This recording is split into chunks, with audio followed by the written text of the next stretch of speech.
Right, I am here. I just had to spend a few seconds to announce the stream on my Discord. Right, I am here.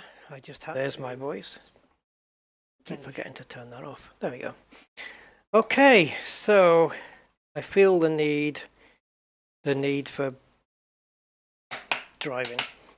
So I thought I would pick a track that I don't normally pick when I'm picking tracks. I've already got one selected, and I also thought I would pick a car that I don't normally pick either. I don't have one of those selected yet, so I'm going to decide which one that should be. Hey, Brunats, man! Nice to see you. Hope everything's okay. Hey, it's been a while, right? And Andy, my man, how you doing, sir? Ouch! I am playing handicap today, guys, because I have been stung by nettles in a battle that I eventually won. I have multiple stings on both arms, my right arm in particular, and it was better after I was stung than it is now. It's just really bad. I've just put some cream on it, but I don't think that single cream or double cream is going to work. No, I've actually put some antiseptic cream on, so I'm hoping that my steering isn't going to be too much affected. So we're going to be in Mount Panorama today. I'm just wondering what the significance... Oh, right. I was wondering what the significance of the different color bars are. These are the World Challenge circuits. British GT Championship, American Track Pack, and the GT Challenge. Right, Mount Panorama. If you know, you know. This is a very iconic circuit, Bathurst. It's where they run the Australian supercars as well, and this track's iconic for a reason. Hey, Wu-Tang 6020, welcome, welcome. I'm alright, I think, ish. Still recovering, to be honest. I'm not 100%, and when I am, we'll get back on schedule. So I'm just going to push myself a little bit today, and I'm already warm. That's not good, because this sim racing warms you up. So I'm going to be quite hot by the end of this. So this little kink here. Let me just get my OBS up and running here. Oh, you guys can't see sugar yet, can you? All right. Sorry about that. You haven't missed anything at all. I'm just selecting Mount Panorama here. Yeah, so this is the Australian track. It's got some history here. But this little kinky bit here, right there, that's turn 10. I'm fine up to there. It's after that, 11, 12, 13, 14, 15, 16, 17, 18, 19. That's the bit. I always forget to count how many there are. So we enter into the right, and let's see how many rights there are. So 1, 2, 3, 4 right-handers before getting into a final tight left. Okay, that should be easy, right? We just remember that. 4 right-handers going into a tight left, and they're all different. Look at these right-handers. They're all right and lefts. They're all different. The way that, this one comes out more than this one. They've all got different amounts of turn, and therefore different speeds you can take them. Now, this is a track I wouldn't normally pick if I'm just going to fire up Assetto Corsa and let's go for a race. Now, to be fair, there are a number of tracks that would fit that bill. I wouldn't maybe pick out Zolder, for example. I perhaps wouldn't pick out Misano. Paul Ricard is certainly one I wouldn't generally pick out. I've raced on them all, but these are ones I generally wouldn't pick. Now, the reason I picked Mount Panorama is because of how iconic the race circuit is. And it's also a track that I haven't mastered and I'd like to. I've raced it in other sims as well. If you get a nice flow going around this track, I'm sure it must be really, really satisfying. And you can just go online on YouTube and just go look at supercar races around here, Australian supercar races, the V8 races that they have, and just look at maybe highlights of Bathurst, or Mount Panorama, or also called Bathurst, and you guys will see what I'm talking about. It's thrills and spills. So I went with this one. Now, as for car, well, I want to go with a GT3 car, and I want to go with a car that I wouldn't normally pick. So the Porsche 991 is out. That's out. That doesn't count. So cars that I can't count because they're ones I would pick regularly would be the McLaren 720S. That has to go in the bin. I would even go with the Honda. I probably pick that one the least out of my ones that I would pick. This making sense? But that's got to get binned as well. The Ferrari 488, the Evo is a bit more of a challenge, but the Ferrari 488 GT3, certainly that's got to go in the bin. Both Porsche, specifically the 992, because that's just a beast. Oh, guys, what was it? What was that car that beat? I was watching some videos yesterday. Oh, yeah. Oh, yeah. I'll tell you in a minute. So the cars that I wouldn't pick normally would be the Aston Martins. Now, the V12 shouldn't really be here, and the only reason it is because I have the custom filter on, which means any car that has a custom livery will get added onto this. Now, I like the idea of the Aston Martin because it has the V12. It is an older car, though, 2013, but it does have that V12 engine, which, screaming down the hill, I fancy the sound of that one. The other one I wouldn't pick would be an Audi R8, but if I was to pick one, it would certainly be the Evo 2. Let's take a look at these cars anyway. So here is the Aston Martin. This is my one. It wouldn't normally get featured in this list, but it is here because I have the all. Oh, actually, that shouldn't be there. If I put custom on, it would still be there. But if you go for official, then the official cars for this GT World Challenge Series, the V12 doesn't figure in. But then look how much more restrictive we are being with the cars. So I like to go to custom as well. Now that looks cool. Now we got the V8, and then we've got the monstrous screaming V12. Then we have, whoa, this list has changed. That's because put all. So that now puts all GT3 cars. So this is the standard Audi R8, but then I think, why would I pick this apart from the fact the colors look cool? It's a Rusty Dog livery as well, I can tell, because it's got my name here. Why would I pick that when I've got the Evo 2, which is going to be a better car? So maybe you guys can choose. But if you're going to choose a car for me, please don't pick the Bentley. It's a brick. It looks like a brick. It looks heavy and big, and it should be used for chauffeurs, not racing. It's the same as the what is it? The Mustang. They just look like big bricks. Yeah. Anyway. Then there's the M4, which surprisingly I actually don't pick that much, even though I'm kind of loyal to the brand. I generally don't pick BMW, really. Got the M6 as well, that is horrible. Jesus. Have we not got no official liveries? No, obviously. No, we don't. So, the Jag, I'm not really particular to have that one either. Don't really want that one. So I'm going to say between the V12 Aston, the Audi R8 Evo 2, the Huracan, it is a car I wouldn't normally pick. So I guess that can be thrown in. Yeah, it is a car I wouldn't normally pick. The 650, why? When the 720's there, why would I go for this? The 650? Ooh, that looks kind of nice though. Not the livery, just the shape.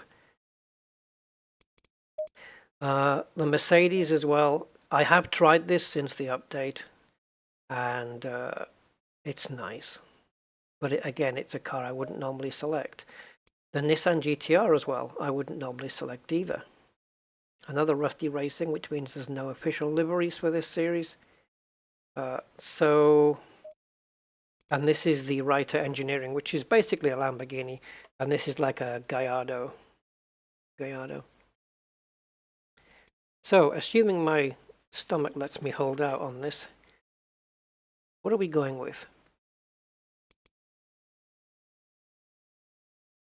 I've got this Aston Martin in my head. Shall we at least see how it sounds? I wonder if I can make another livery. If I go to add, select it here. Maybe we can quickly make another livery. What kind of designs have we got? Yeah. You have to try and... Oh, there's only the 3. Okay, I guess we can go with this. You vote for Aston. Okay, 2. So let's keep this white for now, but turn it into metallic. What a difference. Satin metallic. Let's go to full metallic. Okay, let's do the same with the black. Let's go for full-on metallic with that. What an amazing difference. Now the accents, oh actually this is called the trim. Okay, I would have called that the accent, but okay. I would have called it base layer and base layer 2 and then accent. I guess I would choose black on this because yes, go with number 3 on that one. And I'll go with a metallic as well to match the rest. So that would mean that the accent on the wheels would have to be also metallic so that they're not too bright. So something like that, that looks kind of cool, doesn't it? You know, we haven't really gone too far, just kind of really 2 colors. And we could drop the color of the silver down just a little. So we're on 341 there. So if we go to a darker shade, see, something like, see what I mean? Something like this. Okay, let's stick a number on there. How about 000? And we'll call it, I don't know if this will fit in. Yeah, it does. The team with no name. There you go. Sponsors, they don't really change that much. I don't know why they have this in because I've not really noticed it changing. The cup it's racing for, well, that just changes the sticker. National. Well, that wouldn't be right. Let's go Pro-Am. Nationality for me would be... have to be English then. Oh, my arms are stinging. How long do nettle stings last? Oh! Right. Oh, auxiliary lights. Do we have them? If I put the DRLs on the daytime running lights, where are they? Oh, does this car not have? Oh, maybe it doesn't have them. Okay, so the auxiliary lights, that's this bar at the bottom here. That would look, I think that would look cool in a really bright yellow. Maybe even something like this. There you go. That's more noticeable at night time though. All right. I think we're ready. Got the rain light. And we got the doors. Got the indicators. Working. Yes. Save. And back. Firm so that we select the car. All right. I think the Opponent skill is up to 92. Yeah, you see, on a track I know and I'm familiar with, 92 is fine. I can probably get pole position quite easy. On tracks I don't know, I'd like to put it down to 90. So I'm going to go back to 90 on this one. I want to give myself half a chance. All right, let's go. I'm going to need to work on setup as we go through the practice session and see how far up the field I can get. As long as I'm not going to be last, I'll be happy.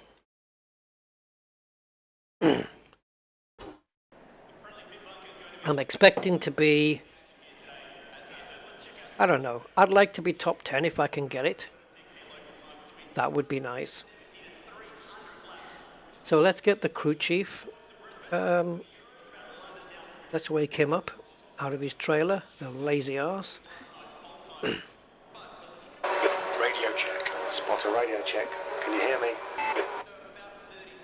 Now I don't have the voice response turned on, which is probably a good thing for me. That I can talk back to him, but if I'm streaming and talking, it's probably not a good idea. So into setup then, and we're just going to go straight pick the aggressive one. I'm not really one for picking the safe setup because it's too slow. So we'll just go out with a default setup, see how the car feels, and then make the adjustments accordingly. So I'm going to start with the tire pressures, obviously, as my starting place, and then decide whether the car's understeering, oversteering, whatever, and work on that. Now, because it's like we have a long straight at the end of the track, most of the track is that the tricky bits is that left, right, left, right, left, right. So I think more time is going to be gained and lost in that left-right sequence than anywhere else. So I think it's going to be more important to set the car up to behave well. I'm having to unscrew my wheel off the desk, guys, because my cable's caught up. I think it's important to get the car to behave well through that sector, and then just nail as much top speed as we can after we come out. Because I think even if the car's a little bit slower because we've added more downforce, I think we'll gain more in those little right, left, right, left, right, left sequence than we'll lose on the straight. You with me? So I think we have to set the car up for that tricky middle section. I would think, anyway. So fuel, let's work out what it thinks. We've got 3.7. Yikes, it's thirsty. Mind you, it is a V12, so... Okay, so let's stick about 37 litres in. That should give us a projected 10 laps, including the out laps, so let's see.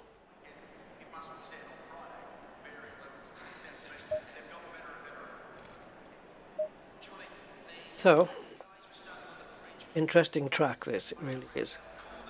There I am, second car in. The track temp is 20. The air temp is 20 Celsius. 20's not bad, actually. You want to see the... There you go, this is the full dash. Ah, missed it. There. Sitting quite close up there. I actually prefer this view, but I don't mind running... Oops. Keep jumping the cameras here. There you go. I don't mind running the outlap with this. Okay, my engine's not started. I have to manually start this. So, electronics on. And start. Traction control has been set only to 2. Not feeling a lot on the wheel, I have to say.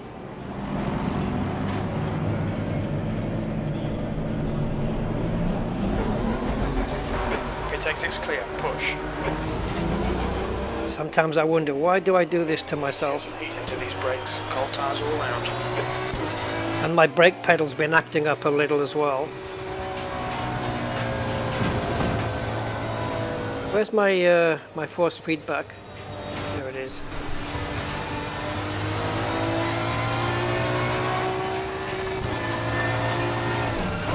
I've got to get used to how the engine sounds as well. It doesn't sound like it's screaming at the top of its lungs by the time it wants a gear change.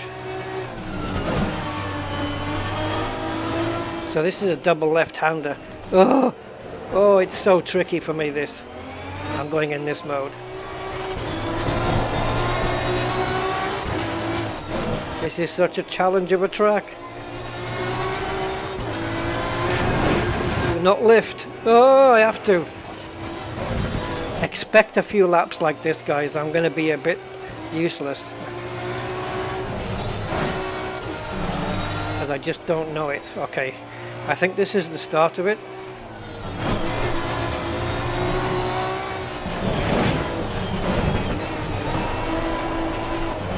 Oh. 2, 3. Oh, I couldn't brake. Oh, that wasn't 3, that was 4. Okay, this is the long straight then. Oh my god, that was terrible. Right, we've got a right-hander kink coming up now. We should be able to go flat out through it. I'm gonna try. Oh, jeez. Oh, okay. Need to adjust my braking points. I have no clue where to brake. I have to learn as I go. Oh, there's understeer though, guys. And plenty of it.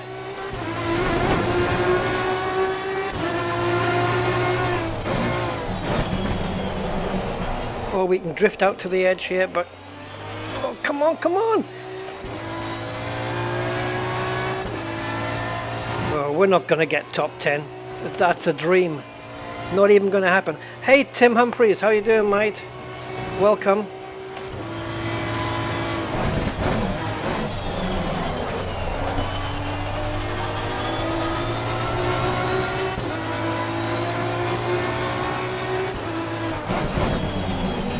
The sound of the... Oh, I need to stick to the outside when I go around that corner, but it's difficult to line the car up.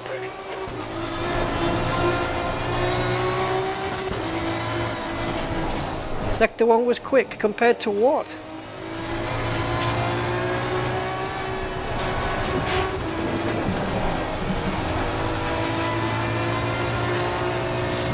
Oh, that's a blind corner.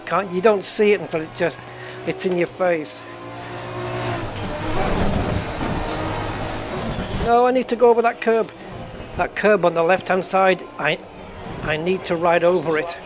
Laser. 210.74.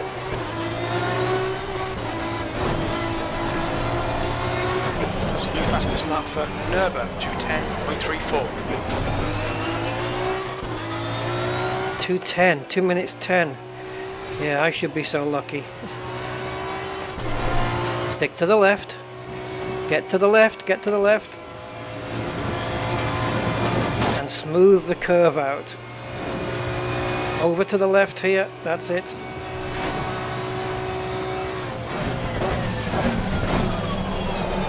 Okay, I adjusted my braking point there.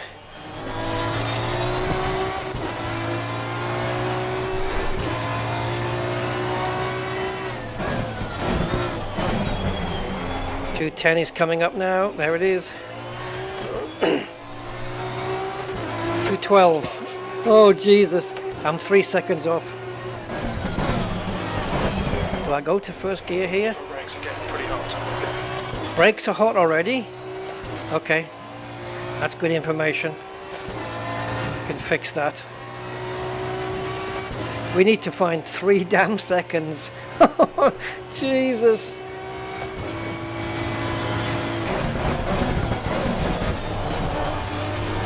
Oh, it's so sketchy, that bit. It really is. Right, this is the bit I struggle with.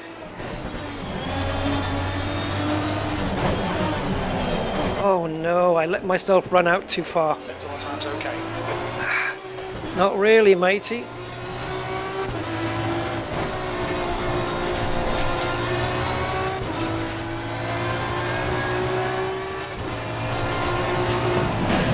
I'm learning every lap though, but I'm still losing damn time.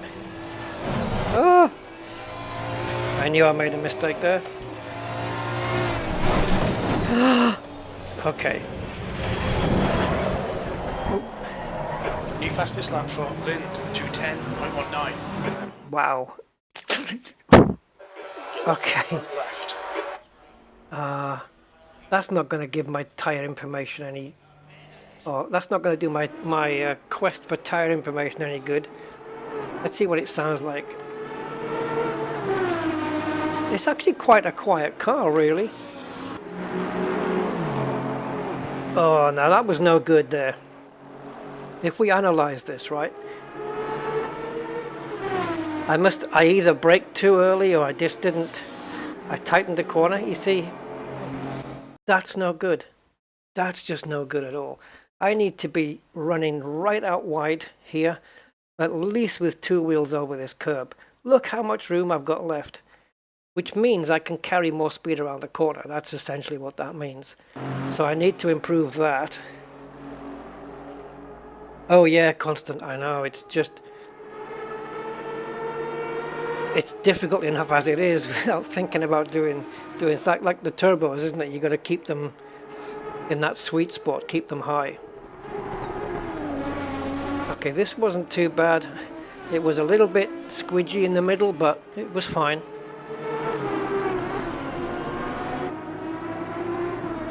And there I didn't brake soon enough. I ran out too wide.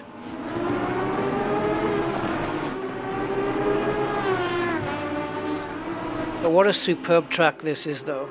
I mean, it's wonderful. Did you notice? Was it here? Just noticing where my car is. Not that I'm taking tips from the AI cars, of course. But I'm hooking up right next to this curb here. That's okay. So we've got this on half speed. Make sure to put it back to normal speed before I come out of the replay. Right here. Is it? No, must be the next one. I'm looking at this guy.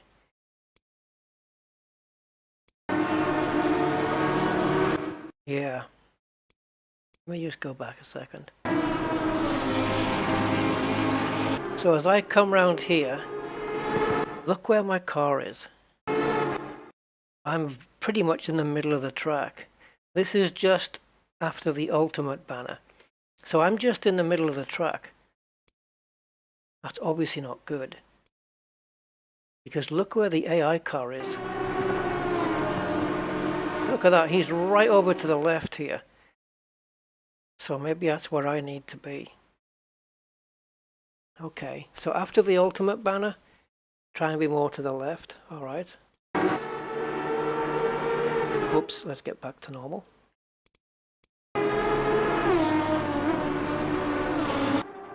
That was a bit squidgy as well, but I'm okay with it. Yeah, I'm fine with that. I'm okay with that. And then, I don't know, I just didn't brake in time. I was very optimistic there, and... yeah, okay. It's hard when you're not familiar with the engine note. Yeah, exactly, it doesn't... I was expecting it like F1 V12s, you know, where they just screamed. You remember back in the day, Formula 1, the Ferrari V12s, where they just, they were like howling banshees. They really were. And this is kind of, the top end of the rev band doesn't really give you that idea that you're... Yeah, I'm not even going to look at the timetables because I'm going to be nowhere near yet. So I can't really do much with these tires because I can bring these down. Are these the true figures though? Because if I base it up, because don't forget I just locked up. I'm also looking at the difference in temperature range between the outer and the inner here as well. But The guy behind has just done a 210.46. I'm going to bring this down a little. I'm not going to go too much by this. And I would like a little bit more.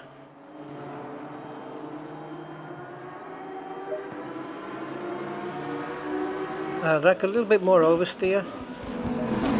So I might drop my anti-roll bar a little, but also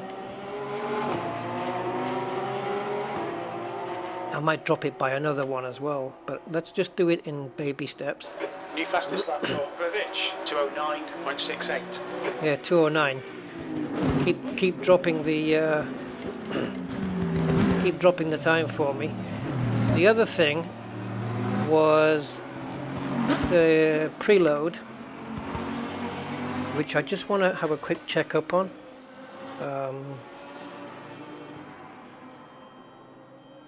ACC preload differential. Yeah, so because I keep forgetting which way it goes, but yeah, so basically a lower preload gives you more oversteer,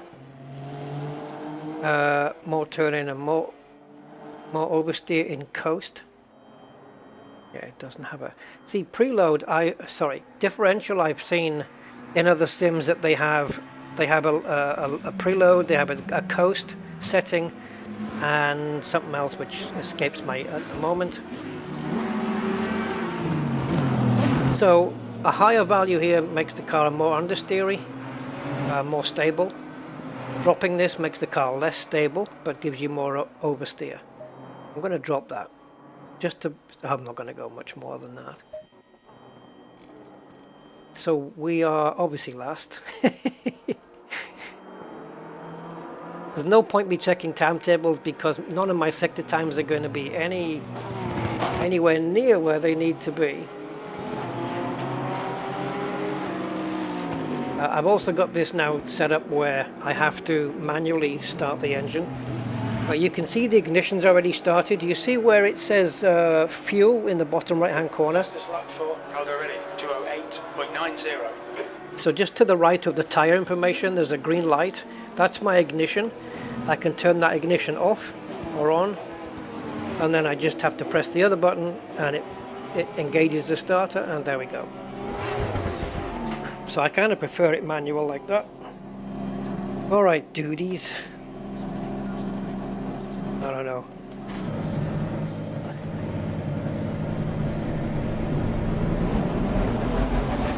It takes it is clear. Blue I flag. wonder if I should take some rear wing off. That might be a bit risky.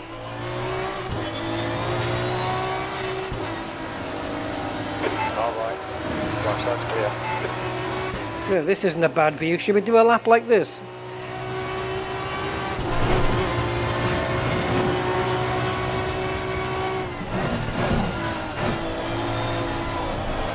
Helps me clip the apexes better.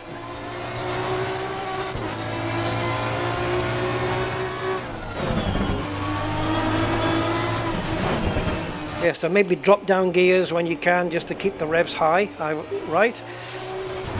Keep it in. Ooh, the back end is slidey now. Stay to the left. Not that far.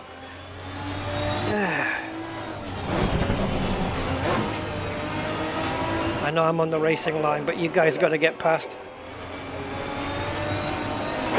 Hey, Raptulos, it is Bathurst indeed. Yes, sir. It might pay to follow the AI. Is that a Ferrari 296? No, it's not. Can't be. It's not allowed. Oh, you bugger.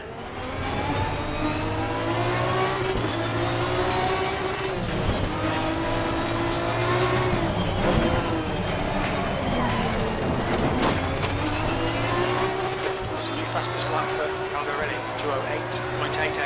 208.88. If we're too fast down here,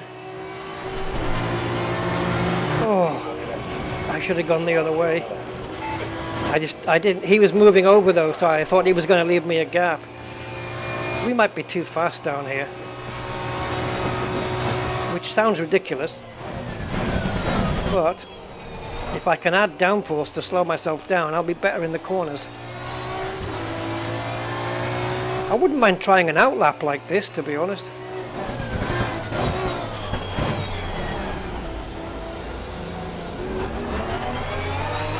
Let's see.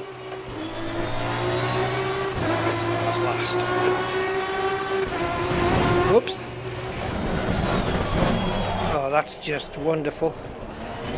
Ruined already.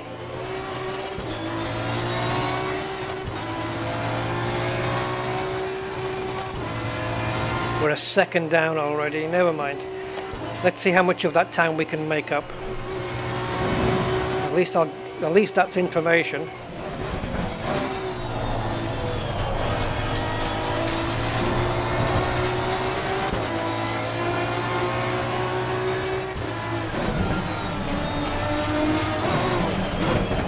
Obviously, if we can make up the entire second. One is 0.9 off the pace. Your tyre temps are looking good.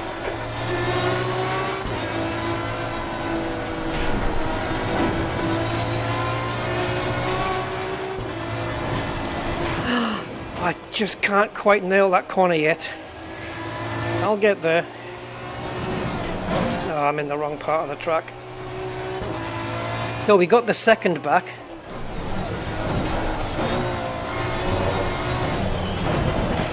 Oh, I should have stayed. Oh.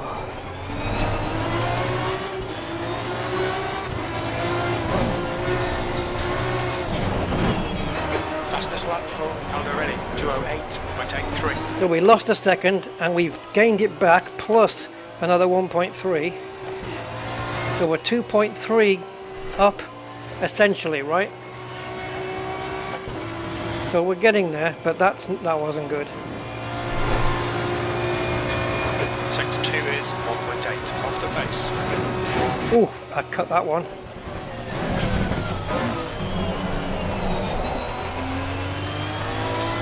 The car ahead has just done a 2:12.22.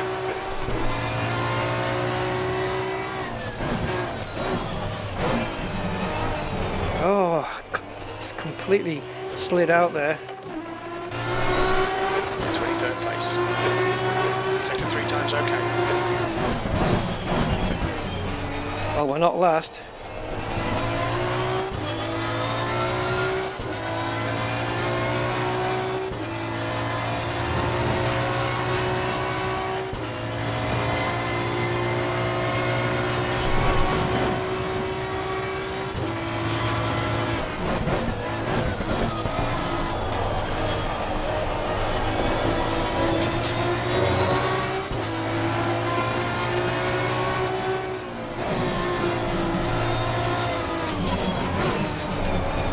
I really struggle with that corner. Sector 1 is 0.38 off the pace.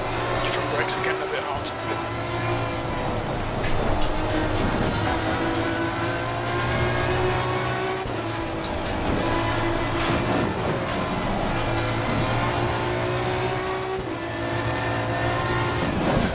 Oh, that blank corner throws me every time.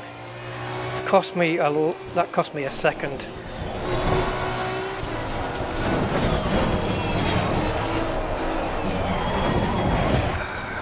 And that corner gets me.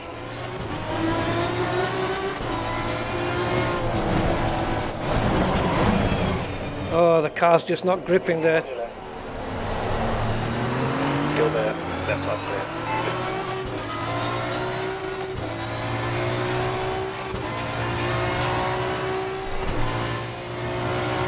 Yeah, tyre pressures on the front right are really high. Look at the speed we're carrying here. It's too much. I'd rather turn that into downforce. The guy behind has just done a 2:12.19.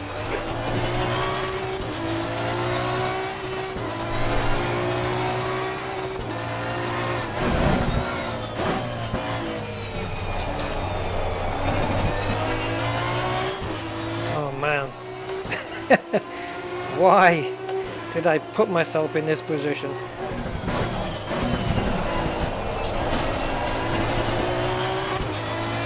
That was the best one I've done so far. 1.3 seconds up at the moment and climbing. I wonder where we'll lose it.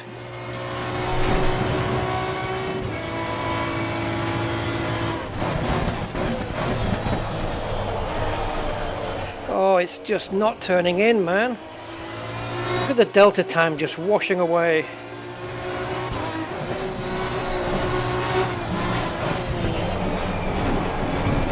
Sector 1 time is good.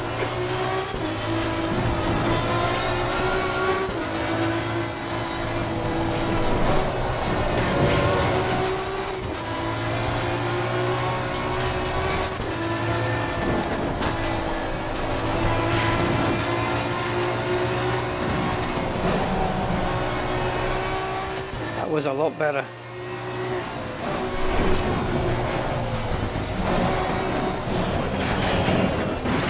This is why I picked this track, because I specifically knew I was going to suck at this track, and it's exactly why I picked it, to put myself through this torture so that I could learn it.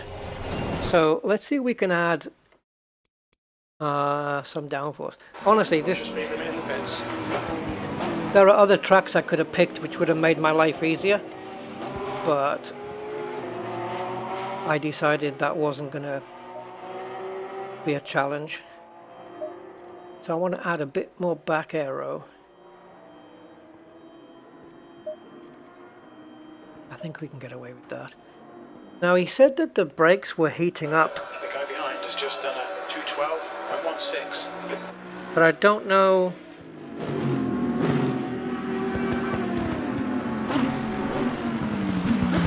I don't know which. It didn't say front or rear, which would have been very handy.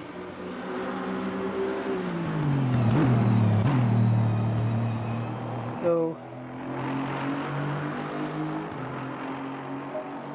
okay, so let's base it off these. What are we looking at here? Let's go to there.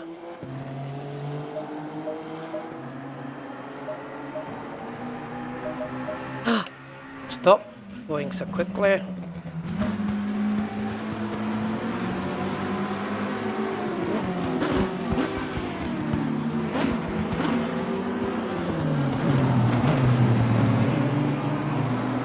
Oh, where's the...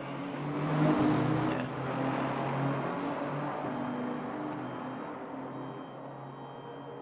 So looking at this tire wear here, it's 2 degrees difference, 4 degrees. This one's got 10 degree of difference, and this one has 8.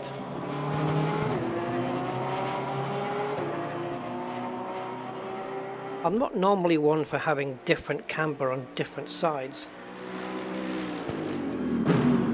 but I'd be damn well tempted.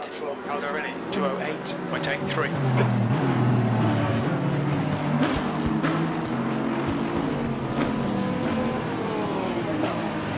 Choose 3.9 on the front.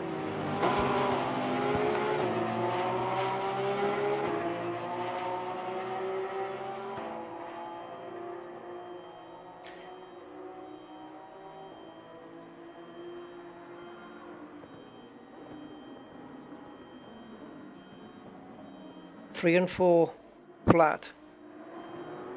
Do you know what it would be for me though?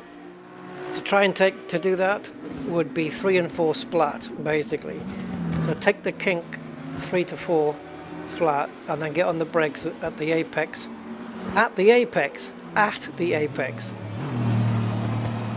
Not before the apex. You mean at the apex of 3 going into 4? So go in flat, but as soon as you hit the apex of 3 going into 4,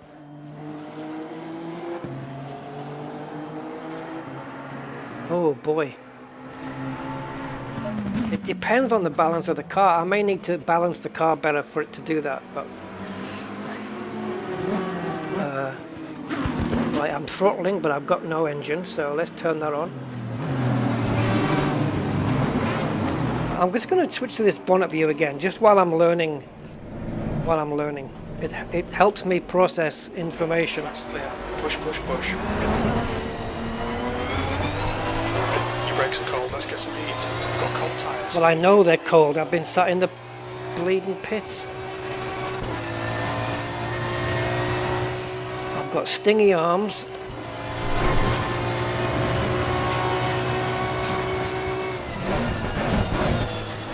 I'll try it on the outlap here, even though we've got kind of coldish tyres. So we'll try and go through here flat.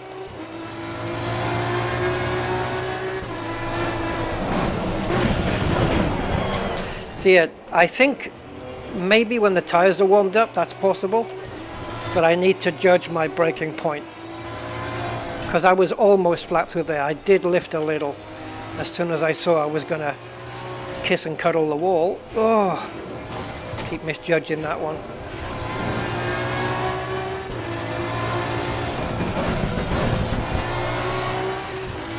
I'm just learning the nuances of this track, and it throws me off balance. That's a tight right-hander, because you need to be on the right-hand side for the left-hander.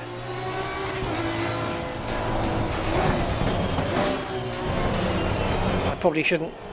In most cars, I'd probably do that in second gear, but I'm trying to keep the revs high here. Okay, let's see how we fare, because we're almost last.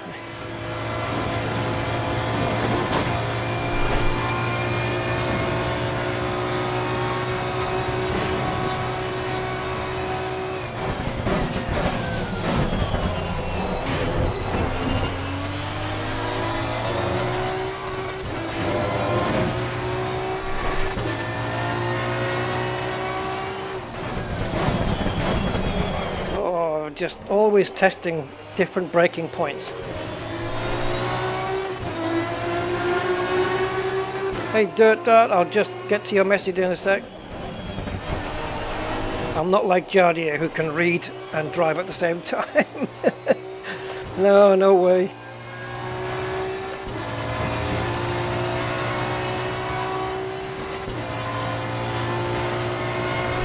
I really do want to, be at least competent at this track if I can, because it is a great track. It's one of the world's greatest tracks for sure. Oh, I overcooked it, didn't I? Yeah, I do have to lift there. I'm not quite, because maybe I shouldn't go up to fourth gear before I take it. Maybe that's the thing, like just don't go to fourth gear. Because it's kind of, oh, I can't do that corner. I'm kind of encouraging the car to just go even quicker through there. If I stay in third, yeah. Fastest lap for Virpil, 208.70. Oh, I've lost all my advantage. I braked a lot harder there, and that paid off a little.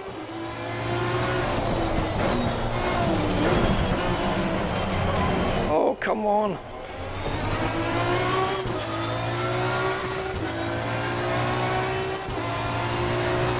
Okay, so there's another second in this lap already. Like, we left 1 second behind on the track back there. Sector 2 is 3.2 off the pace. Oh, how on earth did I slow that down in time? I don't know. I just know it cost me all my time. It's not willing to downshift when I want it. That's your quickest lap. Sector 1 time was good. Sector 2 is 3.2 seconds off the pace. Sector 3 is 2/10 off the pace. That lap was 2:11.61.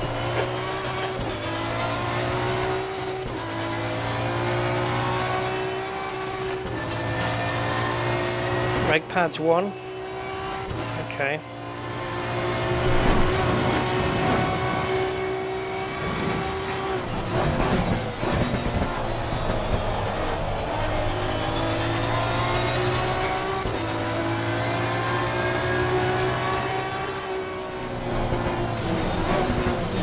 Yeah, so not turning into fourth gear was better there.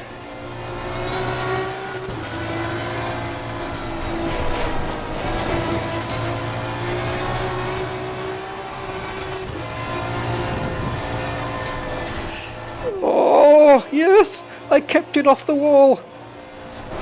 And I messed this bit up. Ah, friggin' fuckery. Oh, I had it there. I was on such a good lap there. Okay. Watch your speed. That's a bit late now. Yeah, my force feedback is crap though. I barely feel anything. This is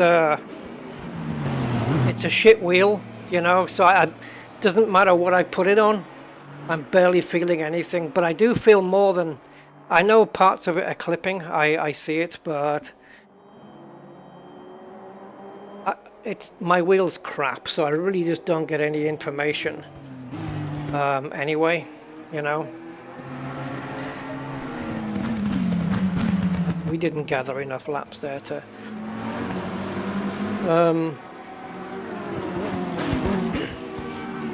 Okay, let's choose brake pads 1 then, because I wouldn't mind some better brakes, to be honest.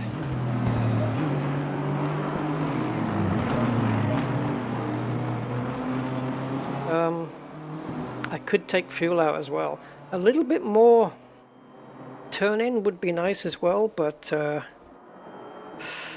yeah, I mean it's okay. Could reduce the wing back to 8 again, but I don't want to unstabilize the car too much. I'm not going to even look at the tires because we weren't out for long enough. Right.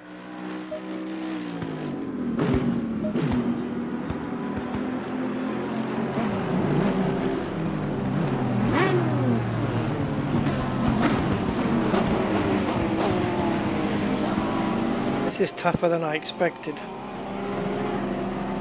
Yeah, did a couple of good turns there and we were okay.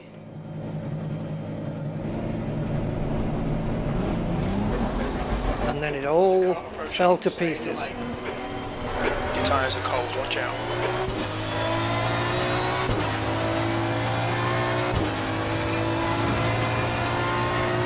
I don't particularly like this view from this car here. It's like the Lambo. Sometimes there's not enough windscreen.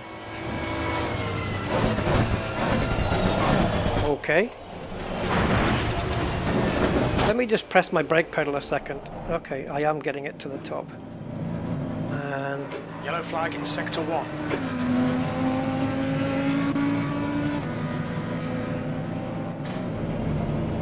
Where's all the...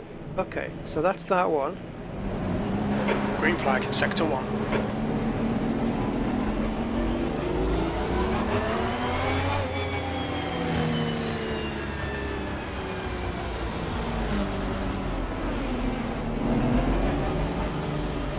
Sorry, matey. I just can't disappear. So, if I ruined your lap, tough titties. Right side. Right side's clear.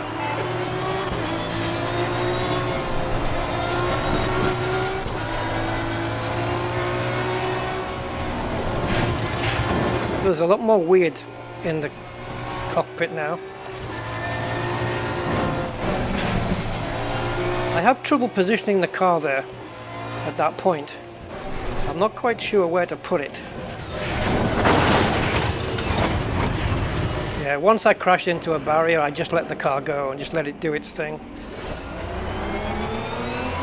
I just wait for it to stop. It's so weird from this view though. It's too much damn cockpit, man.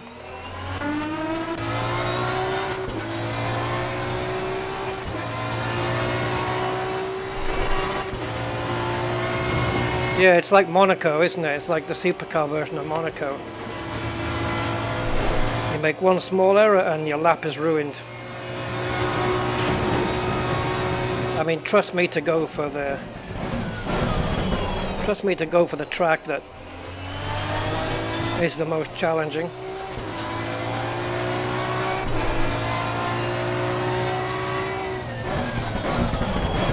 Doesn't mean I can't change tracks though. I mean, we're over half an hour through practice now and I'm nowhere. Front brakes are pretty hot now. I'm going to turn this prick off because he said something.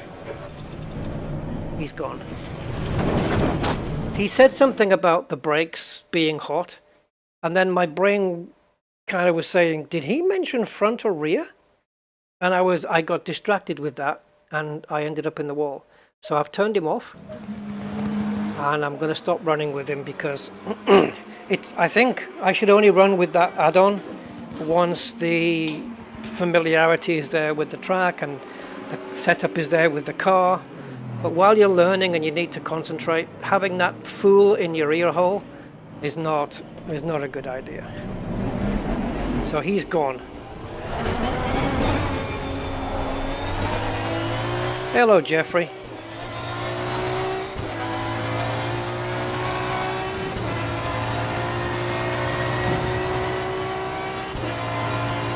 Now you see the way that the background is all moving and the car isn't? Some people prefer it the other way around.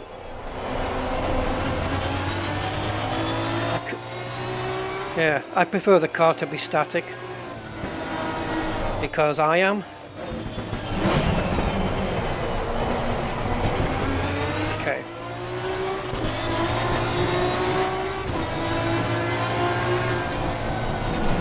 I am. It's just washing out.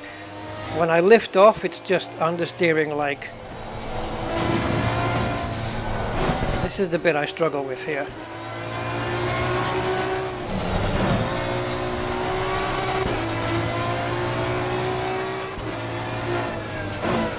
Where's the braking point here as well?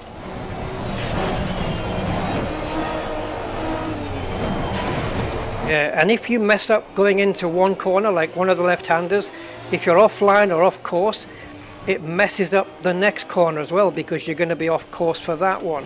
Offline is the correct word. You're going to be offline for the right-hander that's following. So if you mess up turn 6, it'll mess you up for turn 7, maybe turn 8. That's just the nature of the track.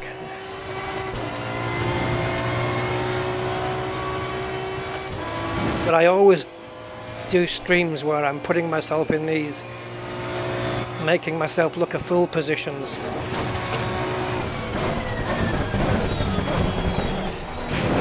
Hoping that I'll have a good outcome with some practice. But some tracks I gel with, some tracks I can eventually gel with, and some tracks I never gel with. And I hope that this is not one of those.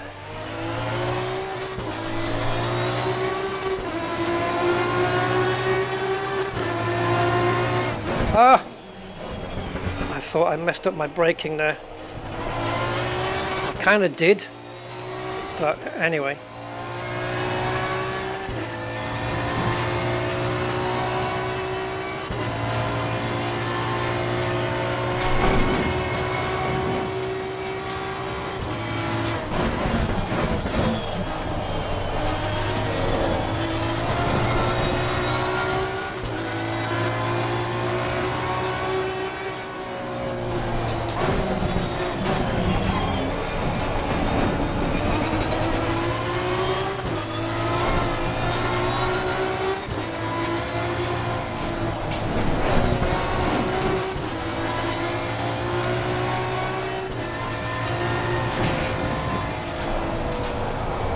Oh, I really tried to see if I could get around there like that. Damn it. I know the time looks good, but this is a really bad lap.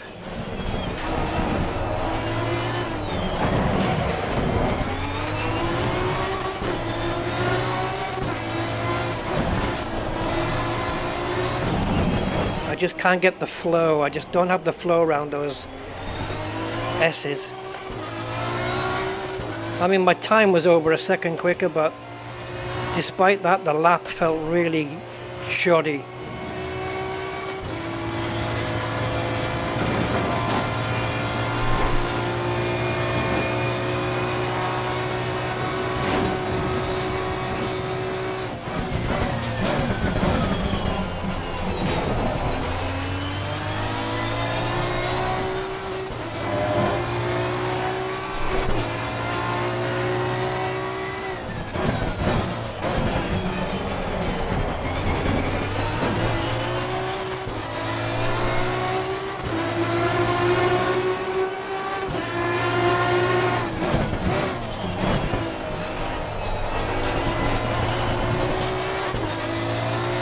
I think that was a bit better, turn one.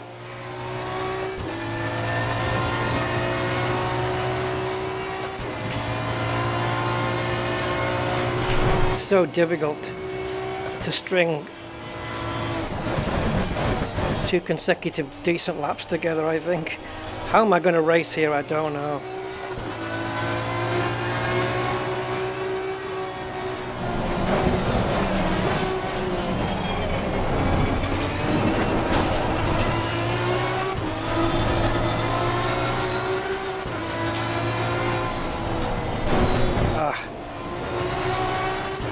Damn you to hell and back, and then back to hell again.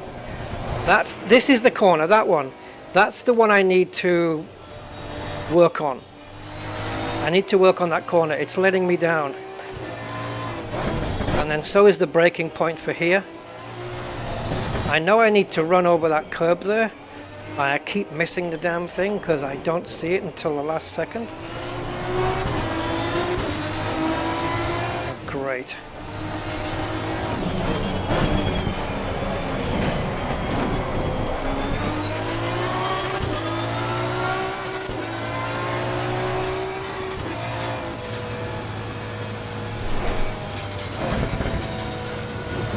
Come on, Jesus. How slow do I need to go?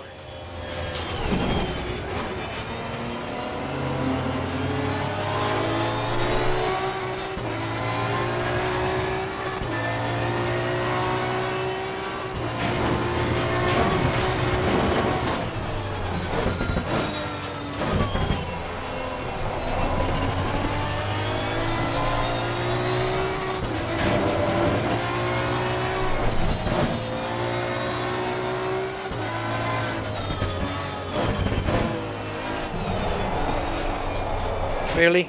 Really?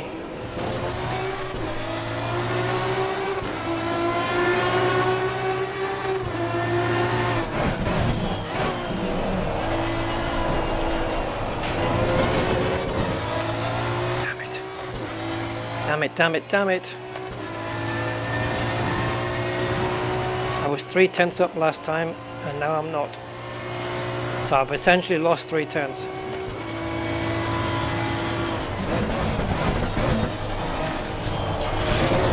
Oh, I'm all over the curbs. Yep. Yep, yep, yep. Fuck it, fuck it, fuck it.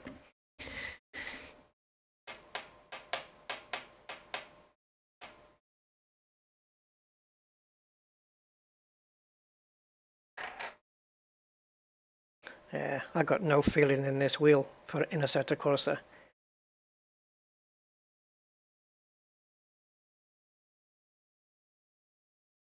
Yeah, I know, Constant. It's not going to be much use trying to give me driving tips, unfortunately. It's kind of things I need to find out for myself. And I'm aware of my own deficiencies. But in terms of the fundamental way that I drive, I've been doing it for years and I don't think I'll ever change.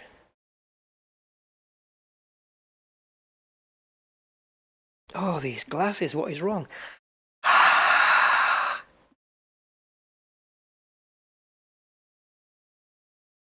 Okay.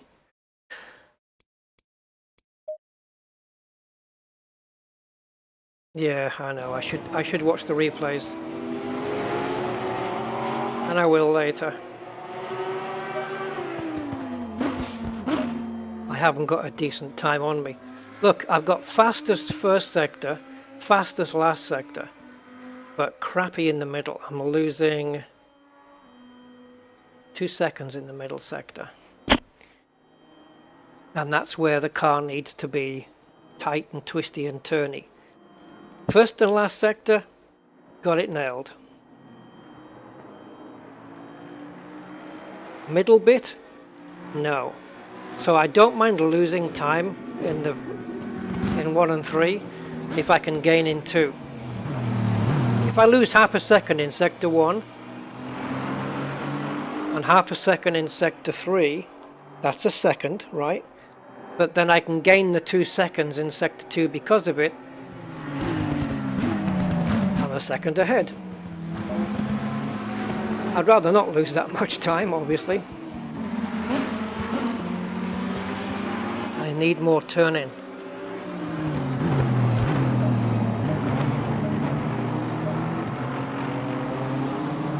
I don't get these tire pressures, they're just...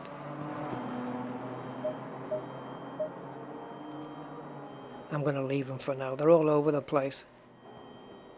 The problem is I need consecutive laps to get the tire pressures correct, and I can't do that, or apparently I can't do that while I'm in cockpit mode. So I'm going to have to go arcade mode a little bit and go do it from the bonnet view, just to turn in some consistent laps, because I need data.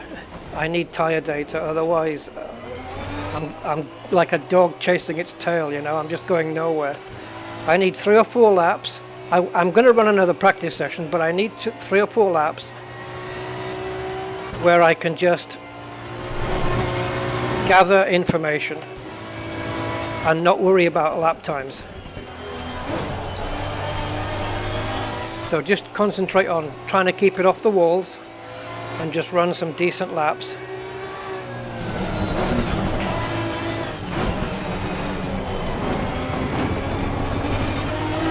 And just get some data on the tire pressures at least first.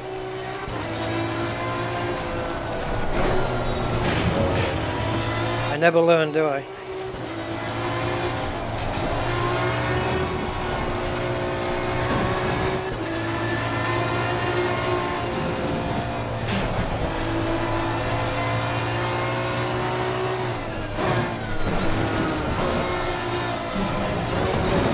Okay, that was too much. Completely locked up the wheels there.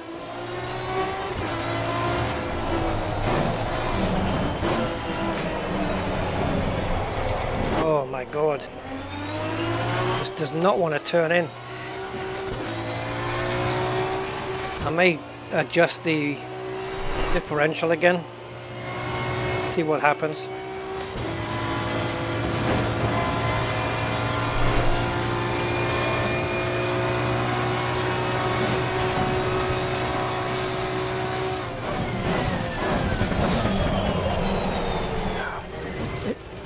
I don't know, I'm looking at my brake widget and it is registering full brakes, but when I'm pressing hard and I look, it looks like it's a quarter of the way up.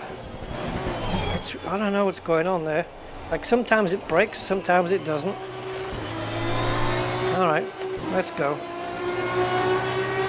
These brake pedals are fit for the bin though.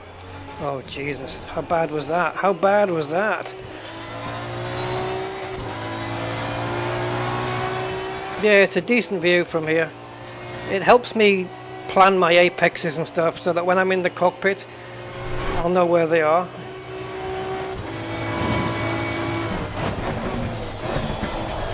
Okay, I tried to brake a little bit later there. That put me out a little bit too wide.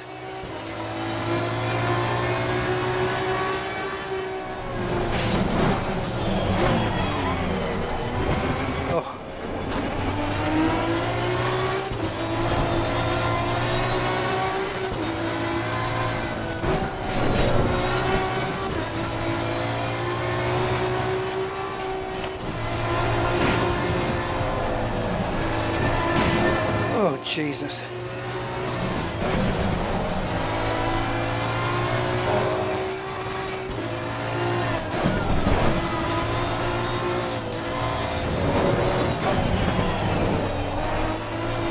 Was our delta so bad that we haven't even hit the green yet?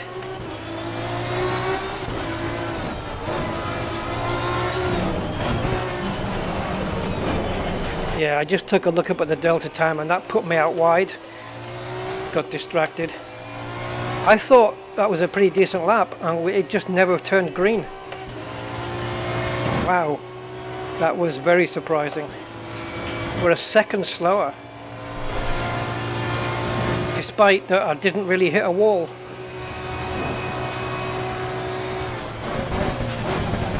Maybe hitting the wall is quicker.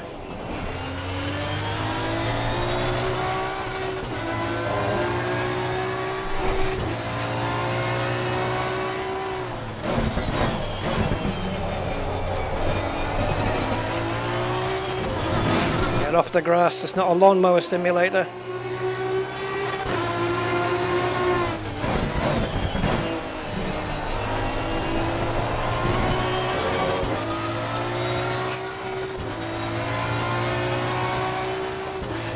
Oh, my right arm is stinging like hell.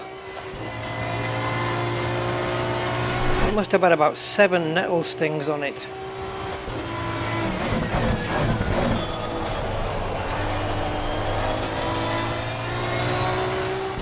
That turn-in felt really nice. Oh, I nearly missed a downshift there.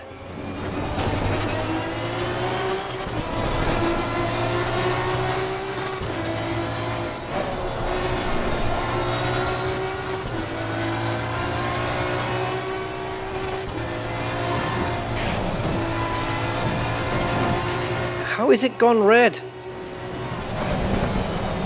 Oh.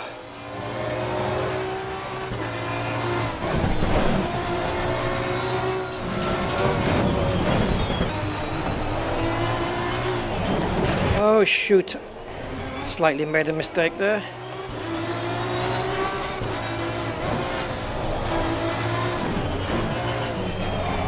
It looks like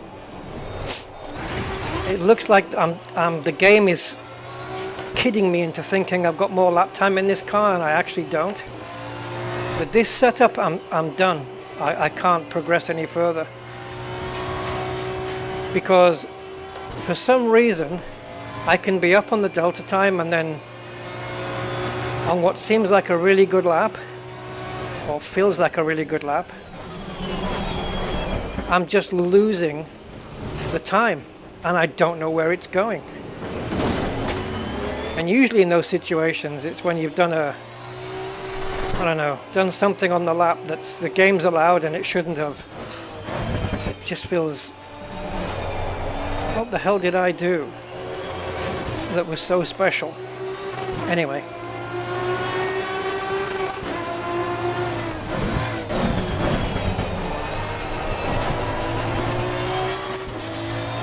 Okay, that was a decent exit out of one. But we're already quickest in the first sector anyway, so another 4/10.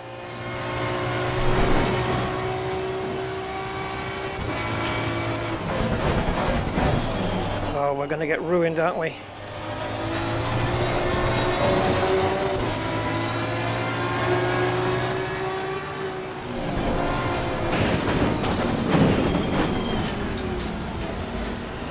Ah, you big bugger.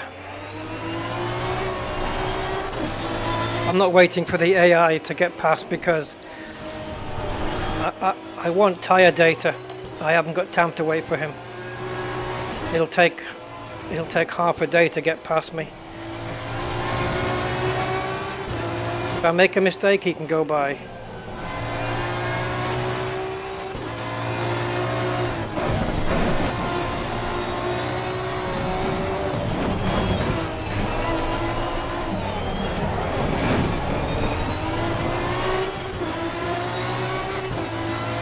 This is like when I was learning the Nordschleife. I'm just concentrating my time and effort now in this middle sector. I don't care about the rest of the lap. I don't care how I drive it, whether I miss a gear or an apex. Just that twisty bit is what I want. All I'm interested in. Tire pressures are okay actually. All of them.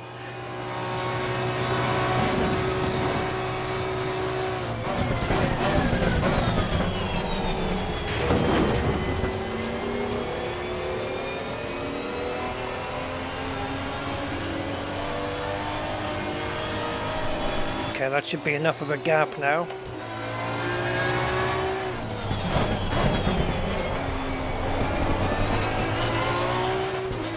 Hey Gypsy, definitely more of a consistency from this camera view. Come on baby, get round here. And we're golden, yes. Oh, late gear shift. I'm losing time now all the way up here. I was 4/10 up and I lost it because I got a late gear shift. What an idiot. Oh well.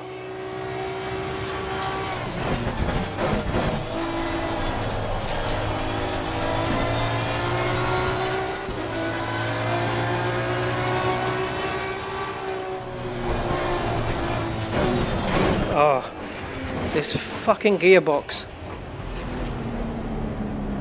I'm not braking through there. Like after I've taken the corner, I'm not braking through it. And so,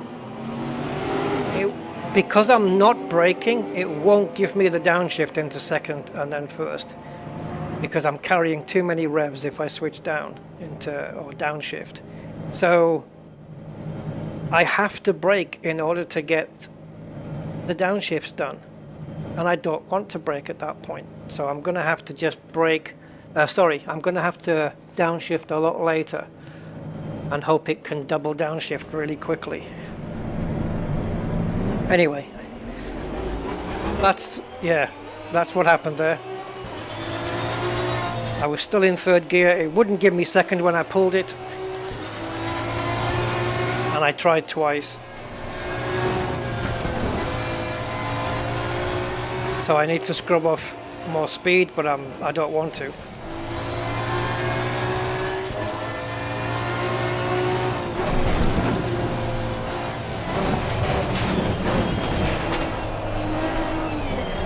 Kind of the same thing just happened there. Eek, that was nasty.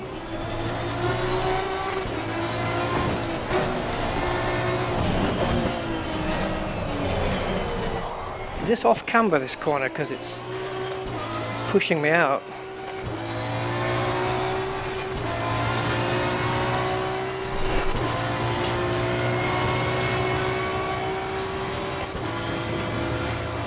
When you say sort the rebound, that's not helping. It doesn't help me because I don't know which way you want me to sort it. I don't normally mess with rebounds and bump stops and stuff like that. I normally leave those alone because I don't have a full understanding of them.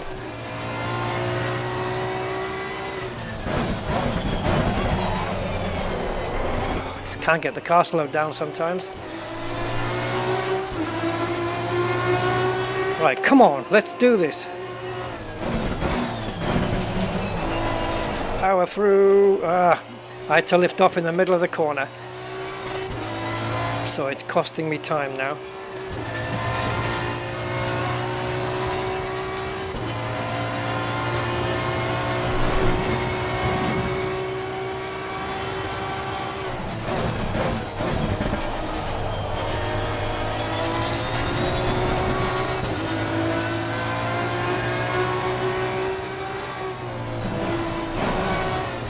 Oh, you let me shift down this time. Yeah, what was so different? Okay, that's where the delta goes from green to red, so something's getting messed up there.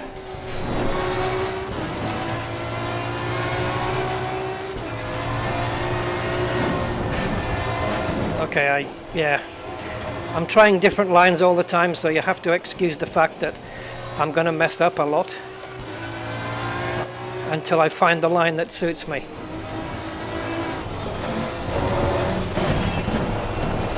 And then hopefully, whoops, bastard. Hopefully I'll remember that line, and then I'll be good.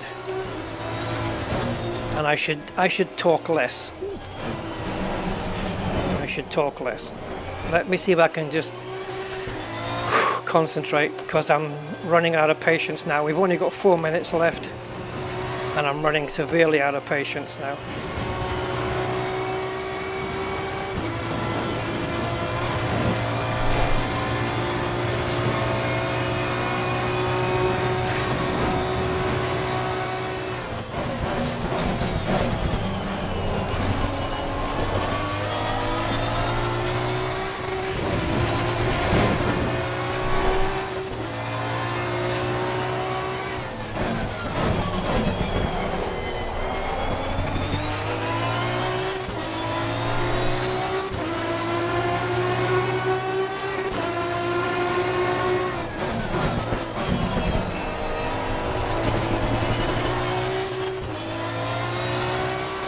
the best one yet.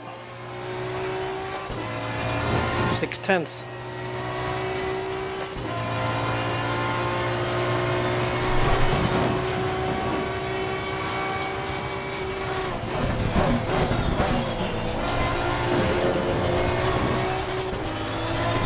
Damn it.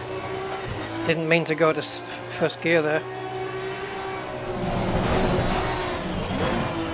So I lost the 6/10 that I so richly deserved.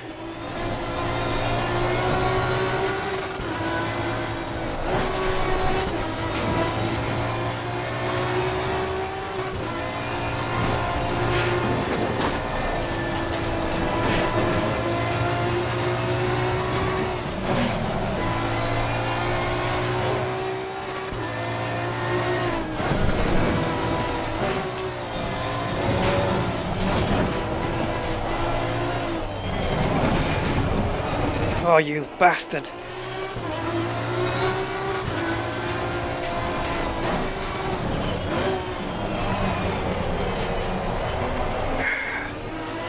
Bastard again.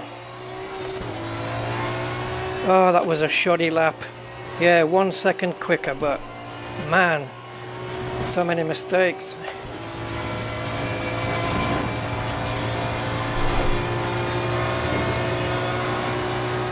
Just tiny little errors throughout the whole lap.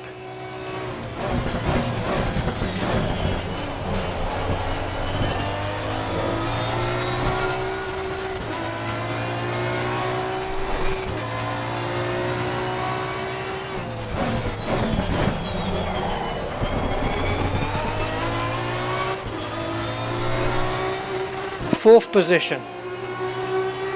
Should I settle?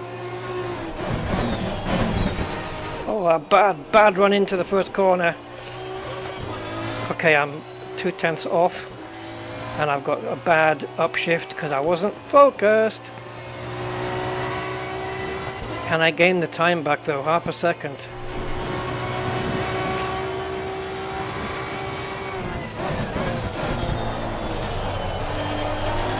DMA, that wasn't good. I know it looks good on the time, but it wasn't for me.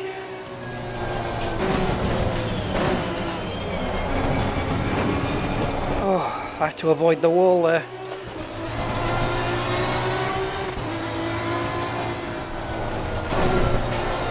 I hate having to downshift just to make it round that corner.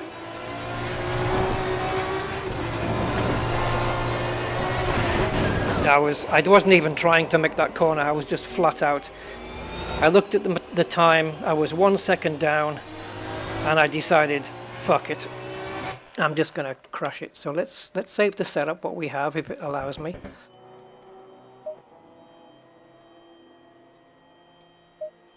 It's a very work in progress setup though.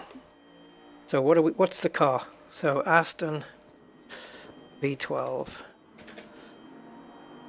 Let's call it Quali, whatever.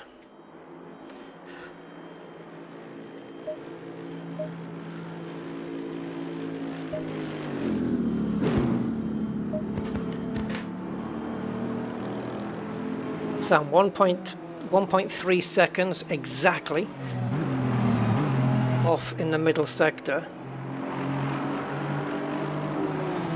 4/10. I'm comparing it to the guy above. 4/10, and then considerably quicker in the last sector. Can't even be bothered to work it out. 7/10, 6.5/10. So just under half a second. Okay, so now if we go into the replay, let's go back out of the replay for obvious bloody reasons. So in the timetables then, my fastest lap was, look at all the red invalid laps, ha ha. Number 18 was my fastest lap. And I was a 1/10 of a second slower in the first sector. Okay. Yeah, the pole time is within my car. I can, if I do a lap without mistakes, I think I can hit that 2085. I do. I definitely do. Right, this is my quickest lap then. Well, we're about to start it anyway. So into turn 1 then. Oh, actually no, this is the start finish straight. Apologies. And into turn 1. Okay. Should have gone over the curbs a little bit, but don't really need to.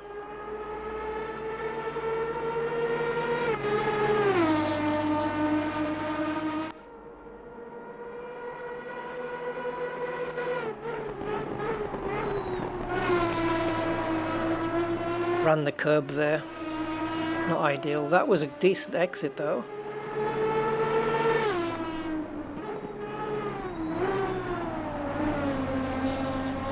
Oh god. It's so close to that wall.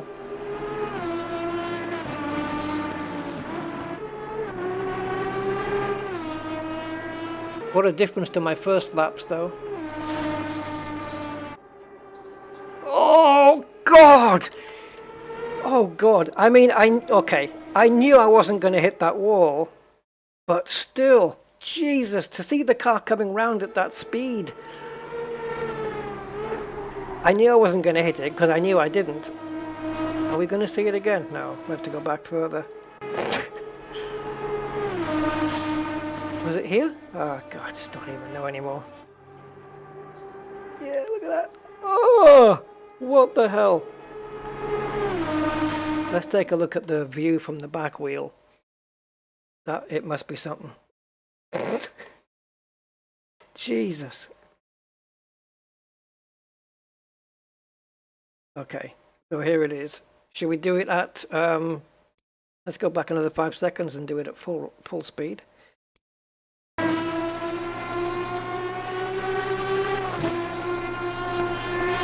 Oh, it doesn't look so bad from there. Oh, there it is. Damn it. Oh, yeah.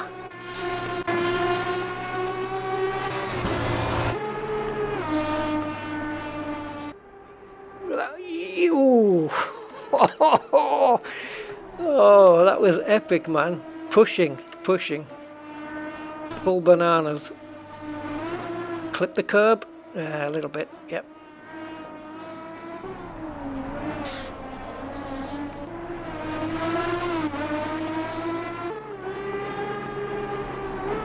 Well, a race is going to be interesting, but I haven't even qualified yet. Oh, again, I didn't need to whisk the car out back so far so quickly.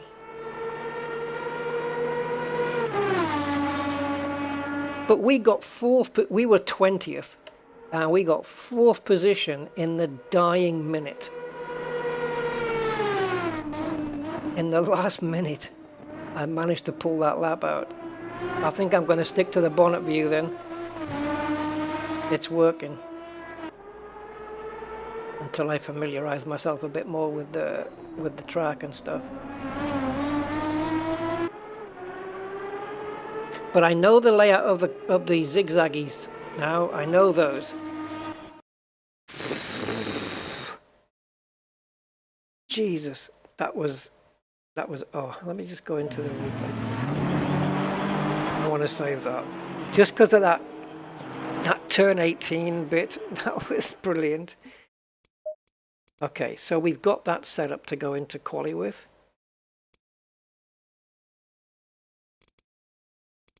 I'm not going to skip session because I don't. Oh, actually, I can. I'm not going to do it in quali though. Jeez. The way the back end danced out into next to that wall though, I love that bit. That was so good. Okay, we have 15 minutes. This could, even though I got 4th in practice, this could still just go bad in quali. So I want to knock down, well actually no. Don't, I'm going to leave them as they are.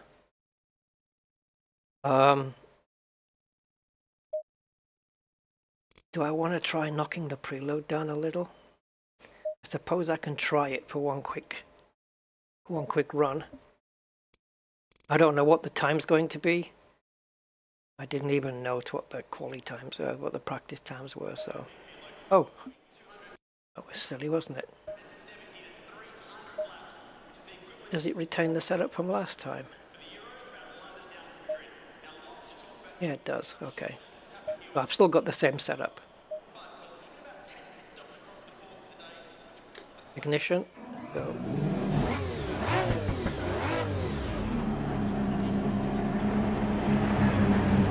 I was trying to get out before the traffic, but no, they're all coming now.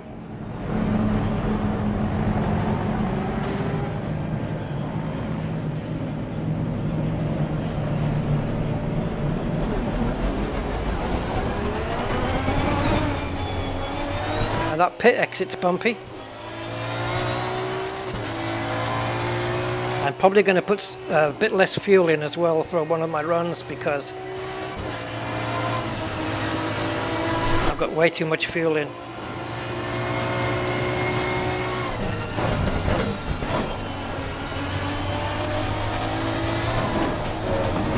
Eee, what happened there? Yikes. It was turning in okay and then it didn't. Cold tires, I guess.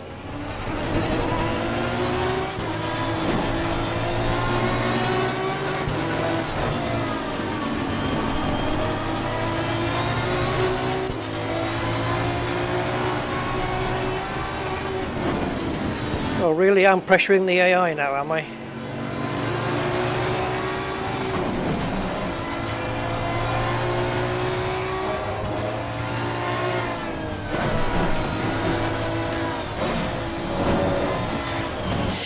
Forgot to gear shift. That doesn't help.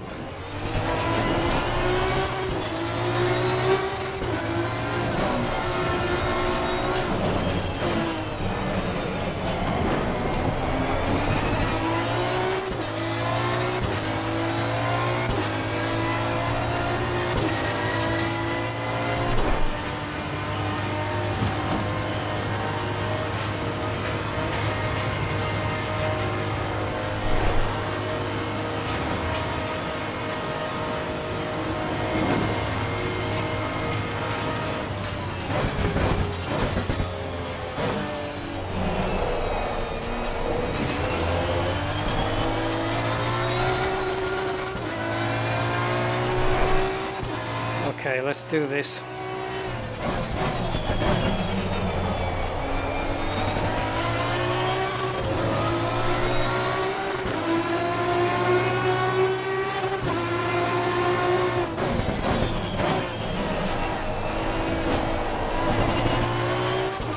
That wasn't ideal.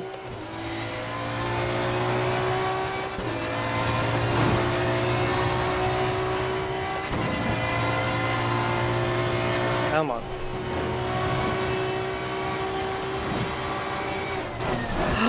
Oh, I left my braking so late. And I may have got away with it. I don't know. We'll see what the clock says.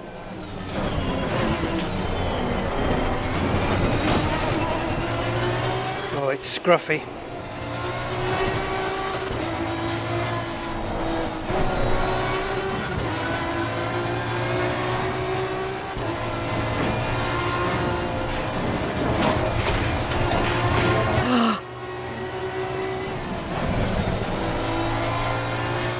That's the bit I know I'm losing time on.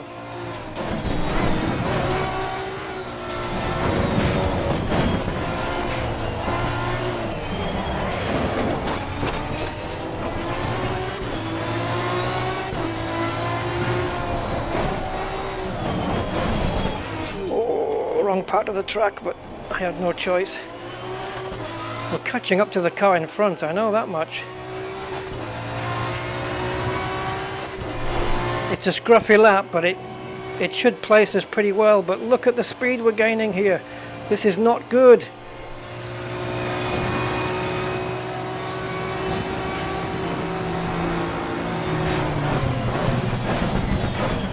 Oh my god. How on earth?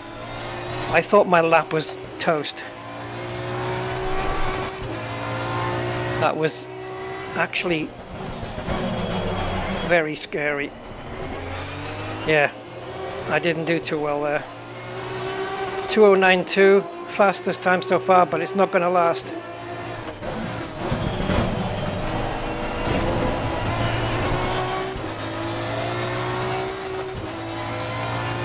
This car's going to bulk me down for this lap as well now.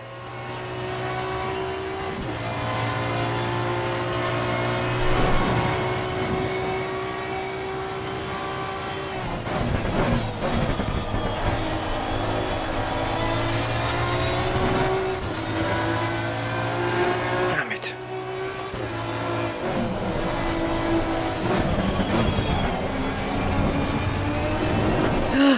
Oh, I put too much. Lap invalidated? Shit. I put too much throttle on there. Hit the wall. Man, you only have to touch the wall and they invalidate you.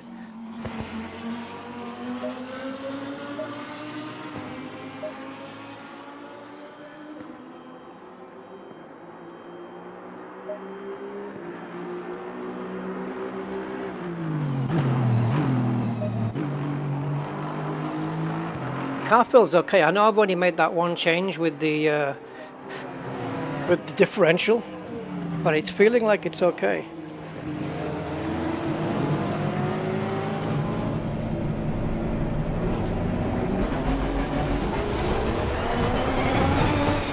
Well, at least we've got a time in. We may end up like 5th, 6th, 7th or something like that, but at least, yeah. It's better than screwing a lap up, isn't it? And not qualifying very well at all.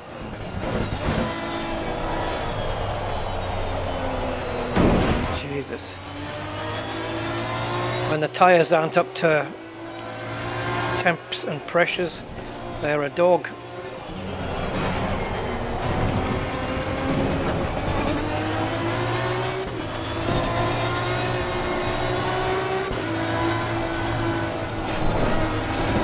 So you can go third round there, but ooh.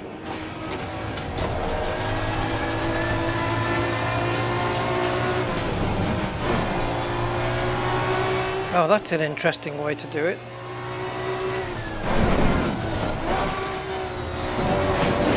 Going in there with high revs.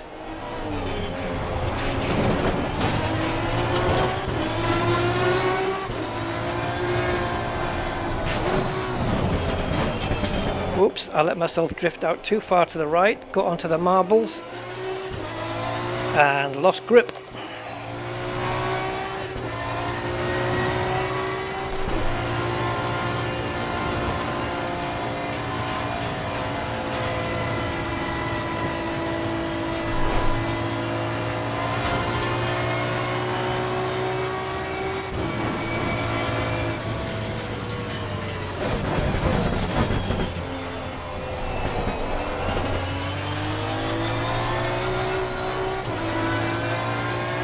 Tire pressures on the right hand side are not quite there yet.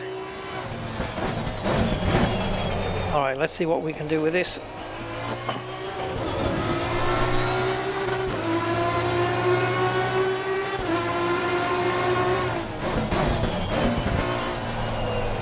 Oh, shoot my arse.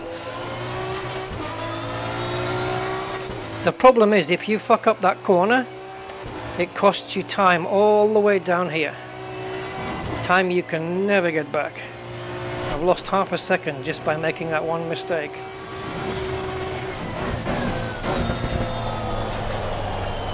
And now I'm trying to overdrive to get it back. This lap's gone.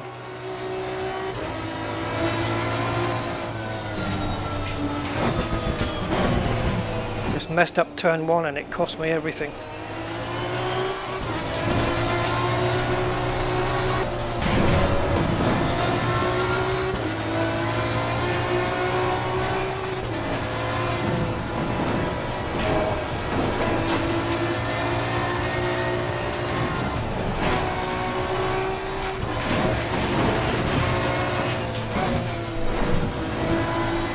I'm not going for a timed lap obviously because this lap is fooked, but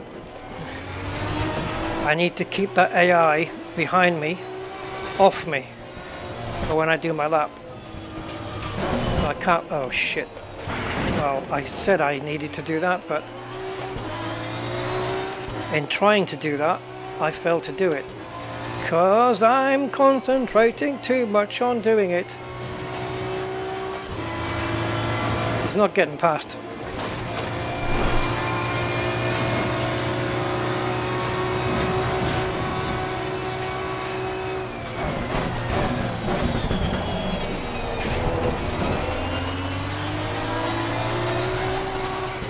And now you're going to be a distraction in my mirror, aren't you?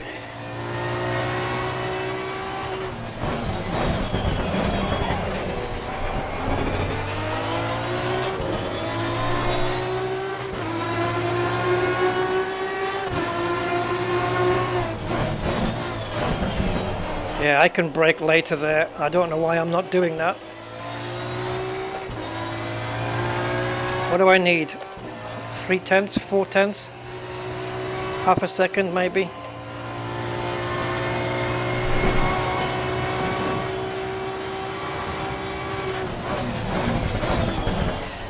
My time so far is only 2/10 slower than my best time in practice.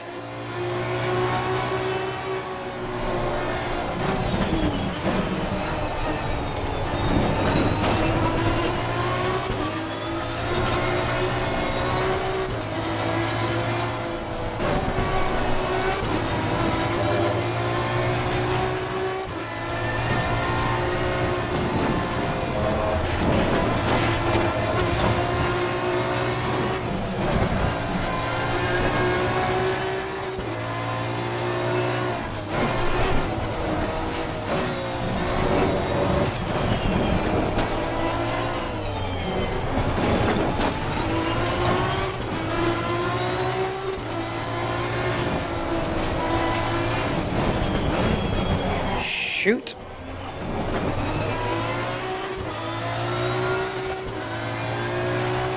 Well, if I complete this lap, it's going to be the best one I've done. And it was still scruffy. It was still a scruffy lap.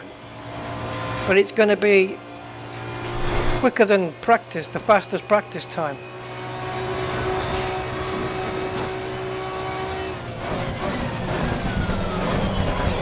I felt like the car wasn't slowing down, you motherfucker! I knew something would go wrong. I made double treble sure to brake at exactly the same time. Nope, said that wrong. I made double treble sure to brake at exactly the same place as ever. And it didn't.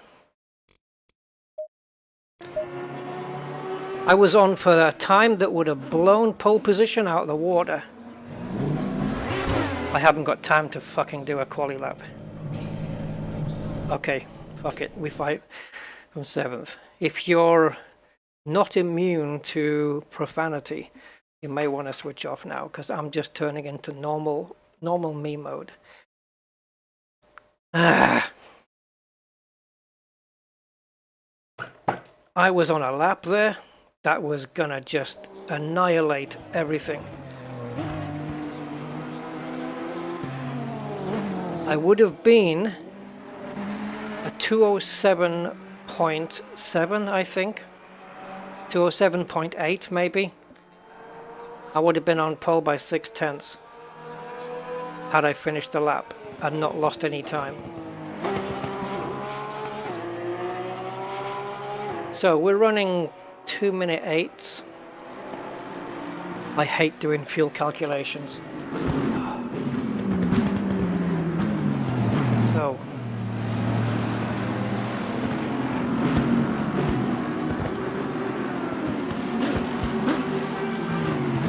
if we were running 2 minutes per lap, we'd do 15 laps in half an hour. But as we're running 2 minutes 10, we're going to do less laps. So if I fuel for 15 laps, I should be good, right? So I'm going to calculate 3.4 per lap because I don't trust it. So 3.4 multiplied by 15 is my fuel, and that's how I'm going to calculate it.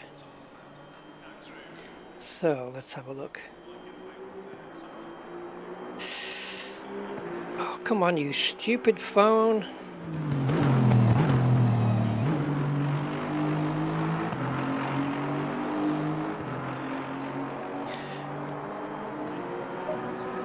Okay, so it says 51. So I'll just go with 51.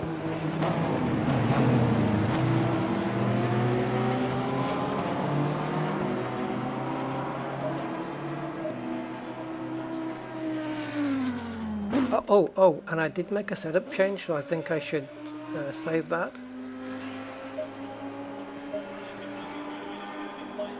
Damn it. The potential was there for such a great time. Is anybody in the chat? I'm just curious.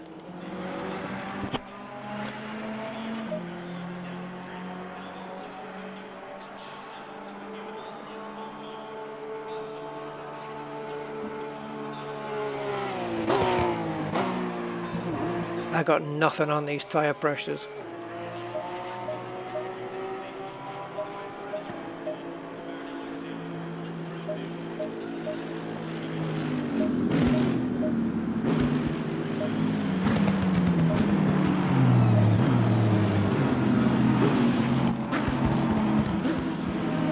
Cheers, Jeffrey.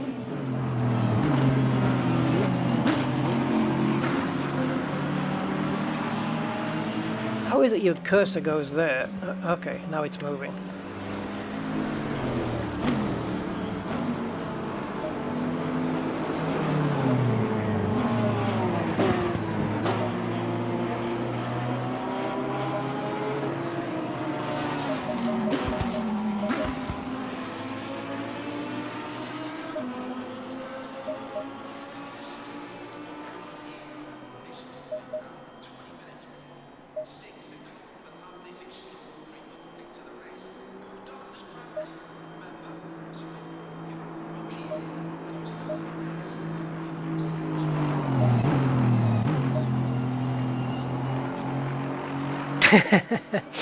Don't be afraid to say anything, man. I'm okay. If I've got frustration, it's with myself.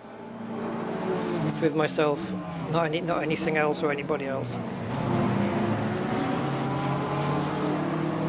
So the poll time has gone down to 2082 now. I still would have beaten that. I would have been into the 207s, which I would have been humongously proud of, considering that this is kind of a bogey track for me.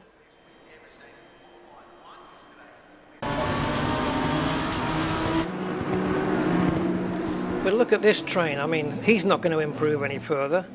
He's caught in too much traffic. Now, for me, I'm going to be in 10th place, at least, at best.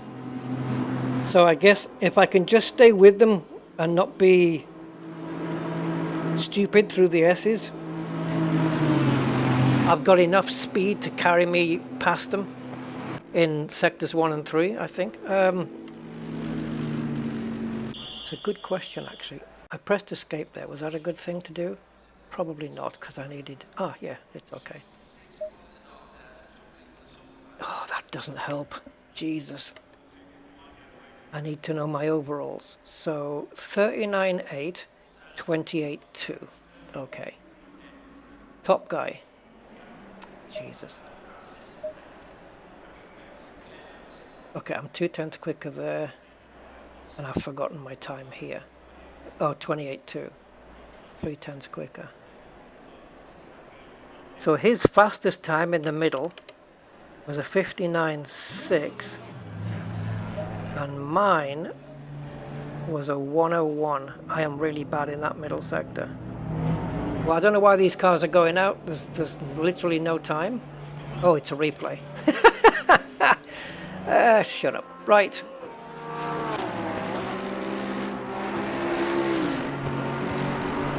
This is a replay of the entire qualifying session. And And there's me. I want to get past these two cars because it's just to try and get a clean lap in. So it's gonna make for an interesting race. There's no doubt about it.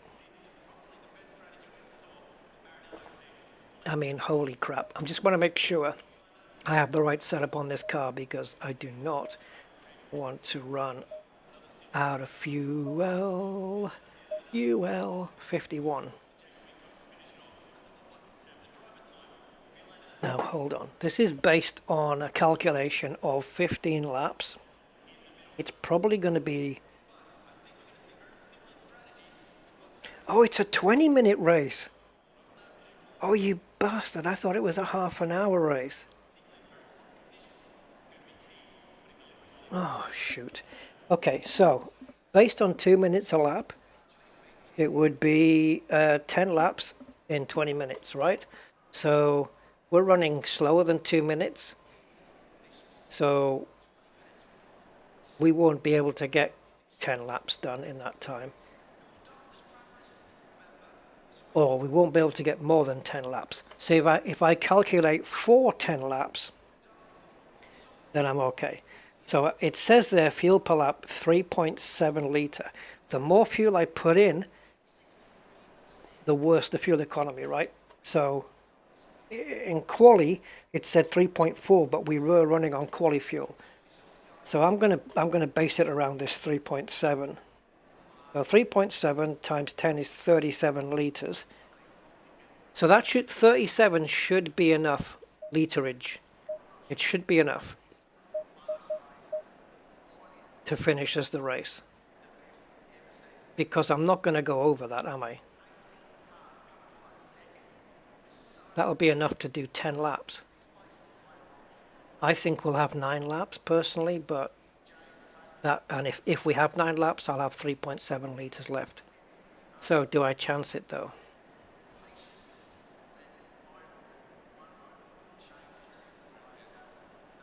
Is my calculation correct?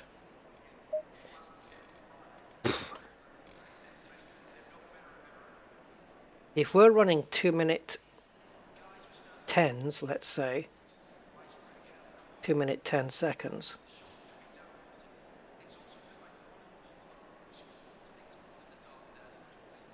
after 20 minutes, we're shaving off 10 seconds every lap.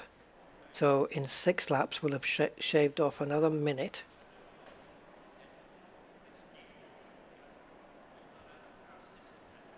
That's not enough. Well, yeah, this will get me to complete 10 laps. If I add another litre, it's still too much, but I want as little as possible. Alright, let me just save this out.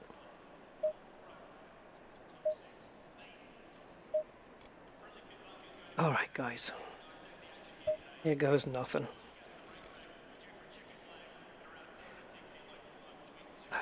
Give me a sec.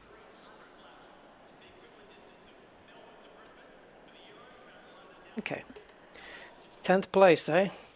So we have a BMW in front, which is not this dude. He must be alongside me. Aston, that's this guy. McLaren, Beamer, Bentley, 2 Audis, and 2 Lambos taking up the top 2 positions. Okay, I've got to chase them down. I've got a Porsche behind me, McLaren. Do I need to ignite my car?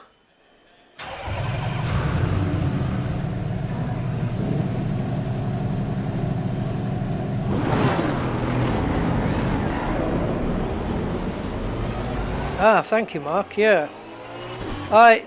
The first side was a bit of a pain, but then I developed a better method after that. And the other side was quite easy, to be honest. I was doing it with a cup of tea in my hand, so it was okay. All right, let's go.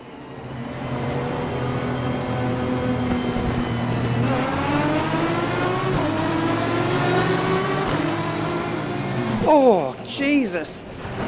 All right, let's restart. I was so focused on where that guy was, you know, the little widget that pops up that tells you the proximity. I was so focused on where that guy was on my right hand side.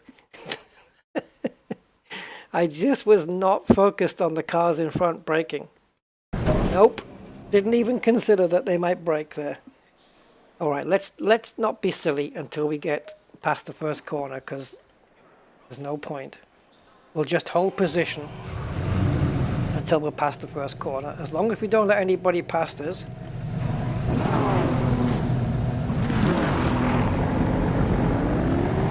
Okay, I'm not moving for some reason.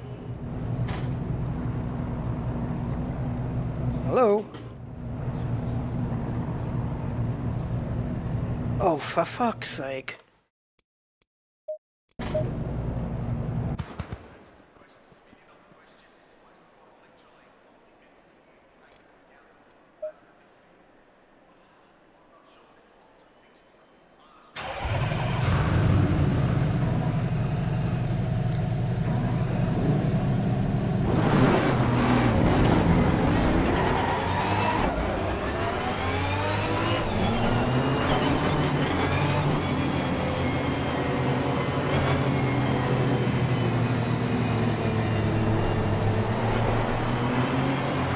Don't be too slow off the line, matey, because I need to be aggressive here.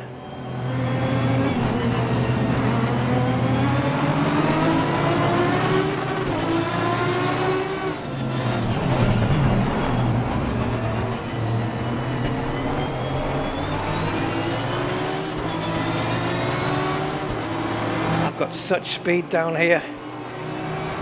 I can't pass him because I've got the car on my left.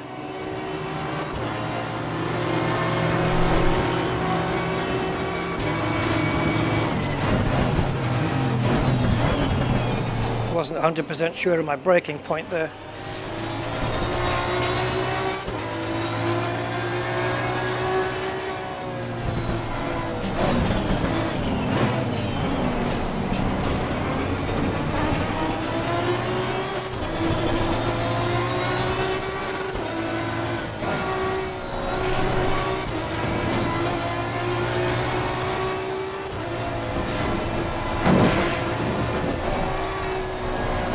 I knew that would cause me to drift out there, that little first knock. Such is the nature of the beast.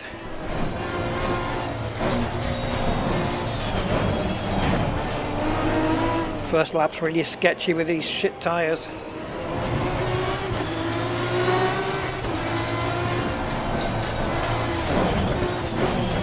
And we're going to go wide. And that means there's not enough gap now. Sorry, wrong way around, of course. I always speak backwards. There's too much gap in front now for me to catch them. I do always speak backwards, don't I? I wonder why. Some kind of mental deficiency I have.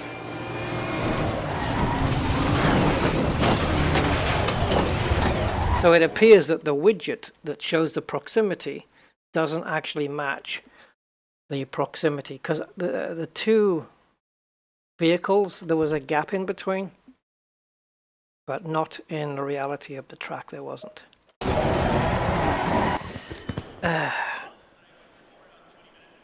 I learn with Assetto Corsa.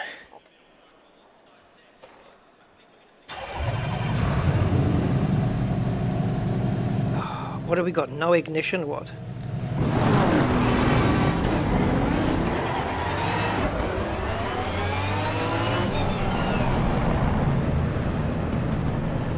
Right, my brake pedal is fucked. Why now? Why did you choose now?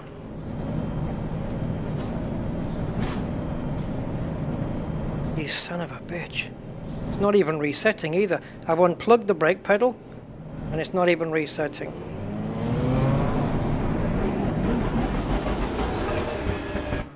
We're going to have many more restarts, I can just predict it. My brake pedal's been fine up to now. I am going to... Thing is, it's so heavy, right? Otherwise I would ship it back to Fanatec to get fixed. The postage cost would just be skyrocket.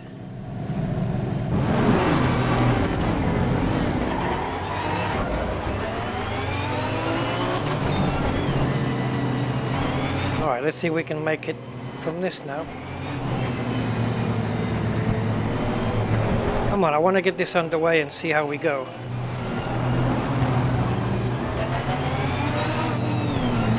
Oh, I hate being so close.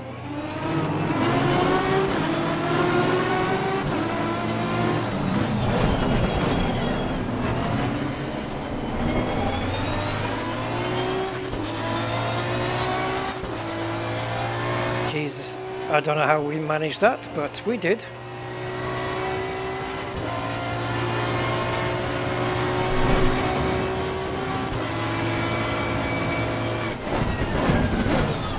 All I was focused on there was his brake lights. And all I was going to do was just brake after he did. That was it.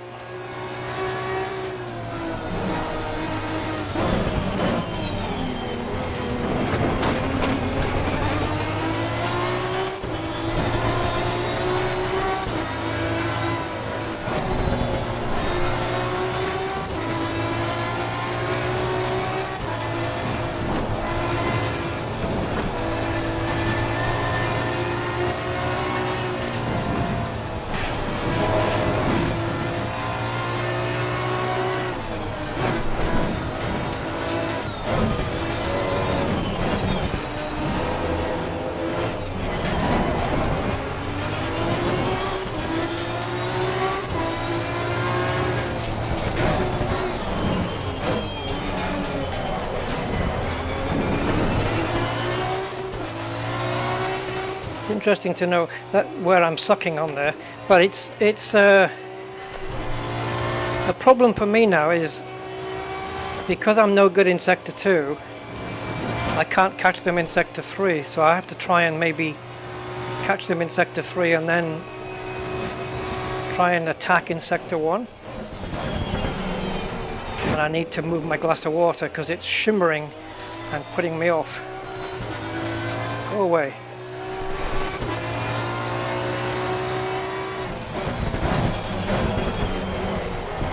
See, it's only now I'm able to kind of close up, but I'm losing so much time in the middle that I can't pass them anywhere else on the track.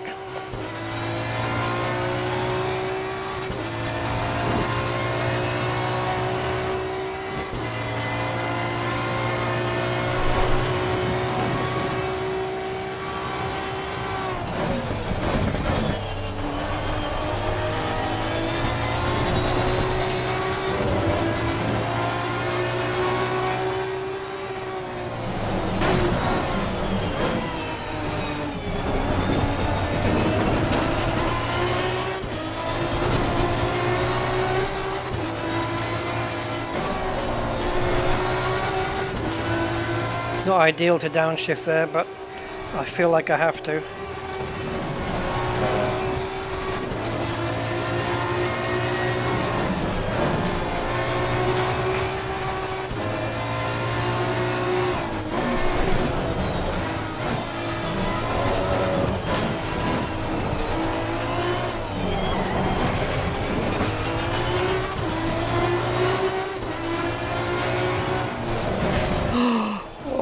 God, how did I carry that much speed through there? I'm losing a lot of speed just in that left-hander there, I think. I'm sort of sticking with him, sort of.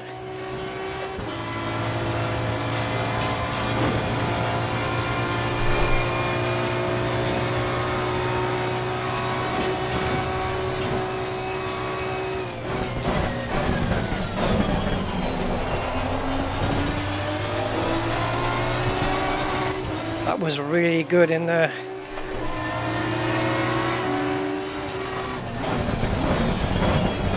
Come on, get round. Yes! 2 minutes 8.4. Fastest lap of the race.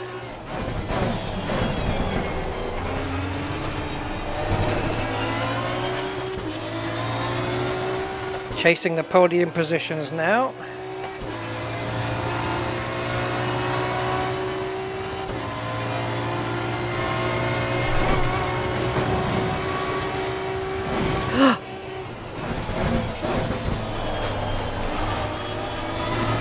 not go gardening.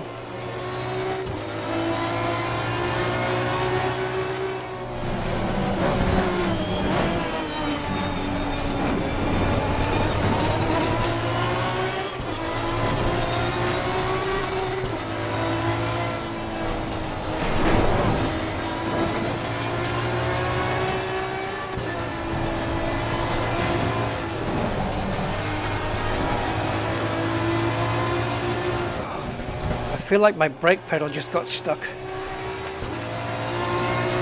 but I don't know if it did.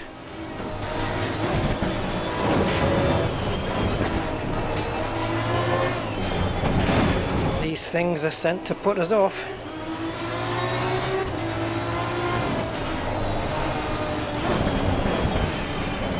Yeah. Got really distracted there because my brake pedal didn't feel like it came up all the way. I've lost a lot of time now. Shite.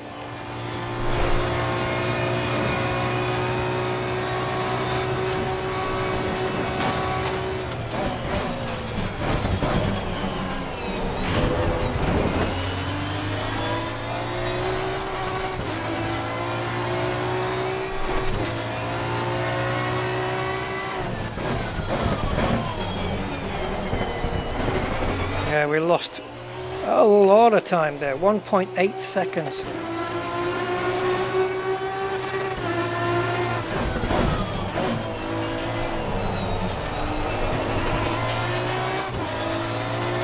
Doesn't feel like I'm taking that corner as well as I can.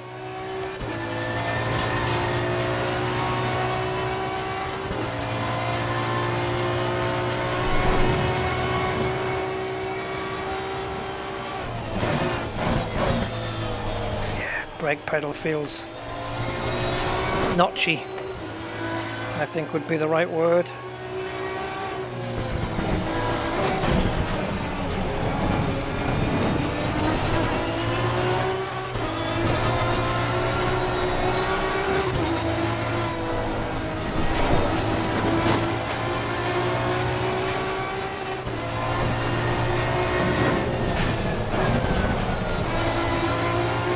Every time I have to downshift and coast, it just loses me a spectacular amount of time.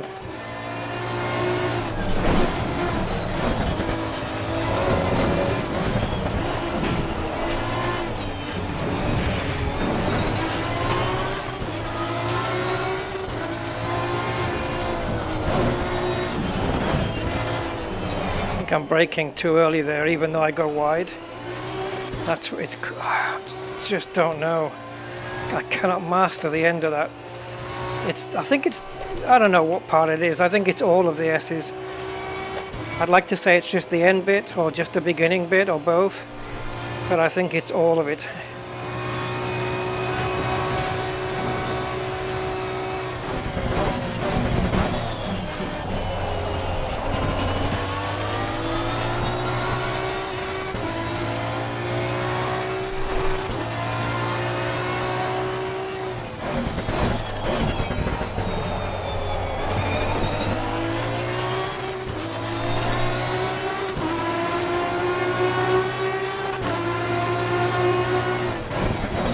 I think we've lost about 3 seconds in 2 laps.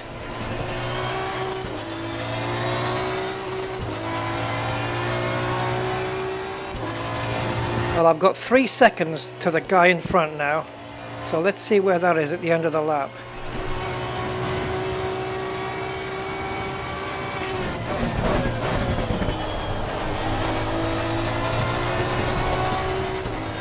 Tire pressures are way too high, way too high. Okay, I tried a little bit of a different line through there, and that didn't work.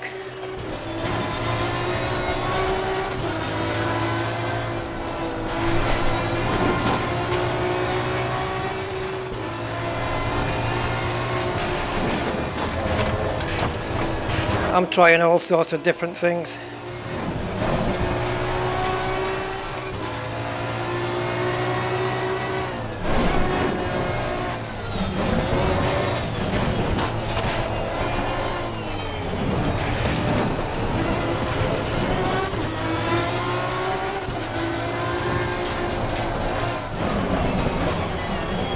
I think we locked up there. Oh, you son of a bitch, son of a bitch, son of a bitch, son of a bitch. I was 1 second up there. The cosmic force strikes again. As soon as you're doing well, it stamps on your head.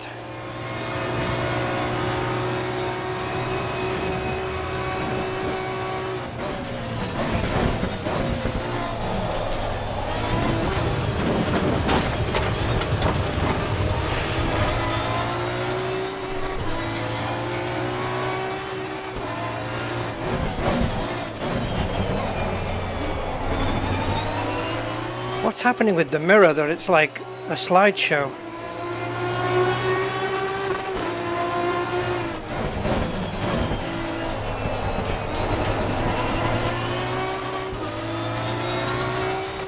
Not enough time, is there? Race is too short for me to do anything.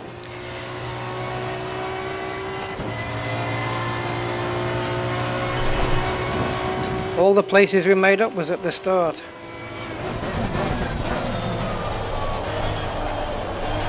And because of my shitness in the middle sector, I can't make up any ground.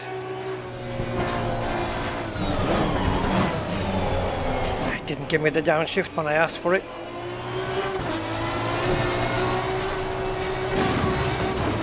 Yeah, I'm overdriving now, you see, to try and overcompensate for the time loss.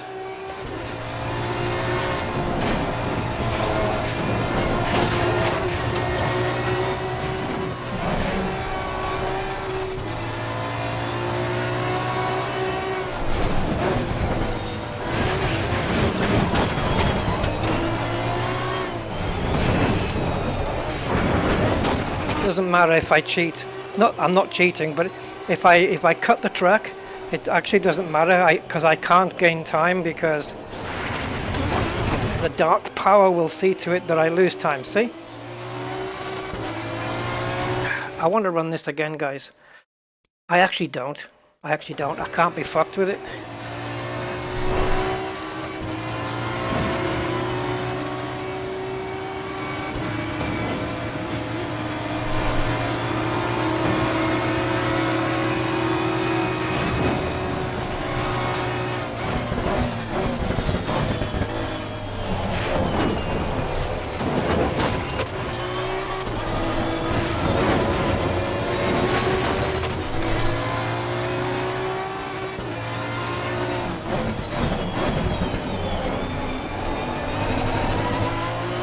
I've basically given in on gaining any places.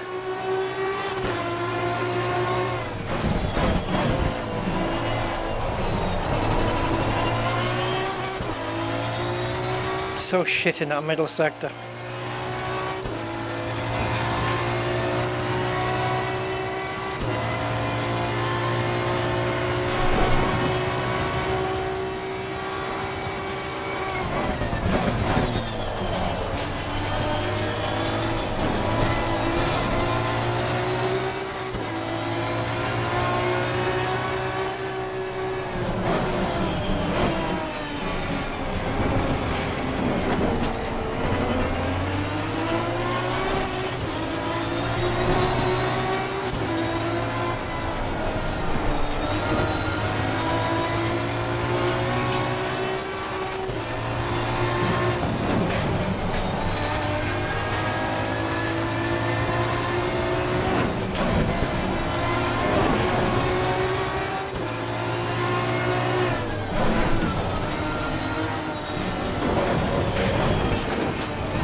How are these AI cars getting through here so quickly? Seems to me there's no more time left. Fuck off! There's no more time left to get the car through any quicker. So I don't know where they're finding the grip.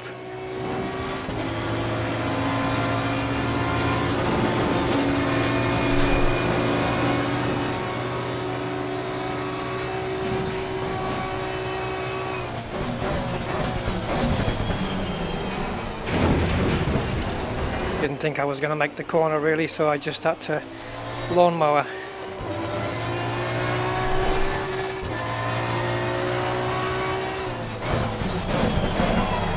You can only imagine how huge the gap is out front. 10 seconds. I'm just trying to keep 4th place. That's it. I've got no other goal. Because there is no other goal to be had. My tyre pressures are about to pop, and I suck at this track pretty much.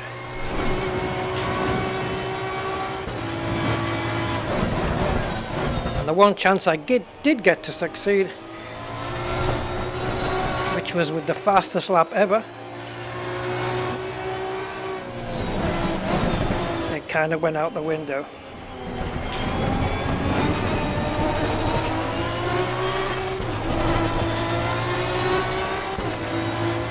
It only took the small things though, you know, like, is my brake pedal working properly, is it notchy, a little tap into the wall, just missing a brake point, just little things like that to turn your 3-second gap into 10. And it's like this snowball effect, and you just can't get it back.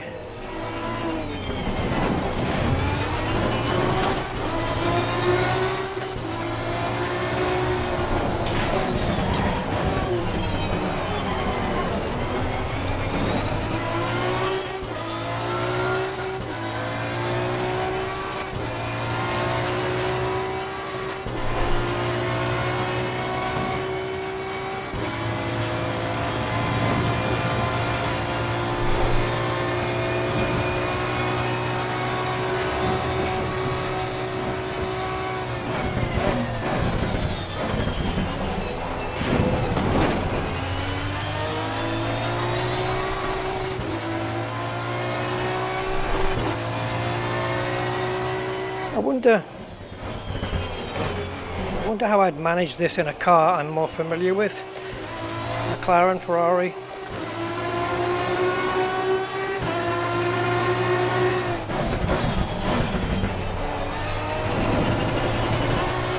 I knew I could brake a lot later there. The first time I braked that late and it got through no problem. Sugar lips.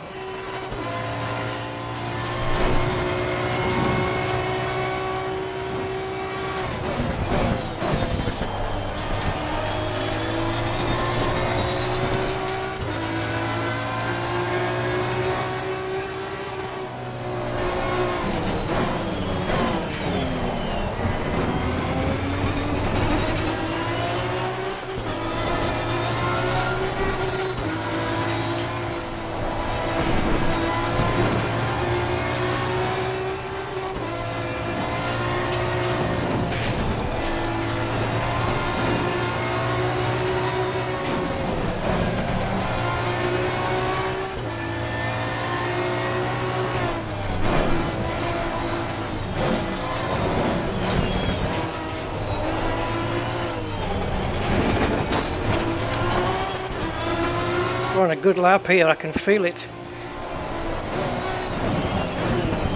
Is this corner going to let me down? No. It didn't help. It's hindering us a little bit, we're losing time, but still, 7/10 up at the moment.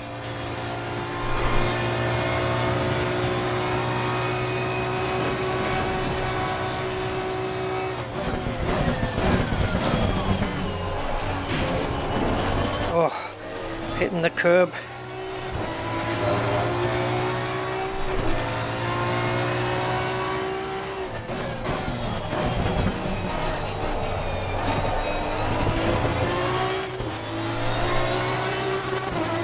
.207.9, fastest lap of the day.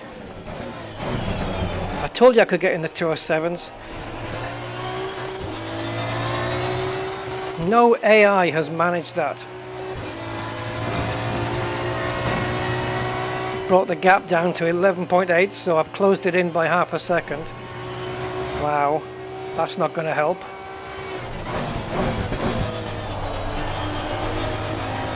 I did a 207. Yes! That's like a win for me round here. Concentrate, Rusty, concentrate.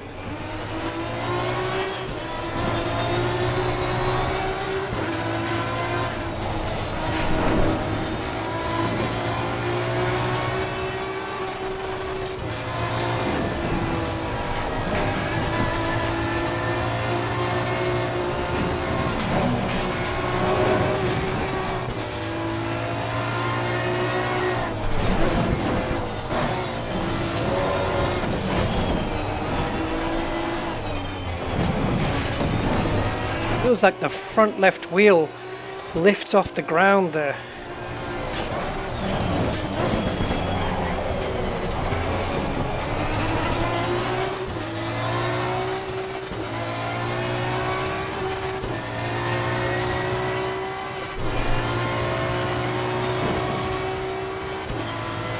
Well, we certainly held off the guy behind.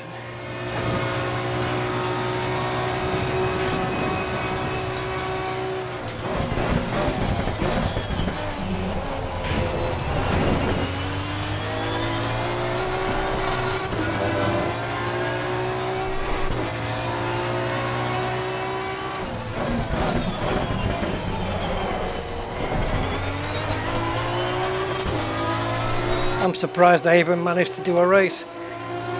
The amount of times I could hit the wall. 12 seconds off the leader. And I lost a lot of that. Yeah, I know where a lot of that time went. But my fastest time, why doesn't that Audi get past? What is this problem? My fastest time was easily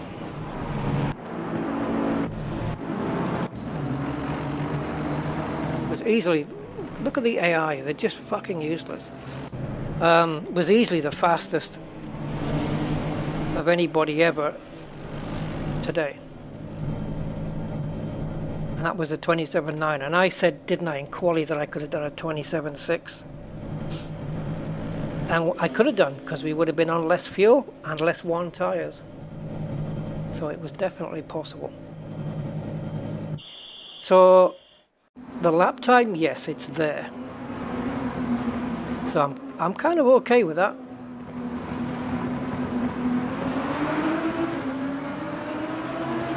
So, Jesus, we got the fastest middle sector?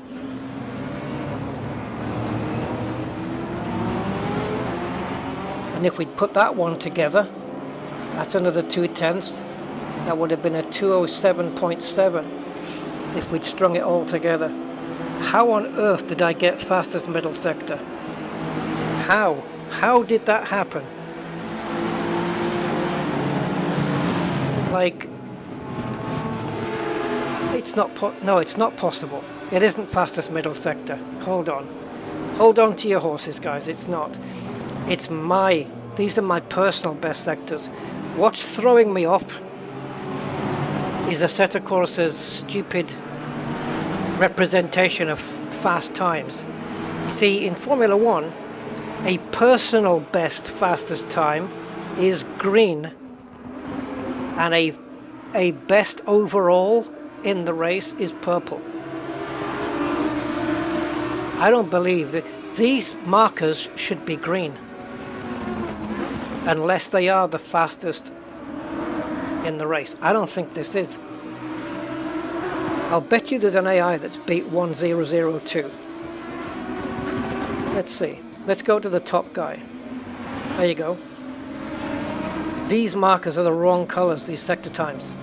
They should be green if it's personal best and purple if they are overall best.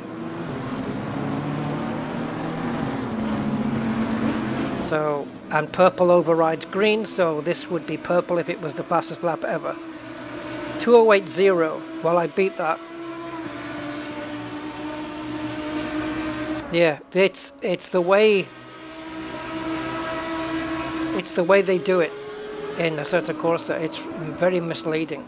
See, it looks like everybody's got the fastest lap of the race, and obviously not true. He did a 207.9 as well.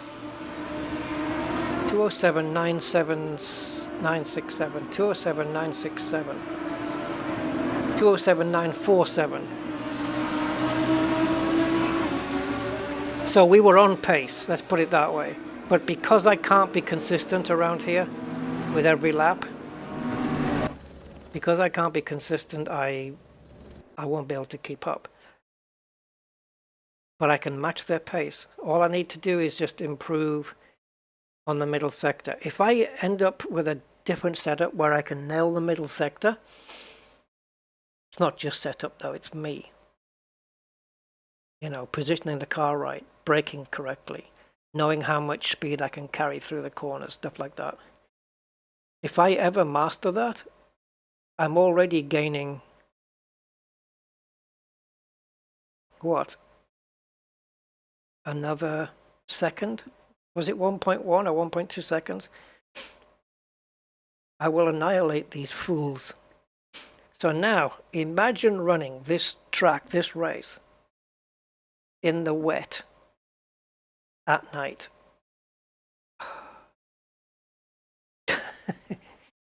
Nope. Sign me out.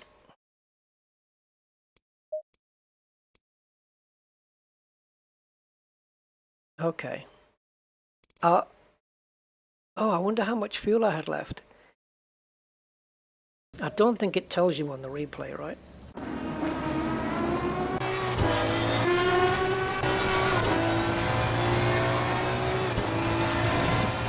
No, it doesn't. Does it tell you fuel used 5? It doesn't tell you.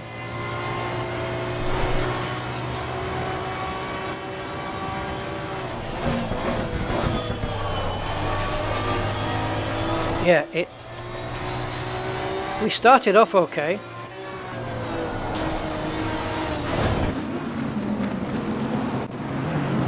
Alright, let me just get, I hate helicopter cameras. They suck hard.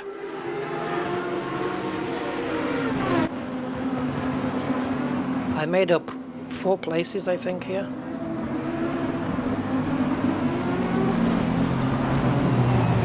The moment the green flag drops, the cars are no longer... I don't know what the word is, see-through. You can't go through them anymore. They become solid.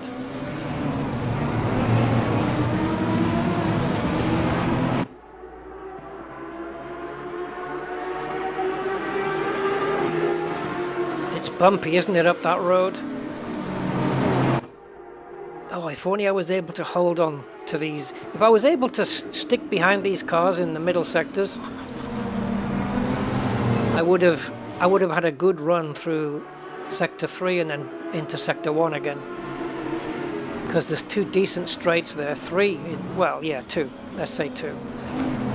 I would have had a good run. You know, to overtake them.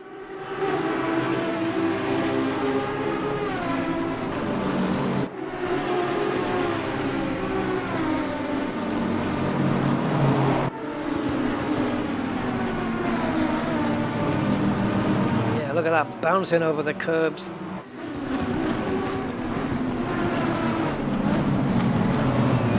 Not too bad.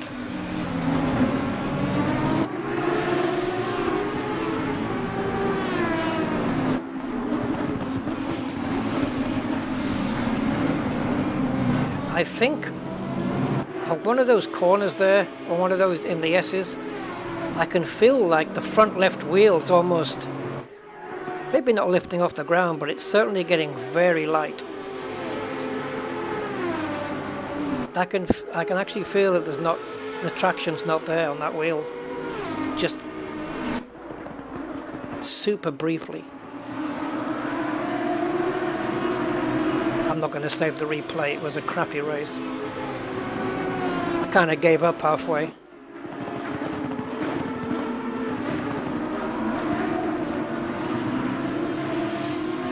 See, I was still managing to kind of hold on a little until I wasn't, when I made a mistake.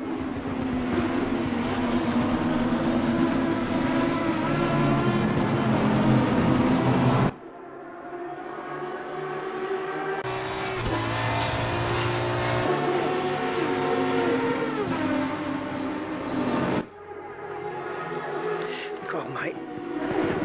My arm is still stinging badly. So where was the first error? That was good. That was a really good exit there. Oh man. Yes, I'm getting right on the back of this car now.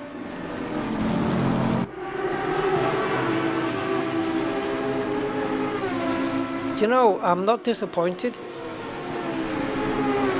I think I've made more progress than I thought I was going to. Bathurst is a killer track for me. So I think all things considered. Right, this is the corner. Is it this one? This one here.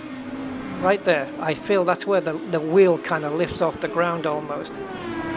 Well, it feels it anyway. Or is it there? It's one of those two corners.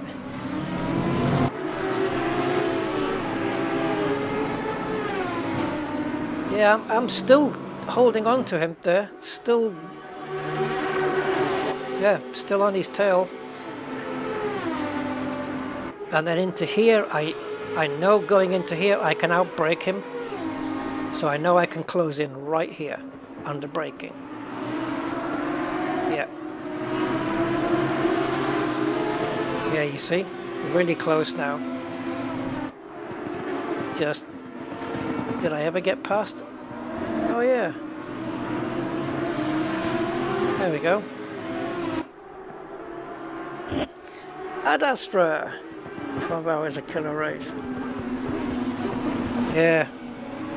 Yep. I mean, I'd like to watch some V8 supercar races in Bathurst. See, now he's on my tail, so what's happened there? Where did I lose time, guys? I wasn't far from the Audi. Is that a bad exit? Oh no. The Audi behind is all over me. I do have the speed advantage through here though, so I'm not really worried about him. Oh yes, hitting that curb, that grass slowed me down. Okay, but it's okay, it's not the worst thing in the world.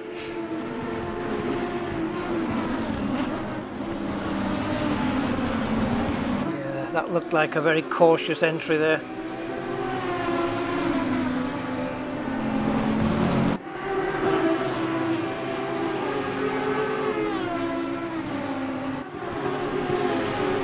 Oh, the car just looks twitchy. Trying to find the place where I just gave up. Well, let's just say the catalyst.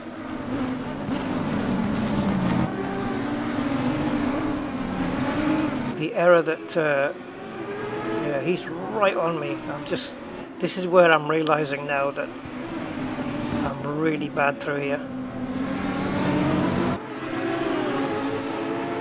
But as I said, I'm not disappointed with the progress. It's been okay.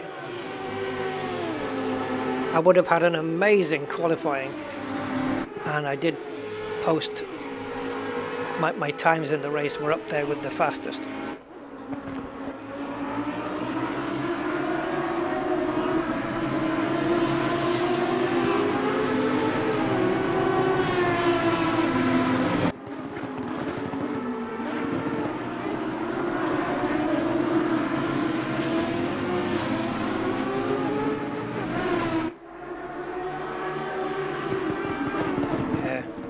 Losing time, aren't we?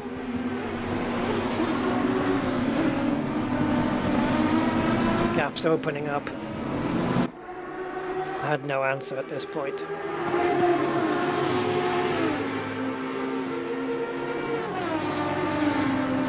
Yeah, the time I was gaining in sectors 1 and 3 wasn't enough to counteract what I was losing in sector 2.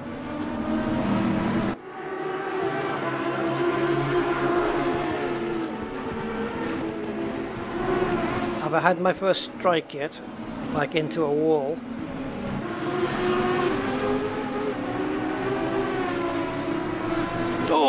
God, that was close. Jesus.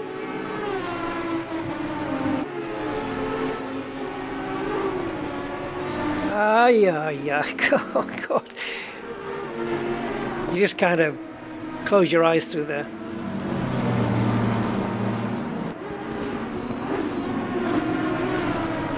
Okay, that looked good.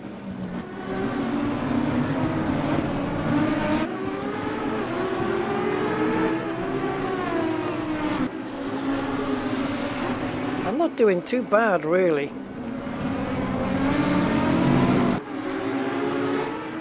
Is that right? Kangaroos on the track. And dingoes.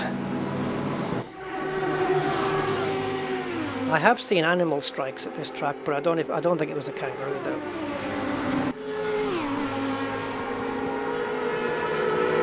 Or at least there was an animal on the track. I don't know whether the car hit it or not. I try to avoid watching those.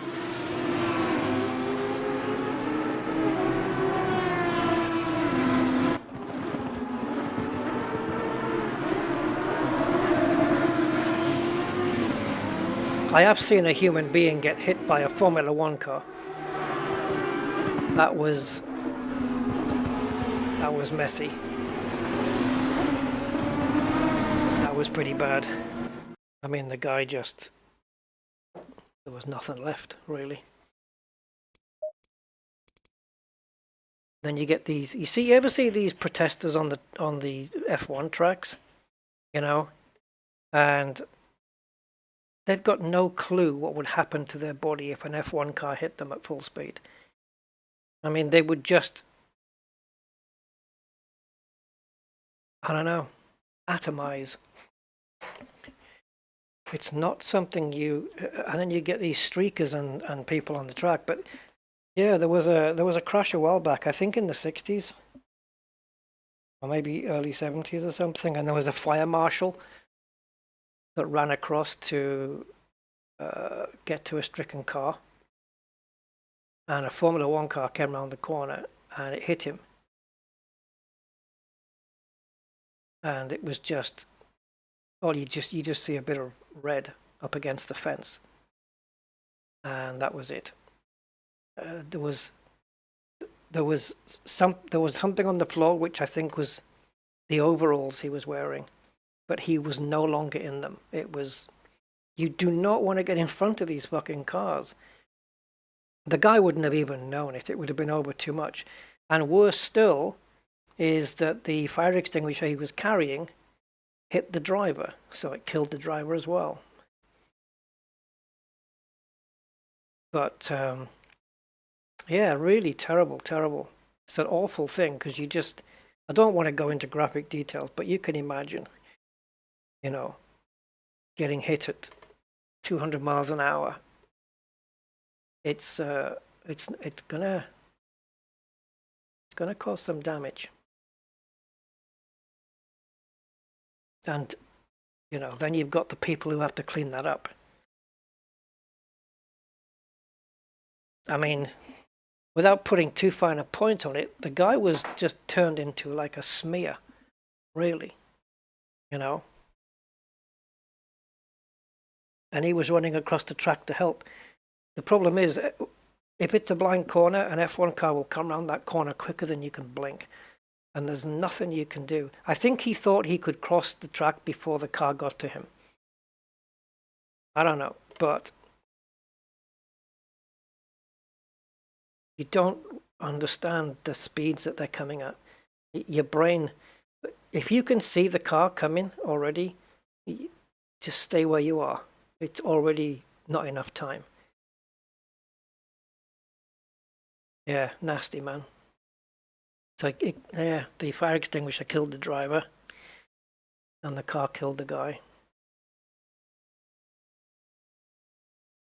Yeah, it was nasty. And that was after an accident that had already happened. I think it was a car that was on fire or something, and he was going to attend that. And he was just like a volunteer marshal, you know, they just volunteer to go. There's not like he wasn't like paid or anything. But yeah, it's horrible to see those things. A train, yeah, even like, yeah, you imagine with a train, what a train would do to you. I've seen footage like that. People falling onto the tracks off the platform. They fell onto the tracks accidentally. They just fell, or they've gone to grab something because they dropped it or something, and the train's coming, but they can't get back up onto the platform. And there's, you know what the gap is like between the platform and the train, right? It's barely enough to get a human in there. And so that's where he was. And yeah, hopefully it's just over fast. But yeah, I think the F1 accident was probably the worst one I've seen in terms of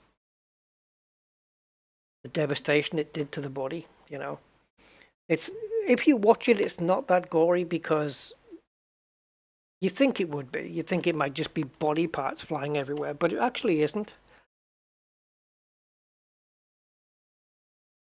It's just, I don't know. Don't want to go too much into it. Put a downer on the stream. Yeah. Yeah, so I think people who are intending to protest a Grand Prix, like these idiot Just Stop Oil people, should watch that video first and then decide if you still want to step in front of an F1 car at speed. Yeah. Thankfully, the drivers will see you, but if they don't, man. Yeah. Anyway. Yeah,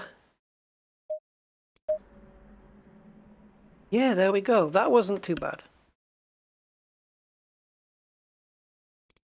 A car I wouldn't have picked and a track I wouldn't have picked. We have to do that again sometime. But what would be another car I wouldn't pick? It would definitely be the worst. The last one I would pick would probably be a Bentley or a Jag. But I fancy looking at this Nissan as well. Or this one, the Gallardo. But I wonder if I picked up like the new 2023 Porsche, how that would fare, how fast I could be around Bathurst with this thing. Would it really be that much quicker? And I know that the AMG now feels amazing now. It wasn't my favorite car before, but since the 1.9 update, this car feels really good, like straight out of the box with the setup. It feels really nice and planted. I wonder if I should give it a go. Let's have a look, see what we have in setups. Oh, that is obviously the first one. That's a matte black. Look at that. Purpley pink. Ooh, too garish for me. Crowd strike. It's what would happen if a plane hits a stadium. Too bad. Oh, I like the look of this one.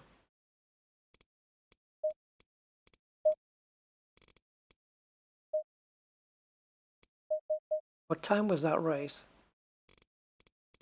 2 o'clock. And how have we got the weather? Oh no, dynamic.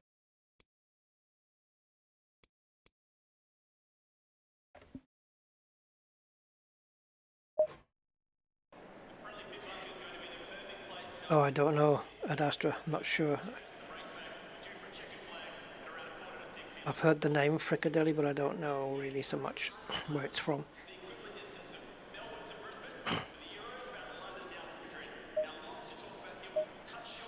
I just choose the aggressive setup. Just take a crap load of fuel out. I did a 2079. Wonder, wow, look at this livery here. It looks like a black hole is swallowing up the Mercedes factory.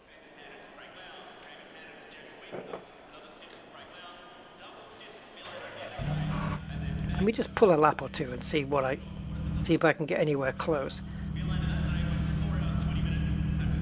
I've only really driven this car around Valencia, Ricardo Tormo, that time, and I remember commenting that, oh, did it? Oh, right. Okay. And I remember commenting that the car felt really, really good. So, if that holds true now, oh, that low rumble. Are we on dashboard here? You see, we got blind corners at this track, and this view,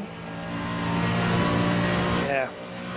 Let's keep it here where we've had it all day. Some of the gearing might be different. Oh yeah, it's turny. It's definitely turny. So no setup work other than taking some fuel out. Oh, it's oversteery if anything. Unlike the Aston, which was a bit understeery.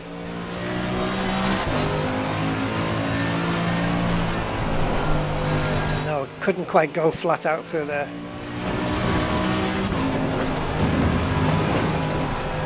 Just trying to see where the car is here, the limits. Oh, aye, it is understeery. Oversteery, sorry. Oh, honestly, sometimes I couldn't guess which way a lift was going if I had two guesses. I need to change my brake balance.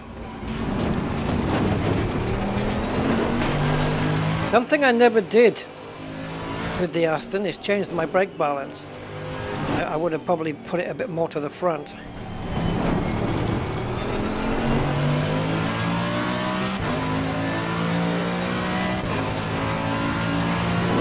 Low rumble of the Mercedes AMG.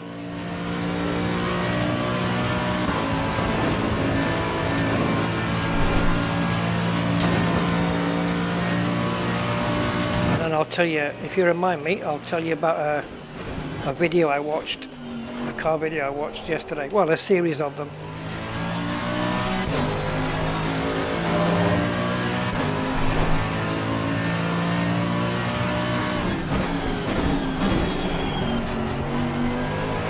It turns in nice.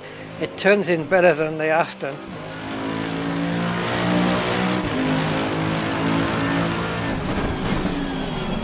Oh. I braked a lot later for that corner than I ever did in the Aston.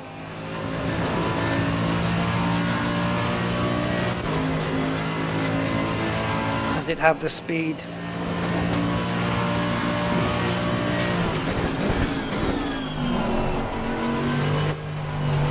Yeah, the initial turning on this is very pointy.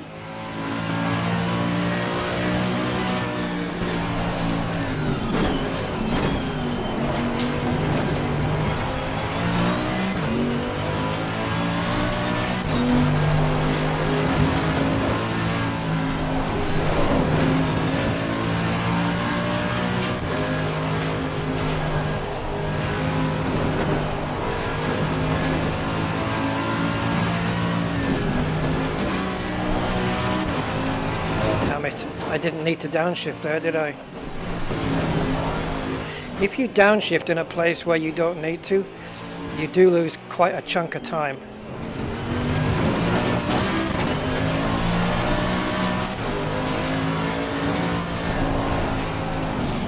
So, scruffy part of the lap here.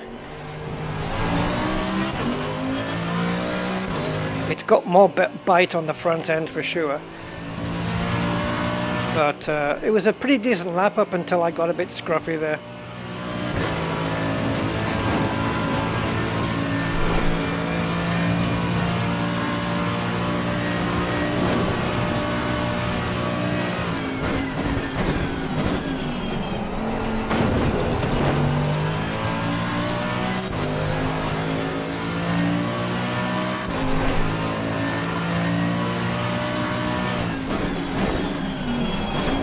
I thought we'd be quicker than this.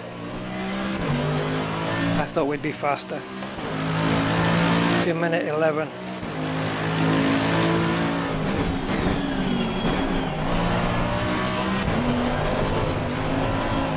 Yeah, I'm over trying now because I knew I needed to find 2:11, 6, 10, 6, 9, 6, 8, 6, 7, 6. I needed to find just over 3.5 seconds.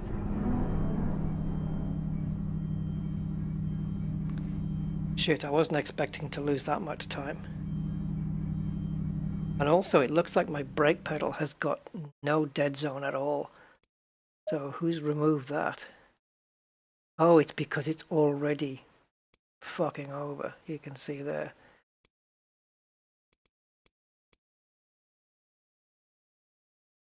Ridiculous.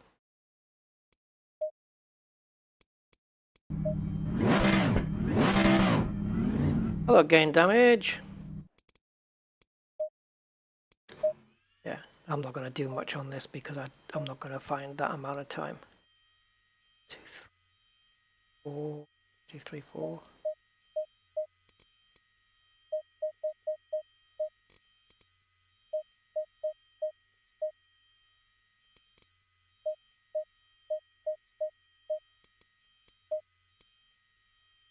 Oh, Jesus, right. Let's run it lower.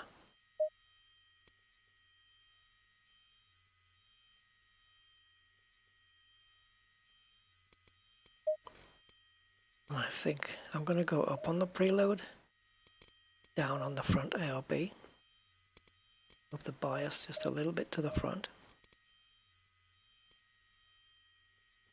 Just you know, experimentation. Oh, no engine power.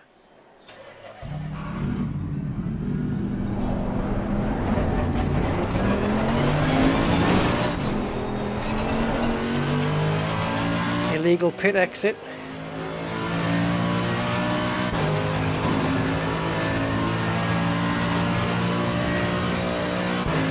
And that hole you see on the bonnet, it's not for putting suitcases in.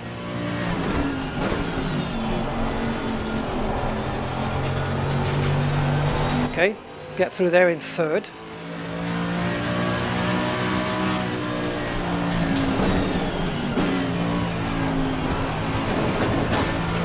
Smooth.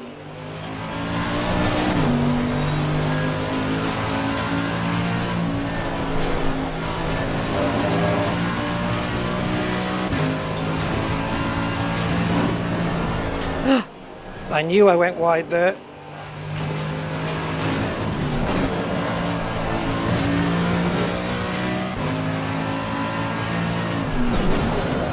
Okay, this is all wrong.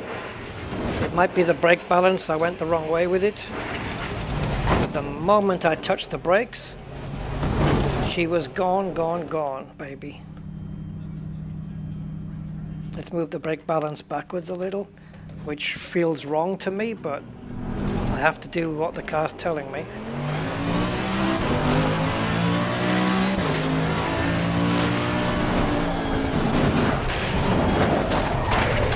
It's very hard to gather mental information when the car won't stick to the fucking road.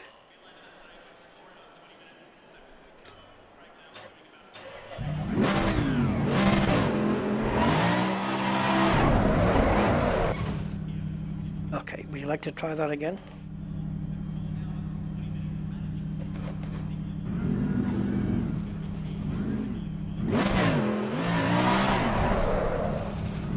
Oh really, you want to fuck your own tires up? We can go there. We can do that.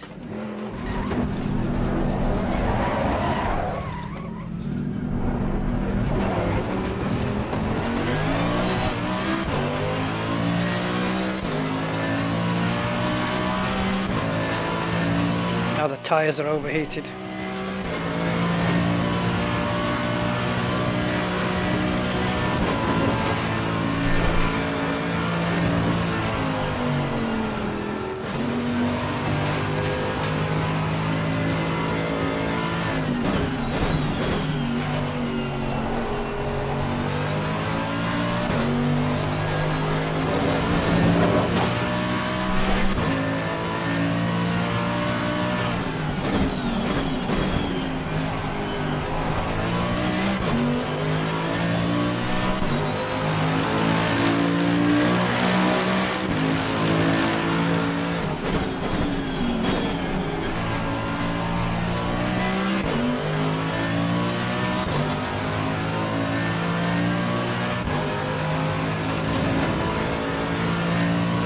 can't beat my own time. I got no chance of beating the other car.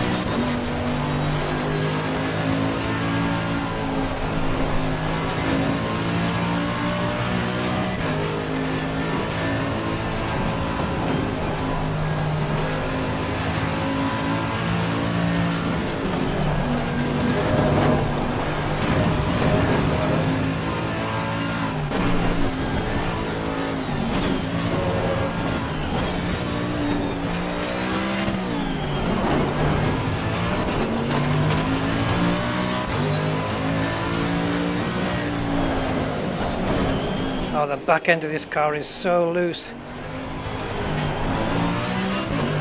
Okay.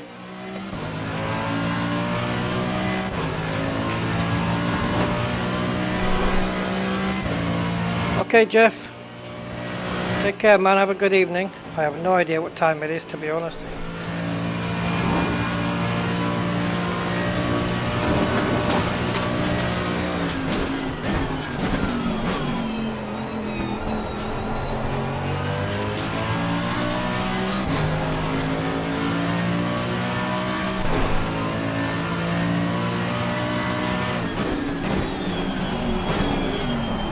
Nothing happened there.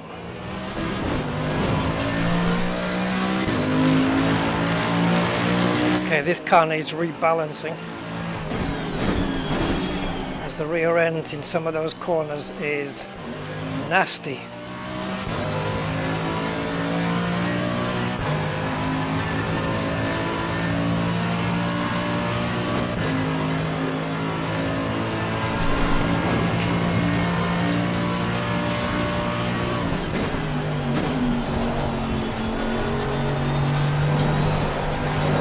Third gear through there, the Aston didn't do that.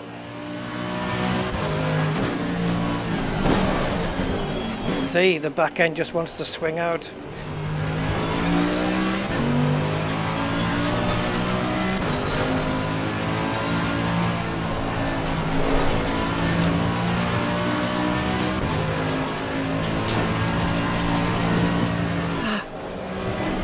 Had to downshift there to avoid the wall. Yeah, this car's badly balanced. It's not working at all. No. It's like the front end has got grip and the rear end didn't sign up and get the memo for grip. So, what do we do about it? Juliet. Right, okay. Mechanical grip then. So if we were to want oversteer, we would go dee. Don't. We want understeer. So we're going to go down one, bring the preload up.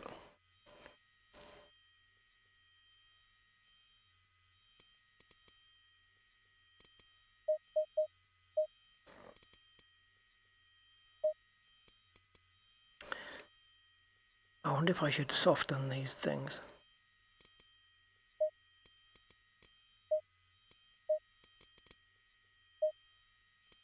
And then on the aero, I'm not going to increase the rear wing, I don't think, not yet. I wonder if the car's bottoming out and I need to raise the ride height. Because I did mess with that.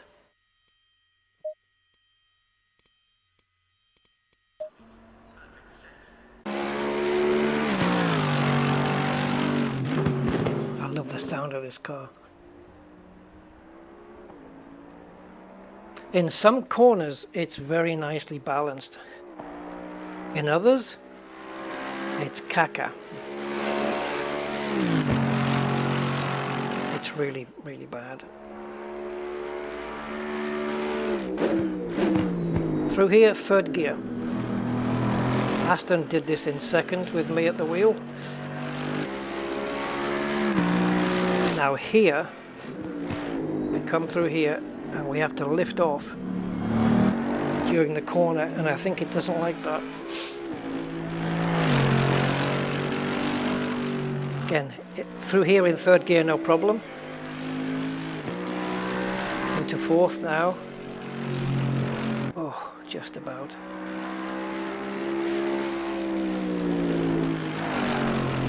And yeah, that was me staying in fourth gear, but I should have lifted off a little bit more. Third gear, second, first gear, which I could probably stay in second through there. So I'm going to try staying in second next time. Oh, you see the back end just go out? Ah.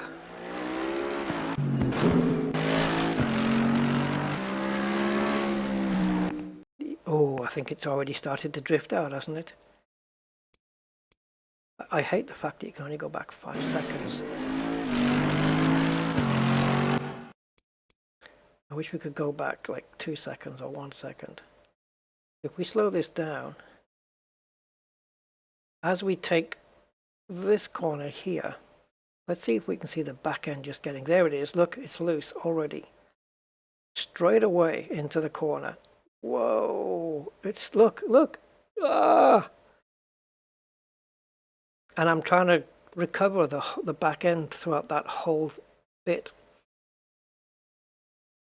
How did we do through here? That's okay.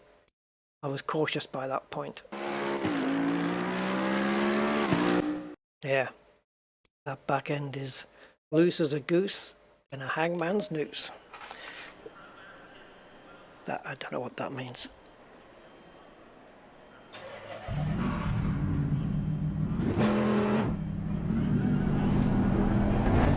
Alright, let's see if I've managed to tie the back end down a little.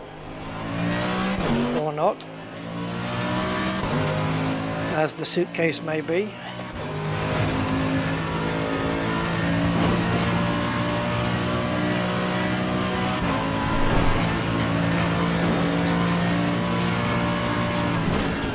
To be fair though, it did take setup work to get me into the 207s and 208s with the Aston. But there is potential here. No, still squiffy there.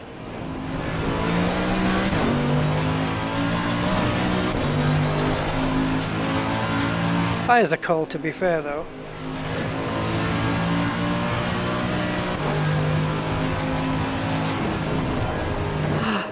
Oh, turned in too much. Stay in fourth.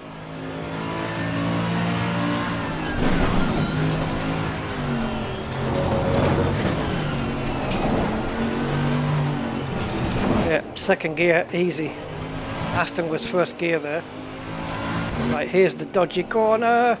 I didn't get a chance to find out. But I think it's a result of me turning in too tightly, and the rear end can't live with it. Maybe we'll get to find out on an actual real lap. But I don't intend to tighten the corner so the car does that. I want it to not do it.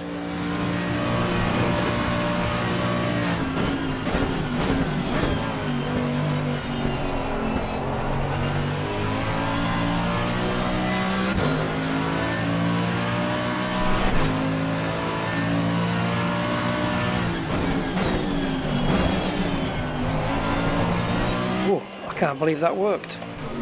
Sort of.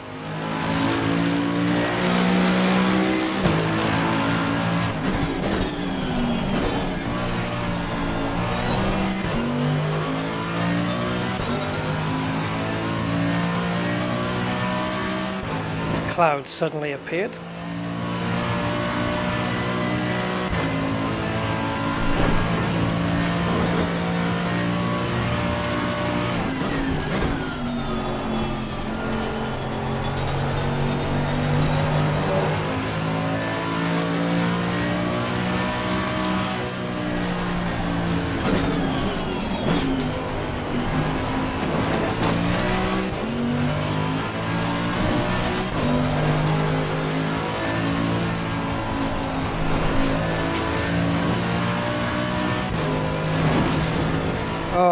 Jesus Christ, man.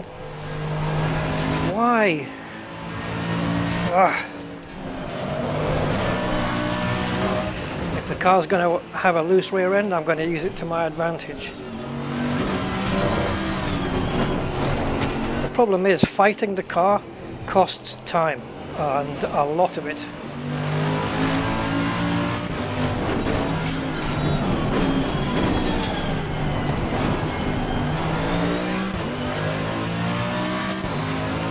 So you just have to drive differently through the corner, that's all.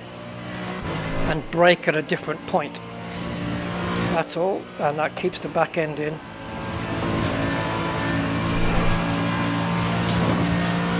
But we're 1.4 seconds up, and that was a shitty lap, as I'm sure you observed.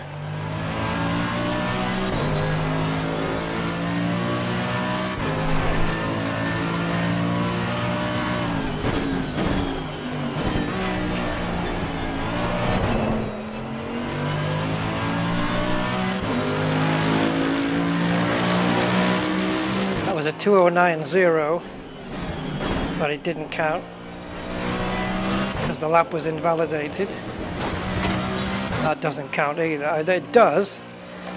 The FIA counts it, but I don't. We've lost valuable time.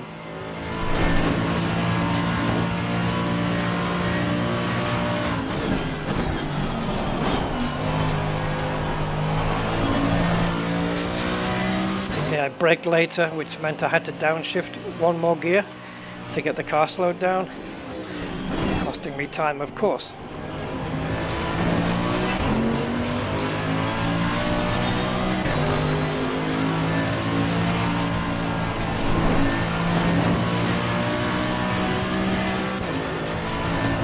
Oh, I keep drifting wide there, I can't help it.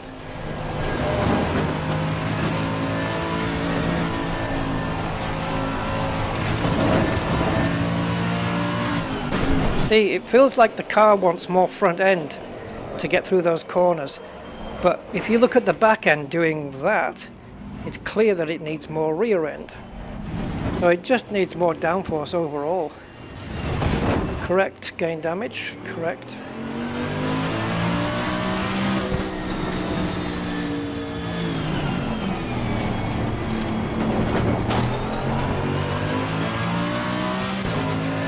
At the moment, the setup's just way off.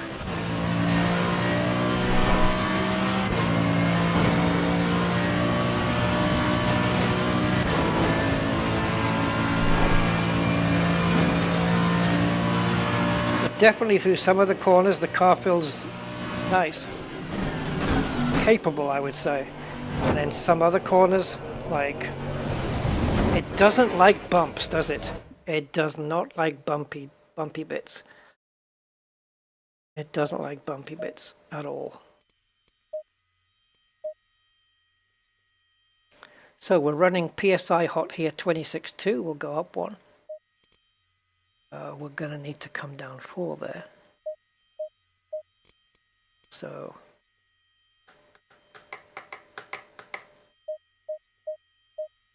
which I feel is wrong after a spin, but okay.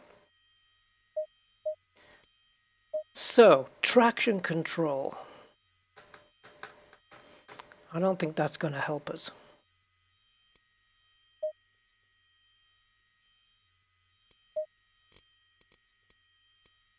We're going to soften the rear suspension here.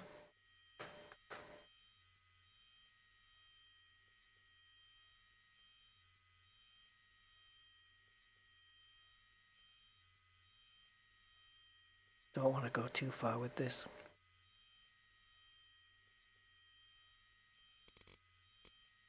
What if I go there for understeer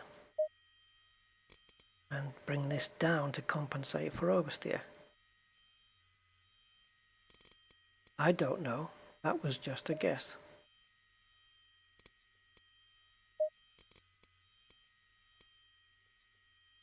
Oh, we have a splitter. Just noticed. Okay.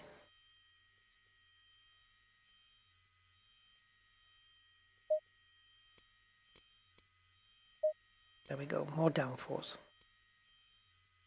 The problem is it's not aerodynamic downforce that we need. Oh, sorry, I'll rephrase that. It's not aerodynamic grip that we need. It's mechanical grip, because the car is sliding at slower speeds. It's not sliding at the fast speeds. So let's put that back. It's mechanical grip that we need to aim for.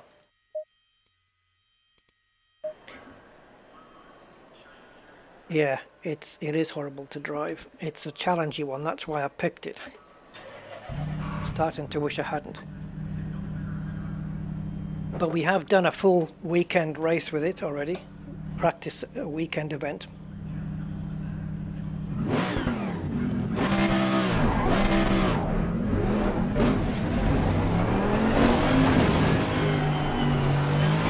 Yeah, we did practice quali in a race already.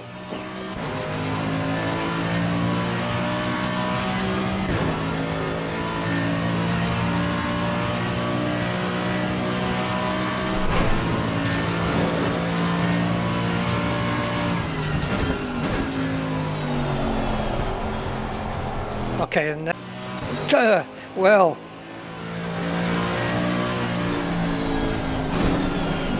oh, my brake pedal's making a funny mechanical noise, a grating noise.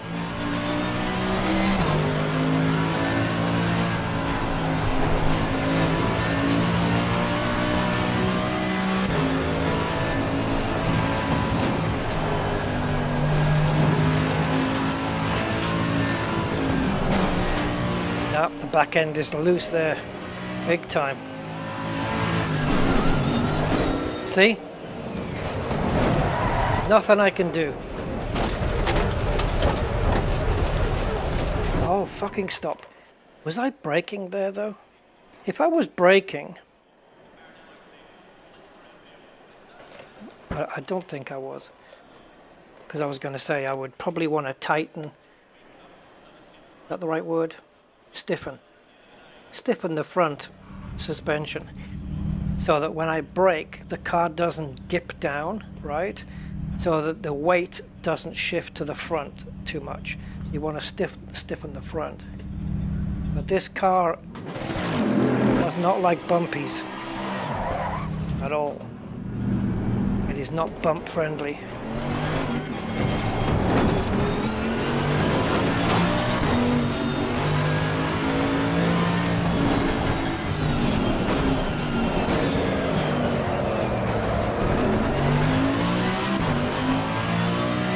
I wonder what it's like running the safe setup.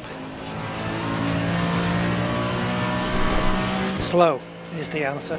It's going to be slow.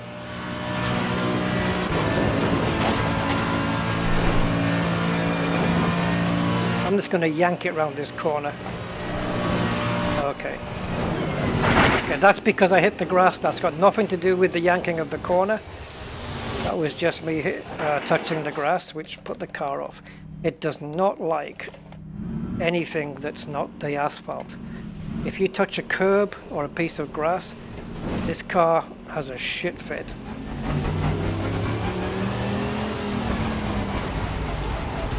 It also doesn't like undulations, which is going to be a problem around Bathurst. As Bathurst is an undulation, at least it feels like it to me. It's like somebody got a load of bumps and tied them all together.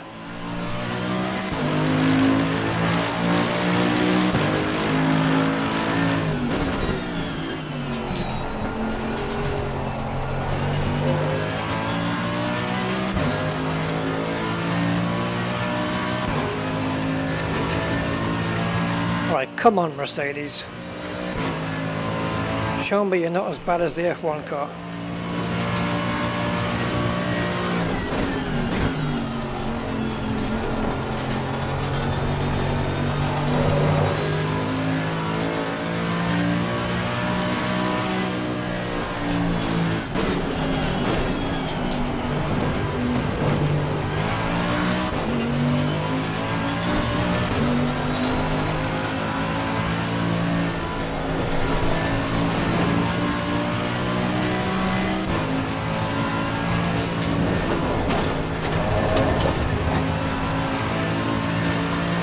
obviously nearly lost it there.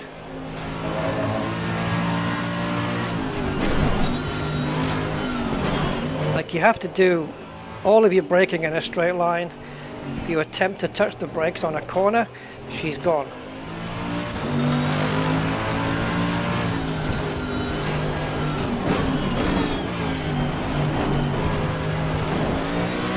I just drove that so different to how I've been driving it today. I braked like 10 meters earlier and let it coast through the corner instead. We got the car through, we got the time, but it's weird.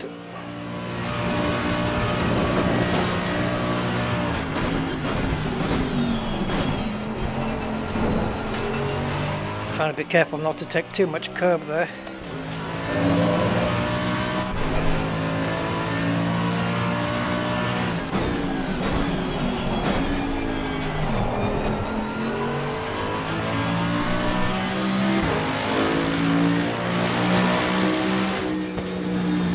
So 2094. Okay, well that's considering how the setup is and stuff, we are 1.5 seconds off where we want to be. But as I said, considering how rubbish the setup is,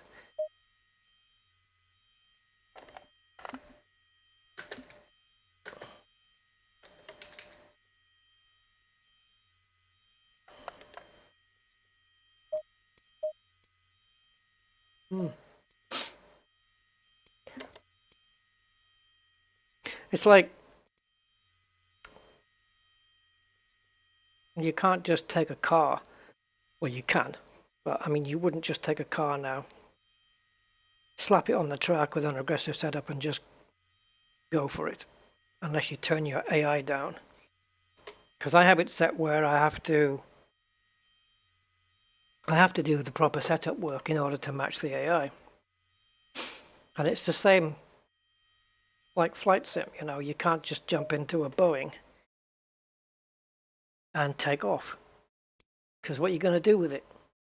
Where's it going? You know? Where's your flight plan? You've got to do all the stuff. You have to do all the setup work, let's say. If I could pick a car to lap around there. Before 1.9, I would have gone with the McLaren.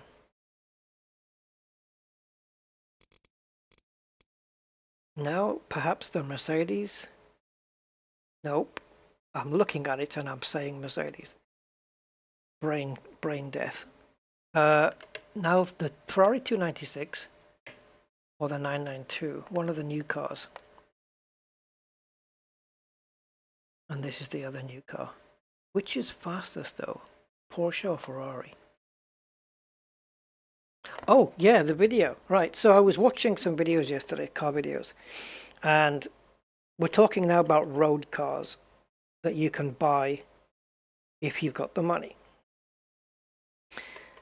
And I've already seen plenty of videos of the 911 Turbo S taking on the likes of McLarens and Lambos, Ferraris, and beating them, because the Porsche 911 Turbo S is just quick. So this 911 992 GT3 that they have now was going up against let's just call it a 992. They're all 911s, but they've all got their own separate designations. Porsche are very weird like that. So it was a 992. It was one of these. It was a GT3, but not the R version. It was just the standard GT3 that you can buy. And it was going up against Ferrari 488s. It was going up against Lamborghini Huracans, stuff like that. And it was going to win. It was always going to win because it's just off the line. Its traction control is the most superior, and it has the acceleration like hell. Okay, fine. So it was beating all those cars. Very cool. And yeah, it's nice if you're sat at the traffic lights and you've got a Ferrari next to you. Well, depending on the model, and the guy wants a race and you know you can beat him, you know. It's nice, and you're sat in a Porsche, which is probably infinitely more comfortable as well. So they then took the 993, sorry, the 992. Where am I getting 3 from? Oh, GT3. They then took the Porsche 992 GT3 and put it up against. I was looking for videos of putting, not pudding, the Yorkshire pudding, putting the 992 GT3 up against the road version of this, the Ferrari 296. But they didn't. They put it up against the Ferrari SF90, which I think is partly electric, and the Porsche is not. It's all combustion. Now, the Ferrari SF90 beat the Porsche quite well. I would say by a couple of car lengths over a quarter mile. It pulled away really, really quickly. And that's a big feat in and of itself to beat that car, the Porsche, because the Porsche is very quick, a very quick car. There's a price difference though. The Ferrari SF90 is £168,000 more expensive than the Porsche.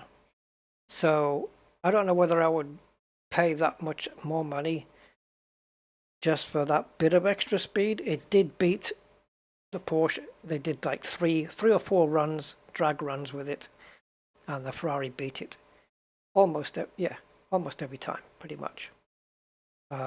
Comprehensively though. They did a test from 50 miles an hour instead of from standstill as well, and the Ferrari just took off. And it's kind of a impressive thing to see any car beat a Porsche 992 GT3, right? Because it's just that quick. But there is always someone bigger and stronger than you. Always. And the Porsche 296 found that out when it went up against the Rimac Nevera. Now, okay, it's not a fair fight. I grant you that one. But the idea was to see what the difference was going to be. The conclusion was it was a foregone conclusion. The Rimac was going to murder the Ferrari. We knew that. It was just a question of by how much. Because the Rimac Nevera is all electric. It has the equivalent of like 1,500 horsepower, whatever it is, in terms of electric kilowattage. And the SF90 has already trounced the 992. So they had these drag races, and the Rimac the Ferrari got off the line nicely. I ain't gonna lie. And it stayed with the Rimac for the first,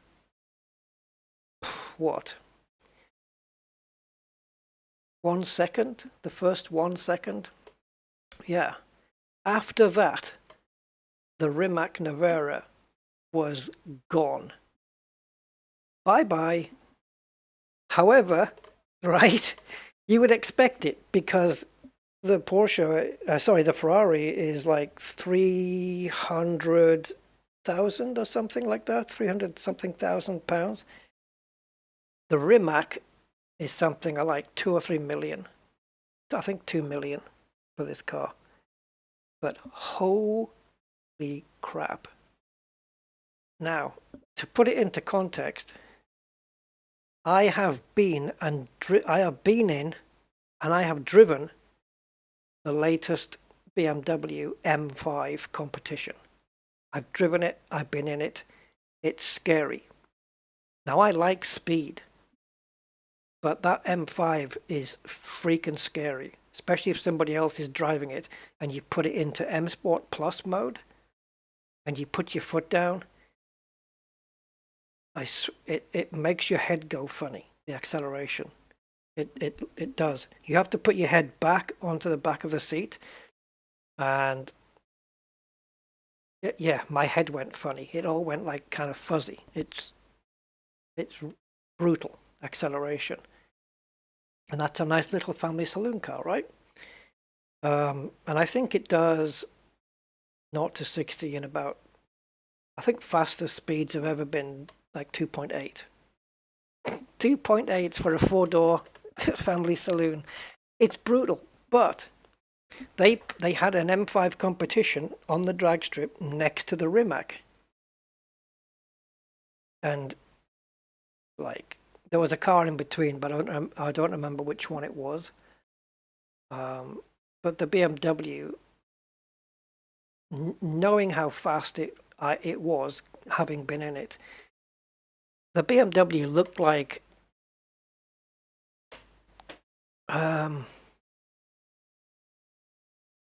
it looked like, how do I put this? Like he was, it looked like a fast car was going past him while he was slowed down to look for a parking space. That kind of difference. It was monumental difference in speed.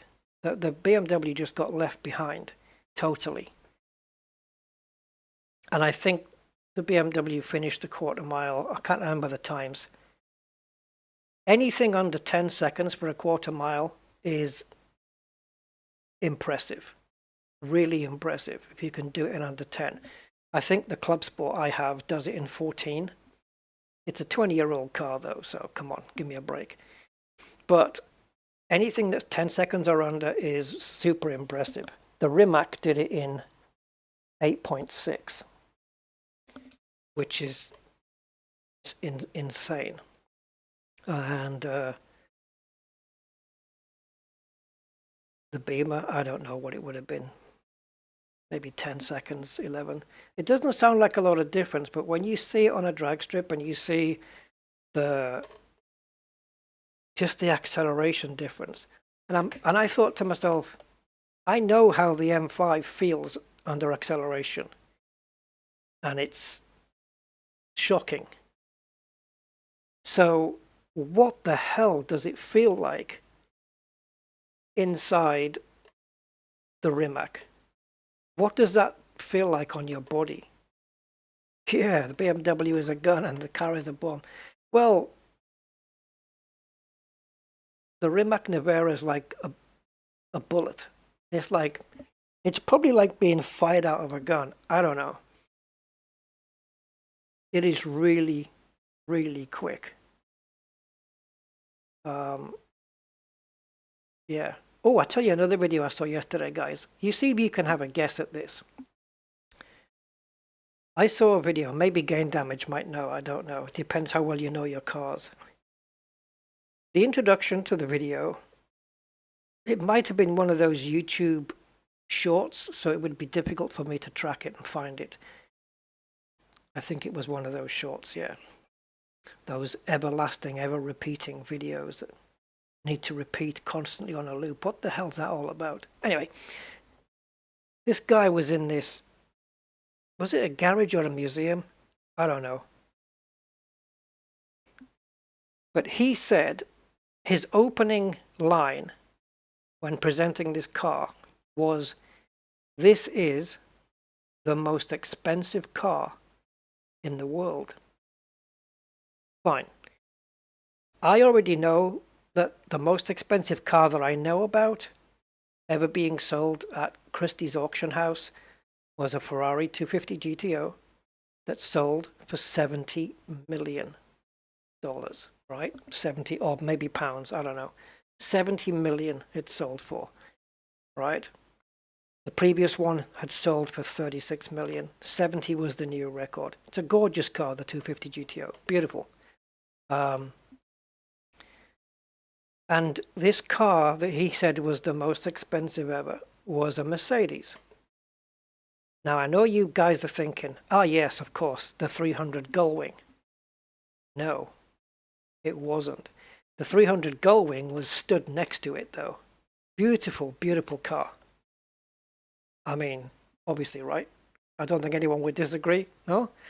The 300 SLR, isn't it, Gullwing? Or is it SL? 300 SL Gullwing is gorgeous. No, this one that was next to it was, I'm not going to give details because you guys will Google. I don't want to ask you the question. It was a car that was built in, I think, 1953, 54, something like that, specifically for racing. And they never raced it, ever. Instead, the Gullwing, I think, did the racing. So I'm asking you, how much do you think this car costs to buy? Because they know it because it's the sister car of this one, or a car similar to it, sold for that price already. And I will tell you, it is more than the Ferrari 250 GTO. So for me, it is definitely the most expensive car sale I've ever heard of. So what do you think the price of it was, if you had to guess, guys? In dollars? Oh, whatever. Actually, yeah. Everything's in dollars, isn't it, I suppose? And I think if you buy a car for that kind of money, it's kind of a shame because you wouldn't drive it, would you? You wouldn't take it on the road. Because what if you get even a stone chip? You know? You've been Googling gain damage. Did you Google? Did you Google? Come on. Yeah, it was claimed to be 140 million. Now, if you're in a car park and some poor bugger backs into your car and just scrapes the bumper, they're going to have to sell their house to get that fixed, especially if it's a bumper replacement. Like even the paint job is specialist because it's 1953 paint, right? So it's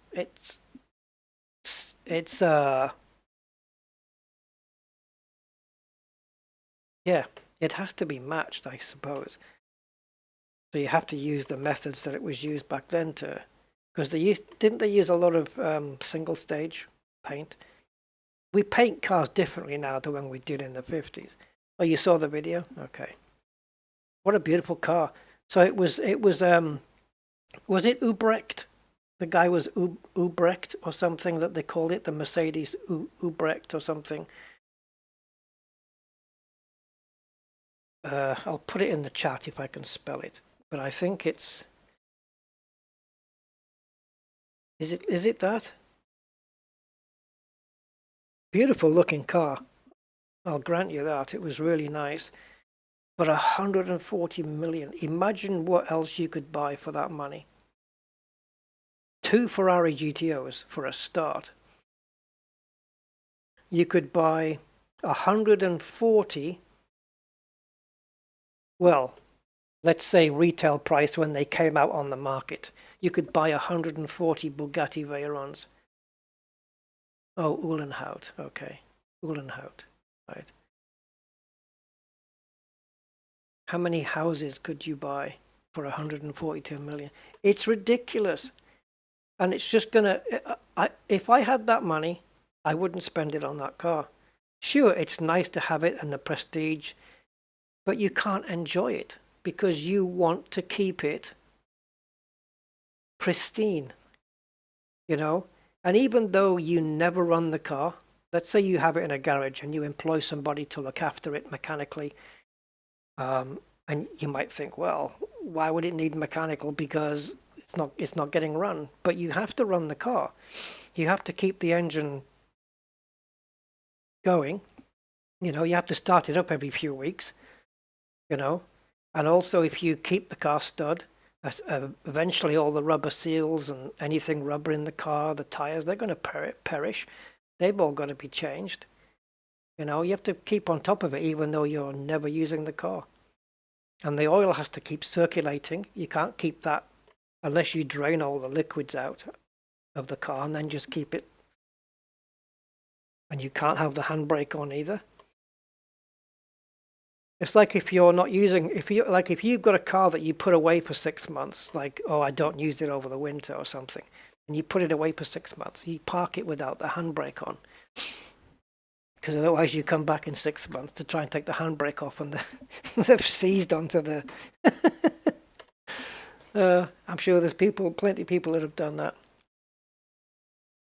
Oh, that's the one, yeah, 1955 300 SLR Uhlenhaut Coupe. Beautiful car. I mean, but then again, so is the Gullwing. Gullwings. I think the Gullwing and the Ferrari 250 GTO probably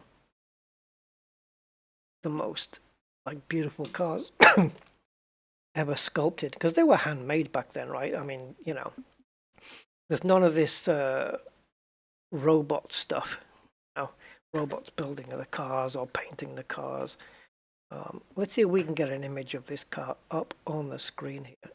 It is quite simply divine, my dear. I want to find a large image. Yeah, there she is. It looks very similar to the Gullwing in some ways. It does have the Gullwing doors. Let me just find a good picture. I'll tell you what I'll do. I'll give you access to my Firefox, guys. Browser with the brown trouser. This thing says 116 million there, so it must have been 140 million dollars, I guess. Previous mark was set by the Ferrari 250 GTO. I mean, oh, this is the place. Yeah, this was the place. It had the Gullwing next to it. Oh, look at this one. Wow. I mean, it's a beautiful car. Look at the side exhausts. Oh, crap, I just noticed those. Wow. Holy sugar. They were saying that the guy who had this car, or one of these cars, in the 50s, was driving down the Autobahn in it at 180 miles an hour to commute to work, you know. I mean, seriously, it's just wow.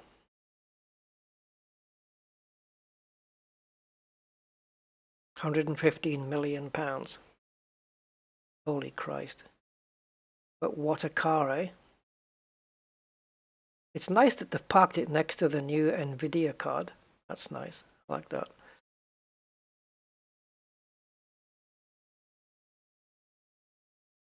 Definitely coupe. You're not getting your family in that thing. Oh yeah. I mean, just to replace parts on it. Like if somebody hits this corner here, you know, that's the wing, and it looks like this front end and the wing are all one part. And it's not like you can ring up Mercedes and say, oh, hi, do you have a front wing assembly and front end for a Uhlenhaut Coupe 1955? Oh, we can order one for you, sir. Oh, great. How much is that, please? That'll be £620,000. Imagine hitting this car. I would have to have a sign on the windscreen that said, actually you can't, can you? I was going to say have a sign that just said this car costs 115 million. You don't want to hit it. But then thieves, you know, imagine having it stolen. And imagine on these thin tires what this car feels like at 180 miles an hour with all that, the wind going underneath it as well. Because it hasn't got any front spoiler to prevent, you know, to move the wind around to the side. So it's all going underneath. So the more speed, the more the car's lifting. And on those thin tires, it's going to get sketchy at 180 miles an hour. the back end here. That's a lot of boot space.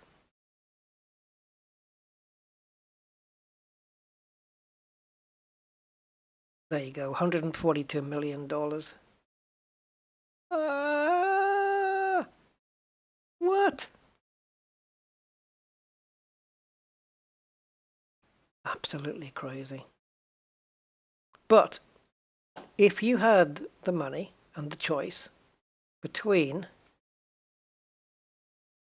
this and a 1962 Ferrari 250 GTO, there's a specific picture I want.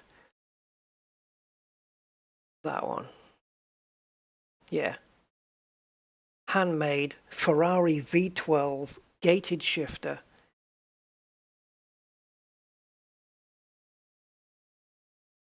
Which one are you picking? This costs half as much as the Mercedes. But in terms of looks, in terms of looks though, come on.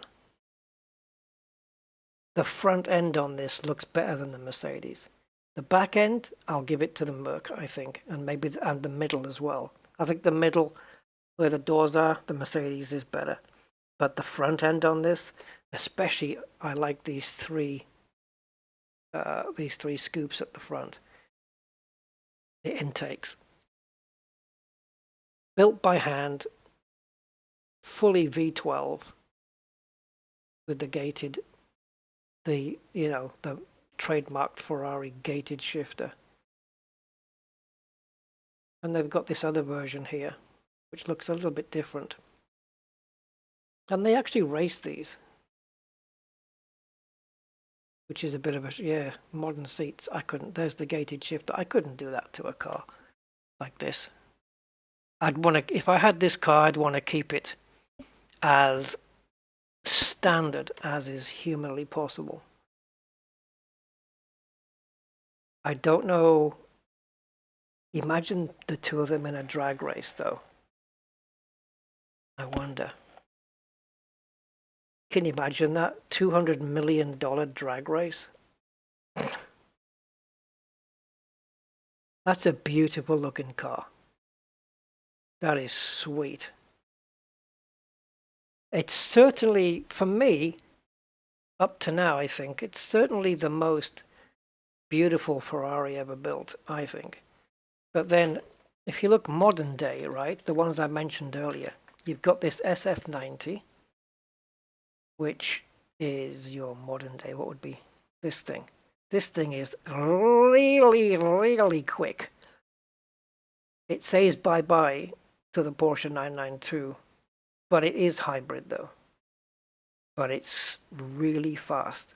The front end is, if you see this side on, oh here, look, it looks like these are eyes, and this is like a mouth. Look at this thing. The tires are too. I'd have to order it with smaller rims, because that would be uncomfortable. That is sleek.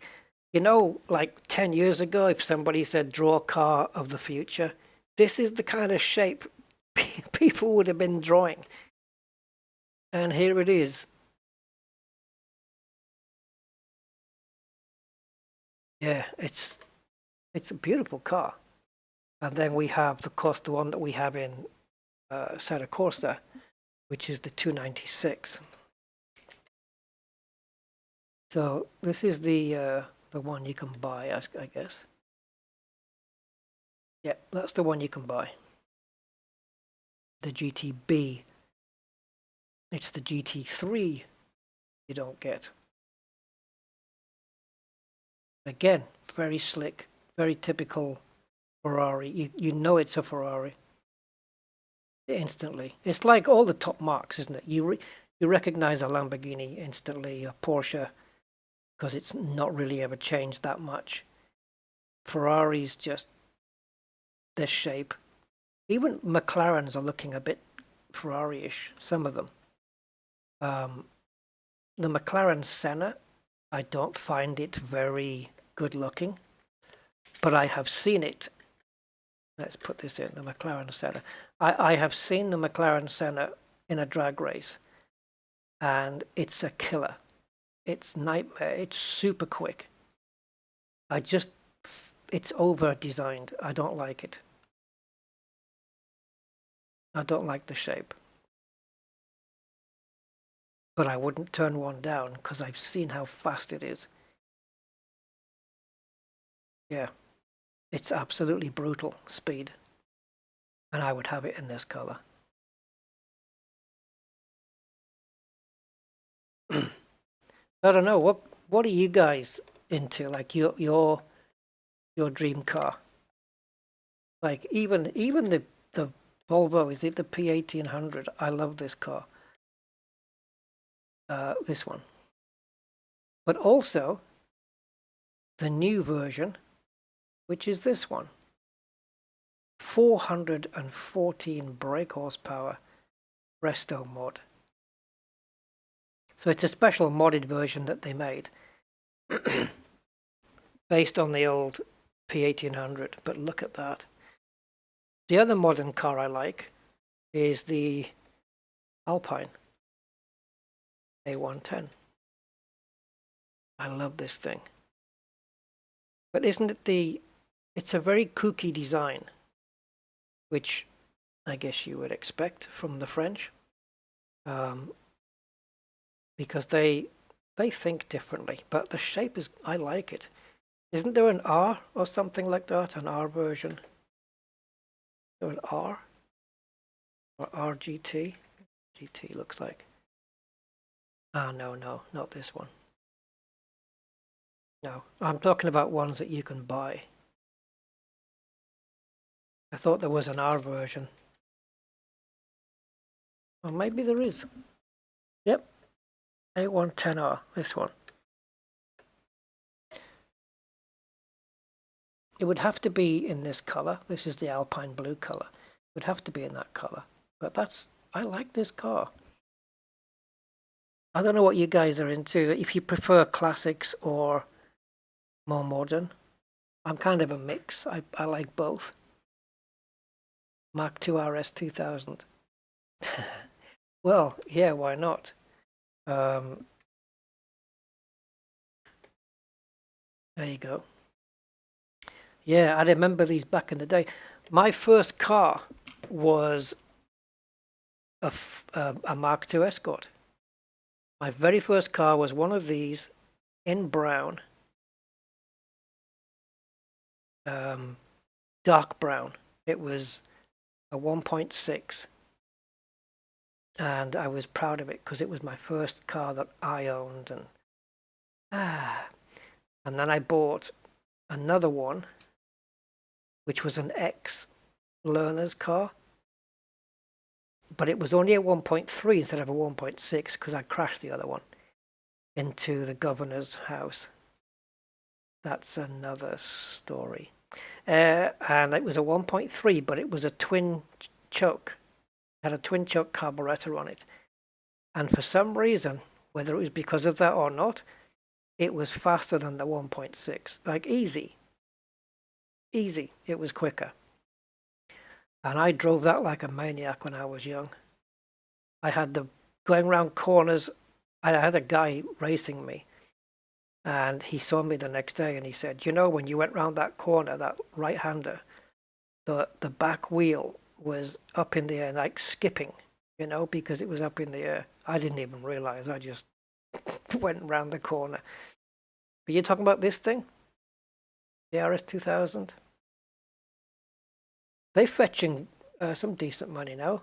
I think I saw the Mark I Escort or something. It might have been a Mark II.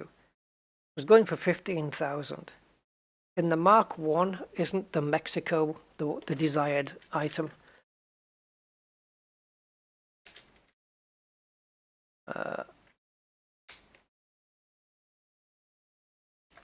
Escort Mark I Mexico. So if you can get an original one of these, expect to pay big money. Yes, they're old cars. No, they don't have a great deal of power compared to today, but they will fetch money. If it's an official Mexico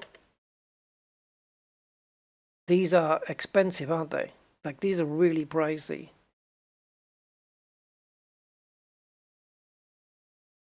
And also from back in the day, the Lotus Cortina Mark 1. They used to race these in historic rally, not rallies, historic racing. I guess, did they do rallies as well? I guess, maybe.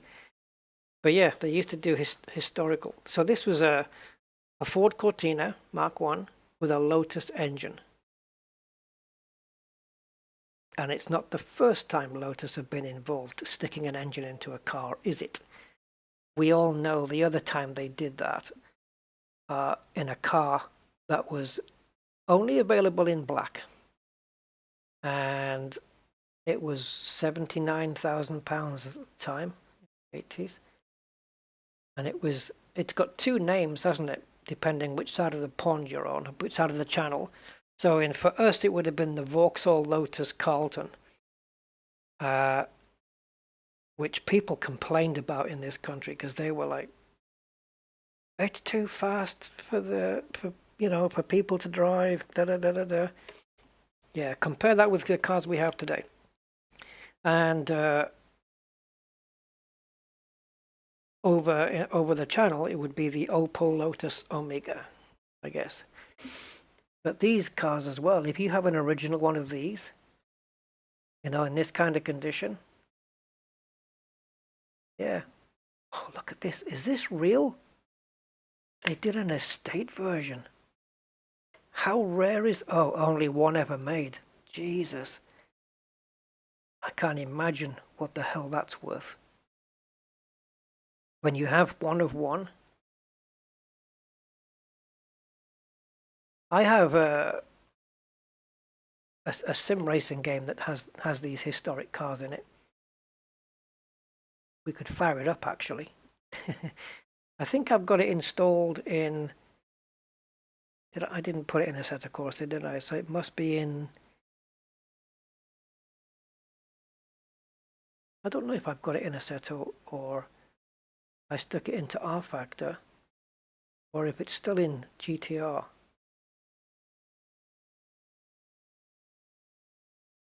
Like, people have transported these cars out of a game called Grand Prix Legends.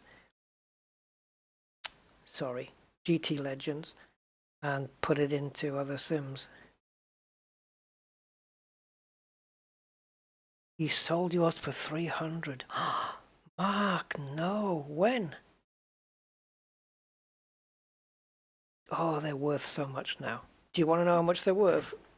Oh no, I'm sure you don't. So let's go to Ford Escort Mark II S200 for sale. UK. Whoops, I put 200,000.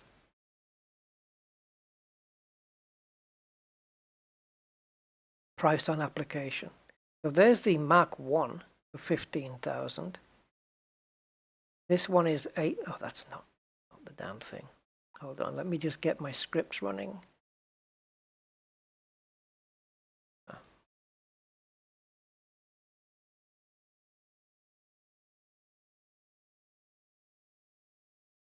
You're not going to like this one.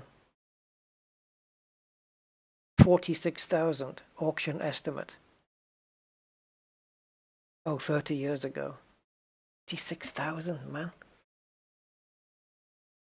That's half a cost of, well, I say half, a third, depending where you are. That's a big chunk for a house. That steering wheel is wicked. I love it.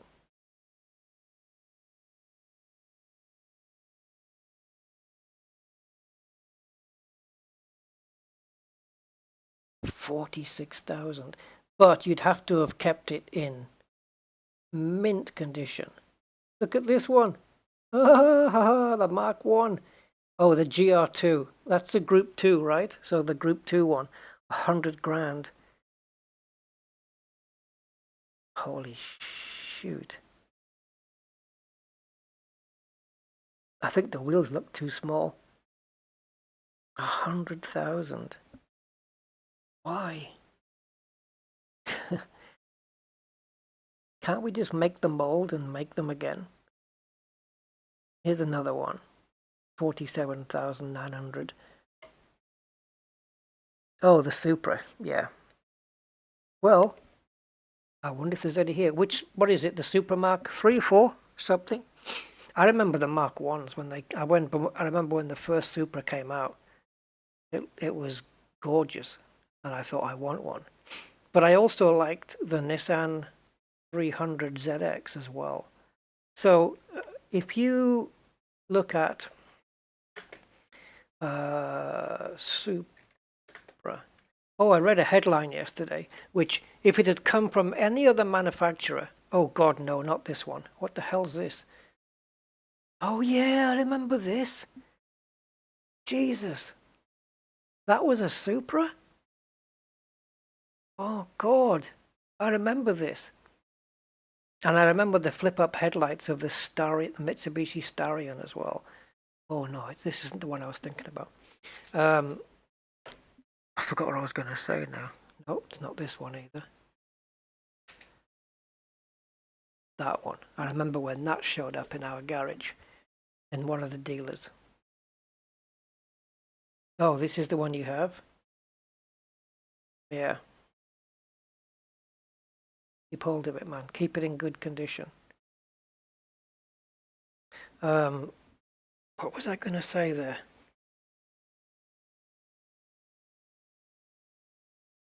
You're talking about Supra. Oh, yeah. So there was this article, and the headline said, I think it was a YouTube video which I'm yet to watch, and the headline was something along the lines of so-and-so, the name of the company, says that this engine or something, I don't know if they called it an engine, will change, or it will either change or get rid of, or the way we think about electric vehicles forever. Now, normally those headlines, you go, yeah, whatever. But if Toyota are saying it, you have to listen, because they know what they're talking about. They were way ahead of the hybrid game, weren't they, with the Prius. And Toyota, if Toyota comes out with a statement like that, I would trust them more than any other car company, because I believe Toyota would produce an engine that could do something that would change or get rid of EV cars as being the thing. I've never believed that electric cars is the way to go. But there you go. But I haven't watched the video yet. If I find it, I've probably got it queued up on my laptop or something. I'll have to have a look, see if I can find it. So it's, what am I looking for here? Oh yeah, Toyota Supra Mark III. The Mark IV is that, like, yeah, the Mark IV is one you can customize the engine up to, like in terms of horsepower, it's more like, think of a number, isn't it? How much horsepower would you like? Yes, please. 1,500? No problem, sir. There you go. So what are we looking at here? These are the new ones. No. These are the same as the new thingies. BMW Z4s. Did I not put Mark III? Oh, I did. Try again. Classic cars, Toyota Supra.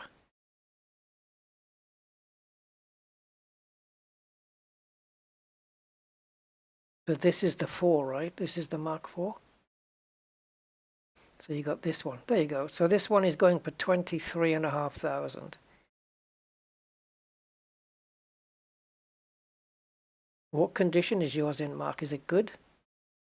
And the mileage on this is milliage, 36,000. Yeah, you better not put any miles on it. Yeah, 24,000 at the moment.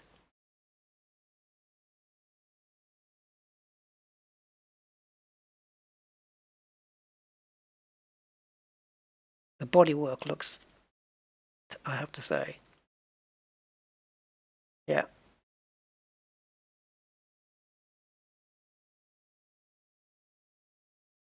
Yeah, it looks very, very clean.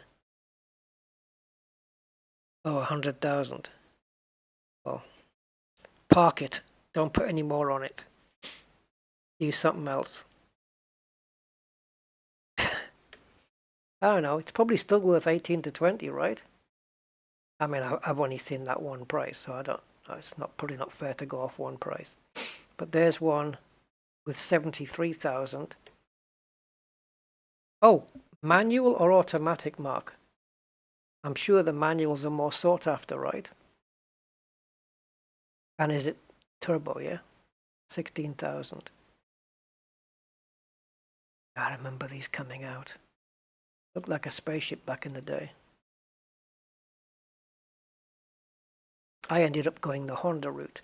My last Honda was a, let's go here. So if I go Honda Prelude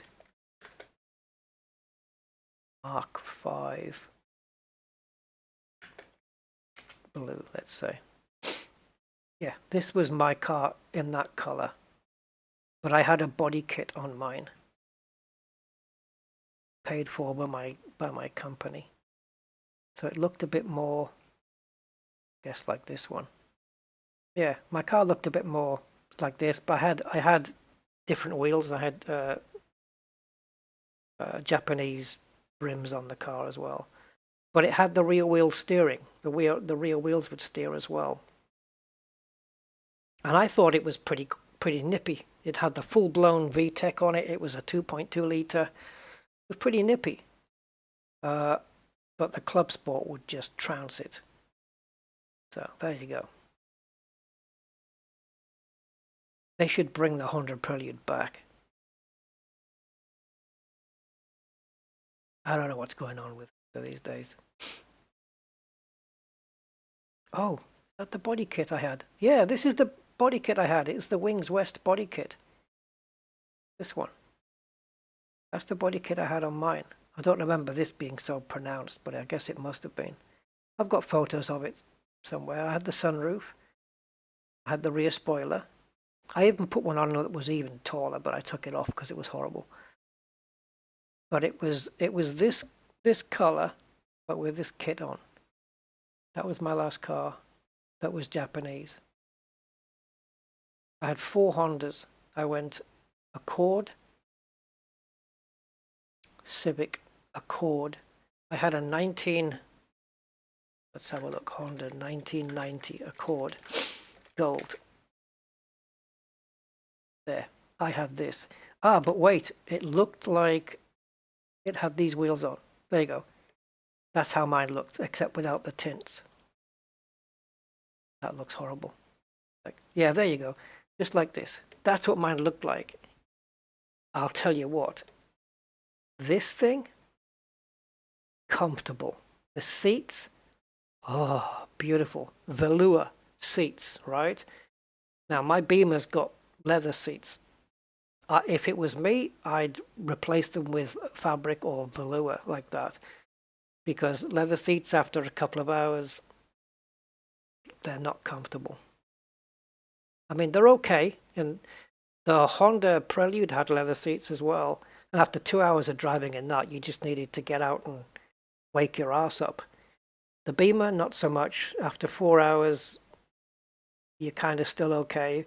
But the seats in this, oh yes.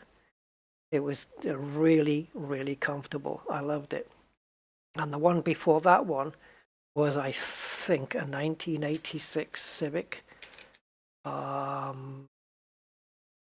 saloon, I guess you would call it, in silver. That one. Oh, got any more? Got any bigger images? I mean, there's one there. Yeah, I had one of these guys. 1.5 injection. It was in silver, and I loved it. It was a great little car. And you know, none of the Hondas I ever had ever let me down mechanically. Except for the Prelude, where the gearbox failed. It was an auto gearbox. It failed because it turned out it was a design fault from Honda. And then I just decided to convert it to a manual. But other than that,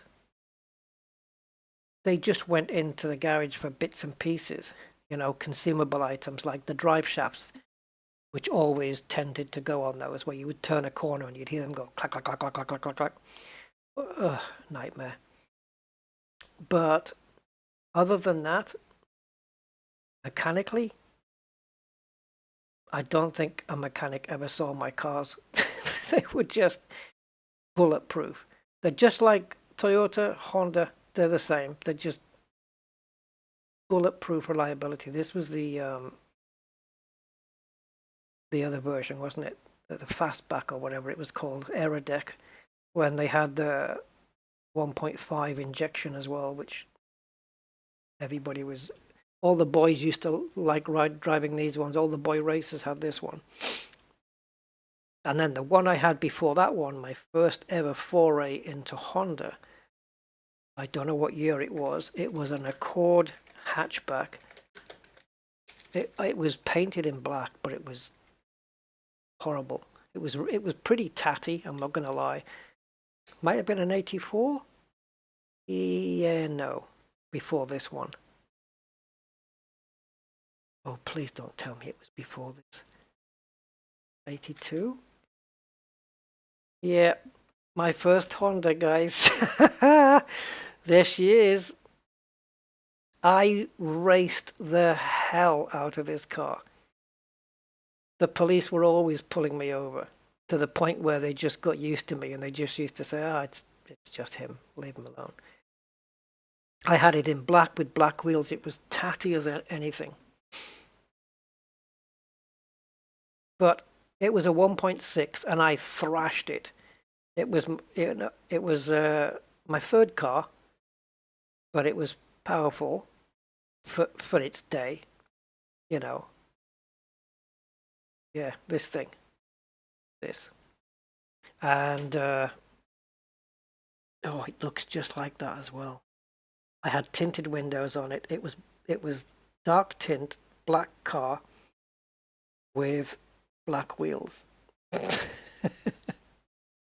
And I must have been about, I don't know, 23, 24 when I got it. I boy raced this thing all around Gibraltar. And the engine never let me down. Every morning it would just start up. First thing. Yeah, you can't beat them, man. So that was so I had two of the Ford Mark IIs, then I had this one, and then the square body, the squared off body Civic, the comfortable Accord, then the four-wheel steering Prelude, and then I had a BMW E46 323 or something, and then the Clubsport. So, but in terms of reliability, yeah, it's Honda and Toyota every day of the week. Really. Oh, look at this. Will it drive everyone back to the drawing board? Let me see if I can find that video on YouTube, guys. If I go to my channel and just go to, let's look, Rusty's live at the moment. So if I go to, what? Toyota. What was the headline? Change. And I think they marked EV like that. This one. Toyota CEO.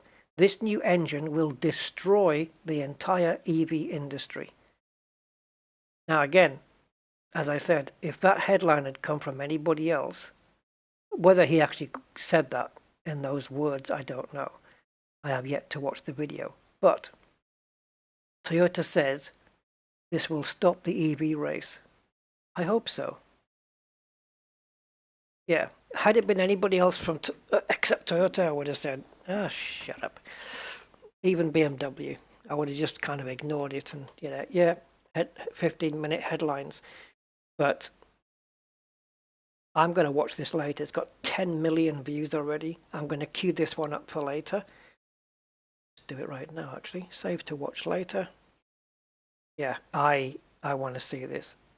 Because look, we've got this one 5 months ago. Mercedes CEO, this new engine will destroy.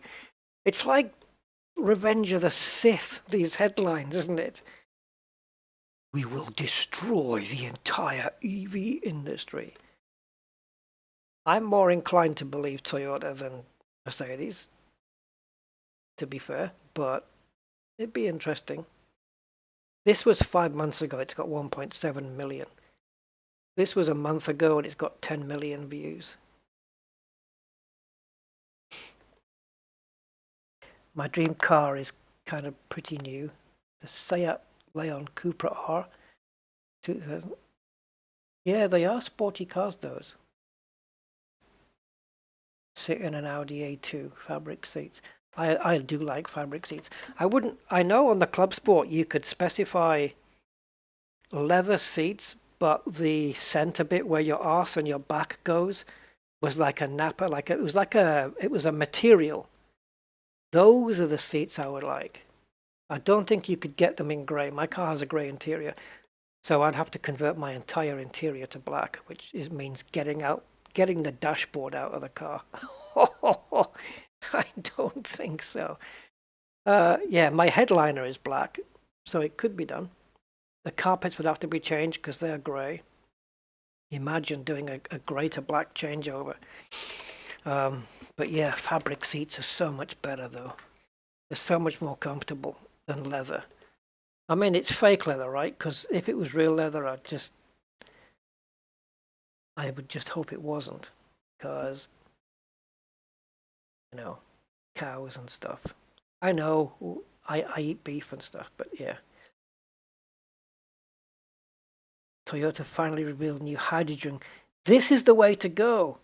Hydrogen. This is how they should have gone. The electric vehicle is bad for the environment because of the lithium, the way the lithium has to be mined, disposal of batteries or recycling of batteries. It's bad on the thingy, what do you call it? And then you're charging your car from, well, at least currently, from a lot of charge points that get their electricity from fossil fuels to make the electricity. They're not all coming from wind turbines. We don't have that infrastructure yet. So, yeah. Hydrogen's the way to go. Because the only thing dripping out the exhaust is water. Oh, I hope Toyota do it. Toyota's the kind of company that will make other car companies take notice. Like if they pull off something like this and stick it in a production car, they'll make other people take notice, assuming there's a place where you can keep refilling it, of course. And then other companies will, maybe try and copy. I think hydrogen's the way to go. That's the way they should have gone in the first place. I don't know how they perform versus electric. I don't mind electric cars. I mean, look at this thing. Jesus Christ. With a game-changing battery. Yes, but it's still a battery, though. Batteries need to be manufactured in a certain way, disposed of in a certain way. Look at that Lexus. Holy crap. Is that a real... That's beautiful. geez. There's Scotty giving it. Scotty's a Scotty Kilmer. He is Mr. Toyota. He's always going on about Toyota this, Toyota the other, Toyota the other. But he's right. He's right. Toyota's, if you want reliability, that's the car you buy. Yeah, I think it is marketing. It is a big marketing thing, but the governments, what do you call it, the oil companies, they've got a lot of lobbying power, and they're not going to want to lose their profits, are they? So, yeah. See, before they weren't giving, like, if you had an electric vehicle, you didn't have to pay road tax. But now they're realizing that electric vehicles are taking over because that's what they're pushing. Now they're going to introduce tax for electric vehicles, which they didn't have before. But we all knew that was coming. Let me see if I get this video up that I told you about. So it's a Rimac. Oops, Rimac. I've spelt it with a double M like it's the cosmetics company. Oh, Rimac versus Mercedes 1. As if anyone's ever done that test. That's the one you'd want to see. The Mercedes 1 versus the Rimac. I don't think anyone's done that. Yeah, in Forza Horizon. But the Mercedes 1, there's the Rimac with Nico Rosberg. 0 to 60 in 1.85 seconds. Sorry, 0 to 100, but that's kilometers, so it is 0 to 60. 0 to 60 in 1.85. Think of that. The car is stood still, and before 2 seconds is up, you're at 60 miles an hour. This thing, the Mercedes AMG 1, right, let's get it up here.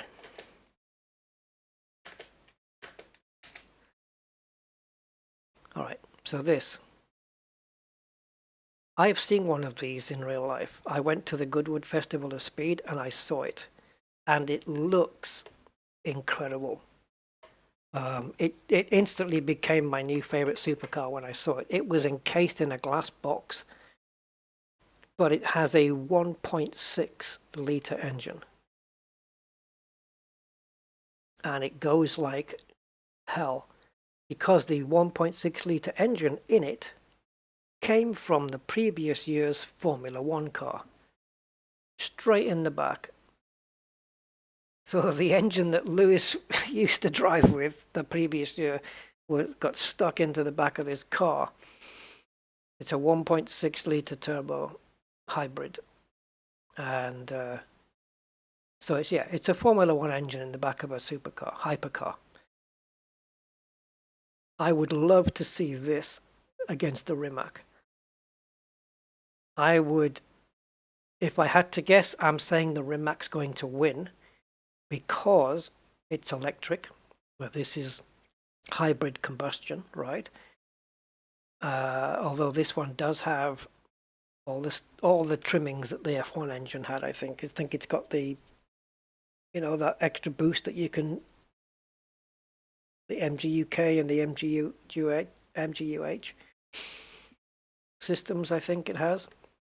But the Rimac is electric. The power's always there, and it's going to beat the combustion engine, I think. I think it would give it a good run for its money, but I think in the end that the Rimac wins. But I would love to see that drag race. Oh, God. Can you imagine? Mercedes 1. I mean, look at this thing.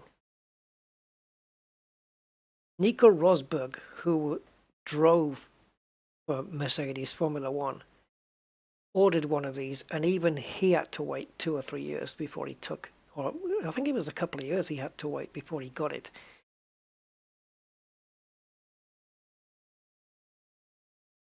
People really think they do something good for the environment, saving the world. Yeah. Climate friendly their car is. Yeah. Yes, their one car is going to save the world. But nobody's doing... Actually, I was just about to say nobody's doing electric planes.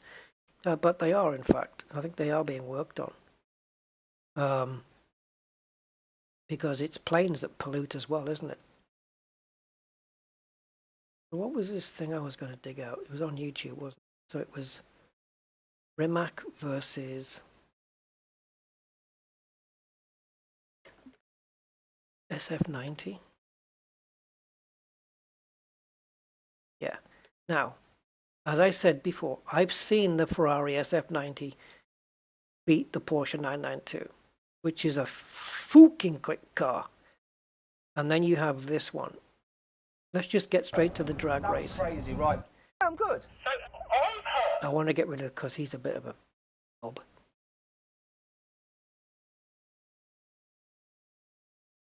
So the Ferrari, this is Mr. Rimac himself, I believe. But anyway.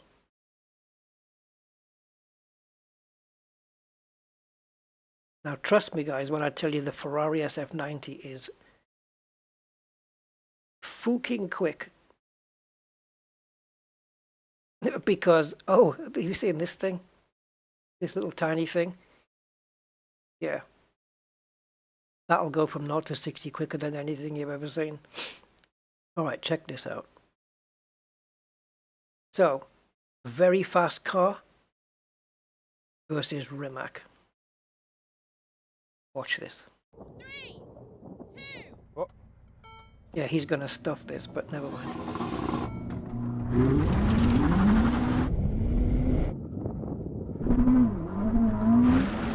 Look at that thing go! Oh! Look! I mean, this is nuts! Left it in its dust. Look at the gap. I mean, I didn't get a great launch. So, Matty, my launch wasn't great, and then I started to go back. You can do it again if you like. I definitely want to go again. Yeah. Yeah, because if you get a perfect launch, it's going to make all the difference, isn't it? Did you see the difference, though? It just... For the first second or so, I think the Rimac was with the Ferrari. And then the Rimac just went, bye! Time, but I'm going to be focused this time. Oh, I don't know what it would feel like inside that car. It must be crazy. Smash him off the line. See? The Ferrari got ahead. Look at that mouth and eyes on the Ferrari. How cool is that? It's a gorgeous car. And it's so fast. However, this thing, Jesus. It's a better start. Look, once it hits second gear, it's like, I'm out of here, or third gear. But look how fast it's pulling away, though. That is stupid. It's never been so much fun getting so badly beaten. Whoa. I had a good launch there. It was pretty blooming good. I still think I beat you off the line. Should we just talk about reaction? Yeah, Ferrari's great off the line. So, did you like the way I beat you off the line? You spanked me, bro. The Ferrari's great off the line, but I think what he does here now is he cheats to get a head start, to get the jump on the Rimac, as if that's going to make a difference. Really badly. 3, 2, 1. Yeah, I got him. And it's a good launch. Yep, you got him. You got him, Matt. Yep, you did indeed. Ready? No, no. Bye. Look at that thing. What the actual fuck? It's gone. Right, I'm bored of this. I want to switch cars. Can I drive your car? Matt, I'm bored of winning as well. Please take the car. Yeah, so now he's going to get to drive this £2 million Rimac. And it's beautiful inside. Look at that leather. So let's see what Matt feels driving So this. let's see if I can do a good job. 3, Now I'm ready to launch. 2, Smashed him.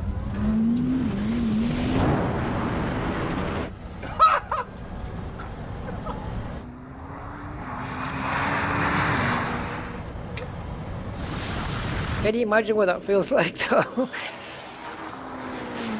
Oh yes! Oh my! Where's the Ferrari? I imagine that's what it feels like to be shot out the barrel of a gun. It's just insane.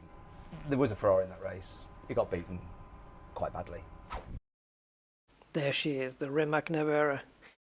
So, oh, at the beginning, guys, he'll give you the, yeah, his face, I know. But can you imagine what it feels like to be driving one of those? What it must do to your senses, though? And your internal organs as well. Where's the bit where they're going through the stats? Okay, yeah, so here. Another thing you need to know about this car is that it weighs in at just under 1,800 kilos, price-wise. Okay, that's heavier than mine. But there's the price, 376,000, which is twice, nearly twice the price of the Porsche 992, which it beats, but not by a big amount. It does beat it, but it's not as big amount as the Rimac versus the Ferrari. It doesn't beat it by that much. But this is a quick Ferrari. It would scare you, I think, to be in it, but excite you at the same time, right? £1,000. Anyway, let's find out about that Rimac from the guy who built it. It's Matty Rimac from Rimac. Oh, it is him, yeah. Good, Matt. How are you? Yeah, I'm good. So I've heard that you're claiming that that car you're sat in, your new Nevera, Is the quickest accelerating production car in the world. Is that right?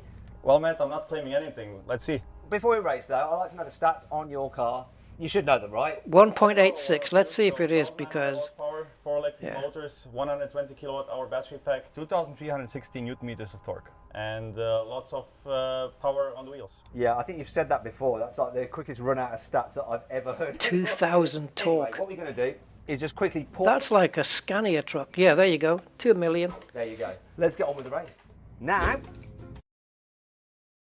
Look, I mean, it's obvious which one was going to win, right? So this is the equivalent horsepower then. What, nearly 2,000 horsepower. The torque, I mean, forget it. You know, this is basically your twisting power on the wheels, and it's got 3 times as much.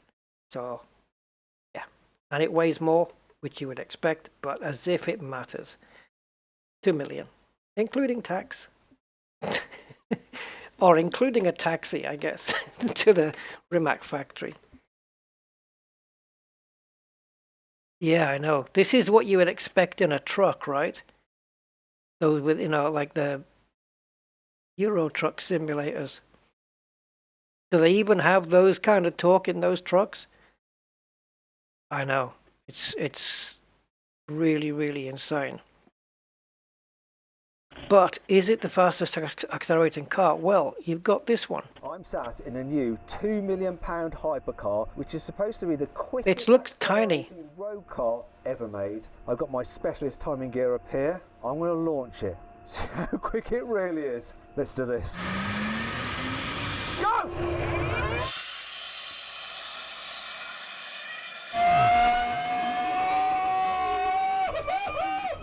Buy, sell, car, what? And I've got Kevin, the chief, is the... It's tiny. It's tiny. It's like a car made for Batman when he was 5 years old. But yeah, I think this is accelerating wise. I think it's quicker than the Rimac. I think so, right? The Rimac did the quarter mile in 8.6. Okay, which was a world record at the time, unofficial. 8.6 is the Rimac's quarter mile, which is very, very impressive. And this thing has absolutely blown my mind. And I've got Kevin, the chief engineer. Let's get to it. 1,000 horsepower. Track capable road car. And it's electric, isn't it? It's fully electric. And there's something very special about it, which is Its fan system. The fan system basically allows this car to be not only incredible. Yeah, it's got the fan so it can suck itself down to the ground. Quick round corners. With the downforce it generates, it will cause This is a Goodwood. as any other race car in the planet. In fact, in the low speed corners is where it really comes alive because it can generate 2 tons of downforce from 0 miles an hour all the way up to its top speed. Whereas normal race What? cars, you need to build up speed, and the faster you go, the more downforce it generates. Whereas this is just 2 tons all the time. already seen it. What? What did he just say? Because of the fan turning at the, I presume either at the back or underneath the car, it's causing suction under the floor. And the car creates 2 tons of downforce while it stood still. And it stays at that level throughout the entire acceleration. What? Goodwood, and it broke the record, didn't it? It did. So what time did it do at the hill? Did a 3908. Tell me about the motors and the power. So you've got 2 electric motors? Got 2 Hey guys, I should start doing car reaction review thing, shouldn't I? motors in the back. Yeah, 2 tons all the time. So it's got insane grip because you've got 2 tons of weight pushing down on it all the time. So you imagine the grip you have. It's like putting that Rimac Nevera on top of it while it stood still.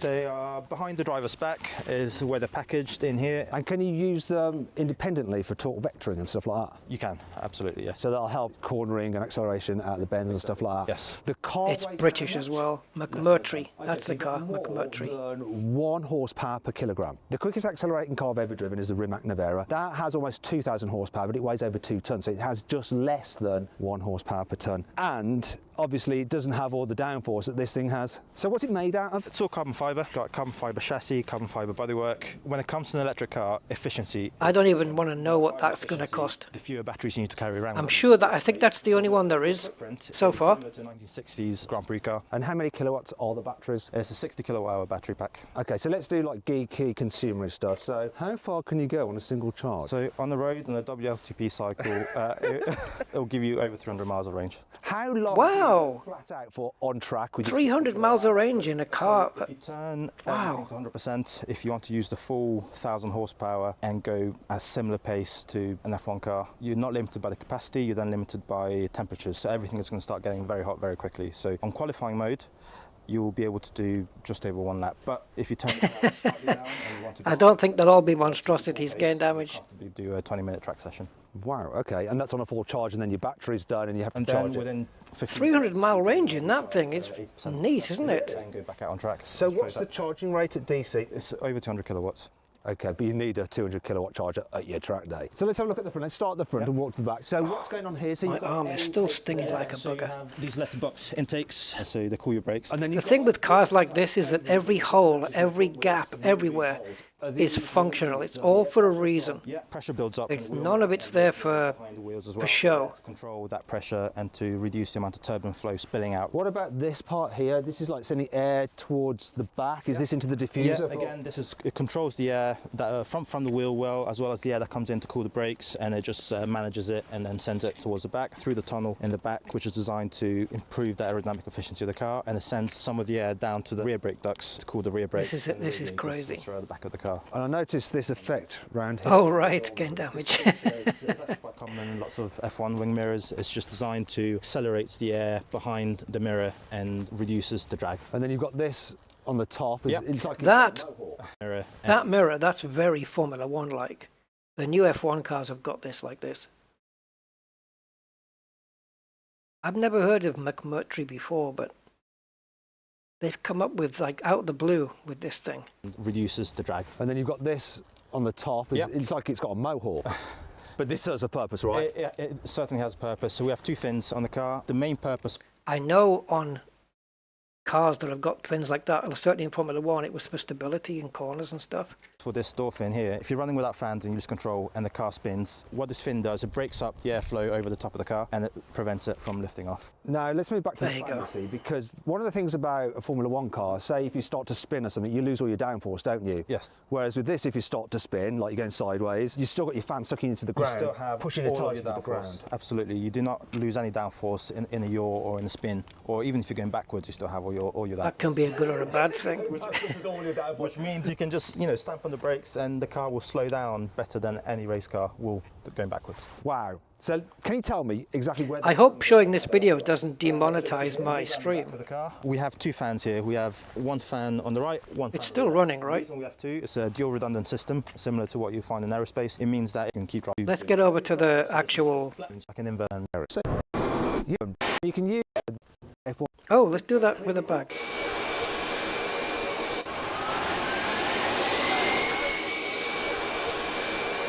Oh, In autumn, you can use it to clean your driveway for fallen leaves. Now let's check out the interior. First is the bigger door. Break it. Development driver, Formula F1 driver. So you're the guy that drove it up the hill and did that. You're in here. Your knees are sort of just below your chin. Your feet are a long way out. Feels like Easy. you've got plenty of room, so you can move your elbows around quite pad, which is designed. So you can walk. I want to get to the bit where he's actually driving it.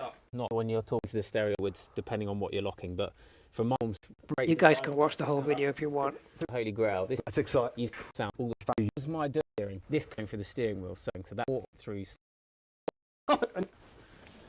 Some kind of like road car. It will have a hinge second door. Door, but that is rim brake. It's inverted. Come on, get on with it. Spoils the point, really, isn't it? However, it's not all bad. Here's 5 cool things about the McMurtry Spearling. One of the... I've got my specialist timing gear up here. I'm going to launch it. See how quick it really is. Let's do this.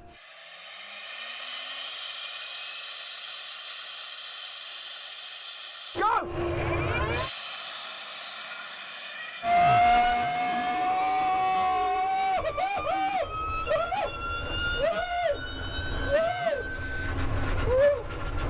It's over. That was just insane. Off the line, it was like being catapulted. And he got up to speed. I don't know what the speed was, but then he like just seemed to stop accelerating. It's like it's got a limiter on it. But he got to that limited speed so quickly. Times I've got up here. 0 to 60, 2.27 seconds. 0 to 100, 4.31 seconds. And the Well, the Rimac might be quicker, 0 to 60 then. standing quarter mile, 9.34 seconds. Rimac was faster. Really, really quick, like off the line. Oh my God, it was nuts. But it like seemed to... You've got to beat 8.6, I'm afraid, Matt. What's going on? Yeah, so you're A time you set in the Rimac. absolutely what it was designed to do. So this is the official Goodwood car. We haven't changed it since it left Lee, and then it's Wheel drive car, just the traction it got off the line was nuts. 0 to 60, really good, 2.27, but 100 horsepower. Sorry, I'm going to see that. We'll give you like around 600 horsepower. What? We'll give you the full beans. We'll give you No. Oh, he only had 600 horsepower out of the 1,000. miles faster than you've ever driven anything before. So we'll give Jesus. you 1,000 horsepower now. It is still damp, so it won't be probably the best time we've ever. Yeah, I don't think so, gain damage. Not behind that car. It'll be pretty staggered. I'm a bit nervous now because Especially if you're in an automatic or a motorbike. 350. This is going to be even more intense. Let's do it though, Max. Let's do it. Dial me all the way up. Now I'm going to go for the full 1,000 horsepower. Dial Well. the fan up. Here comes the It got 2.2 with just over half power. Here we go.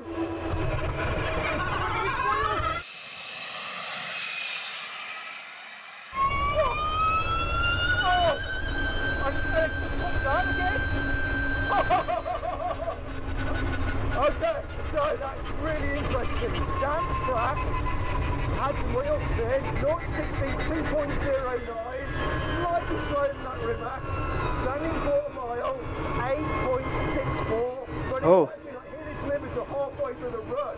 If I didn't have that wheel spin, you notice that So it's got a speed limiter on it then. And the problem is it's reaching that limit is insane. before the end of the quarter mile, Car has more to give. And if which looks like to be around 150 or something. you have a friend that does, and you would like to drag car at carway.co.uk, and we'll set it up, and not only what he did about not quite beating the Rimac Nevera, I managed to convince McMurtry into letting me have another go. So what we've done, we've come to Silverstone, we've hired the circuit. Oh, Jesus. And we've used a special truck with a jet engine on it to dry the track, because I want to see what this thing can do in the dry. The last run was on a slightly damp surface, so it was struggling for traction, and the traction control was actually kicking it, and it was just holding it back. So now, hopefully, I can get a perfect launch. Let's do it. Here we go. It's full fan, let's go.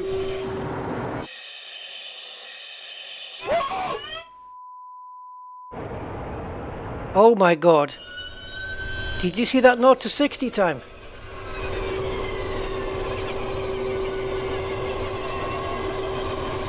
That did the time. Me.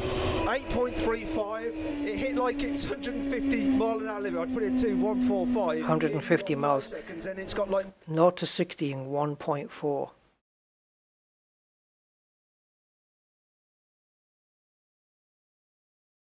Not to 60 in 1.4 seconds, over 75 feet. 3 seconds where it's just Let me see if I can clear this up. You got a better... God. not even accelerating. That actually hurt my head. That was a different level to before. I actually don't think I did that properly either. I think I might have come out the throttle. Look at the speed acceleration. I think I might have done that because it's just rearranged my brain too much. I need to do another run. That's what I mean. Rearrange my brain. That's what I felt in the M5. So I can't even imagine what this is doing. No, I'm just like freaked out. I don't know how to get into reverse or anything. It's just messed with me. I'm just a mess. I've never accelerated like that in my life. I can't get into reverse. So it's this way. His brain's all... Go in reverse! I don't know what I'm doing. I've lost 1.4 seconds. Somebody come and help me. So yeah, I need help. it beat the Rimac 8.4 seconds to the quarter. I don't even want to do that again. It's uncomfortable.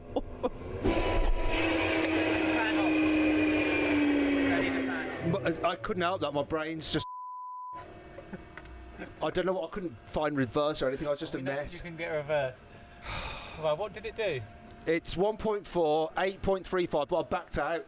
That I think I got so messed up by it, and I set an extra parameter in the box. The thing that flipped up was 145, and I thought that was the quarter mile. I wasn't sure, so I think I backed off. So I think it's going to go quicker. Yeah, I think. will. I mean, that 0 to 60 was ridiculous. It was horrible. No traction control. For some reason, the guys at McMurtry want me to burn the tyres up a little bit, just to floor. Oh, well, that shouldn't be difficult. Just for a split second. Spinning the tyres. That should be a little bit I tend to do what easy. I'm told. Yeah, he broke. Wow, that was so easy. Yeah. I'll do it again. It's like a little toy, isn't it? Right, you're good to go, okay? Okay. The tyres are now bone dry hotter, it will Okay. make them quicker. Okay. So, fan, remember, full throttle. I don't know if his brain can take another one, can it? Perfect last time. Just remember when you get to the end, turn the fan off. Yeah, okay, I'll try and remember. I bet I'll forget. I'll forget. I'm not sure if I want to do it again. It's too insane. Let's do it.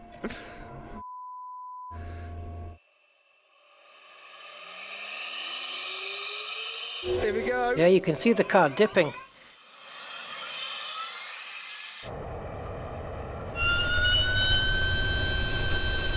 It's like being in the space program, isn't it? Jesus, in that centrifuge machine. Last time, 7.97. Yeah, so I cocked it up last time. 7. holy shit. The Rimac did it in 8.6. This just did it in 7.9. What?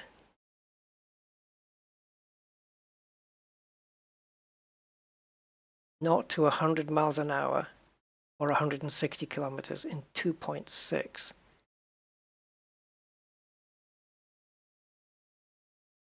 And it's restricted to 150 miles an hour, otherwise God knows what it would do.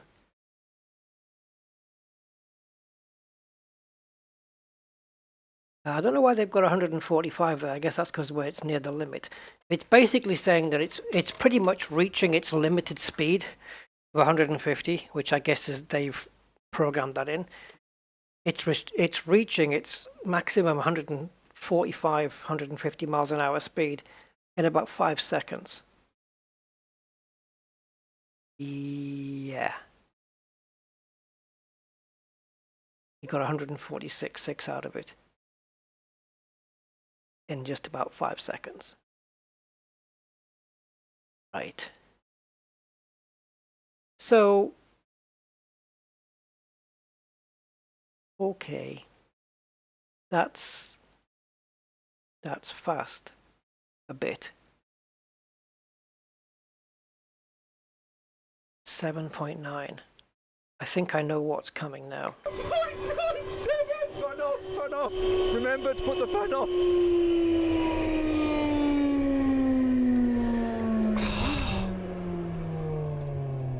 7.97, a sub 8. That is just... I accelerated launch a lot of cars. I drag race Do you remember I said a lot. anything under 10 seconds is a huge thing to boast about? But to get it under 8, to be 2 seconds quicker, only over a quarter mile distance, is nuts. Cars. This is That is just silly. on another level. It's like 2 levels up. All cars are now officially slow to me. Over the half mile, though, the Rimac's going to beat it, because the Rimac will go more than 150 miles an hour, and it'll just take over after that. This will beat it to the quarter mile, but then it's going to run out of juice unless they turn off the limiter, and the Rimac's just going to carry on up to whatever speed it does. This has ruined everything. Listen here. So I actually did a 7.97 according to this. Can I get out? That is, it's a sub 8! A sub 8!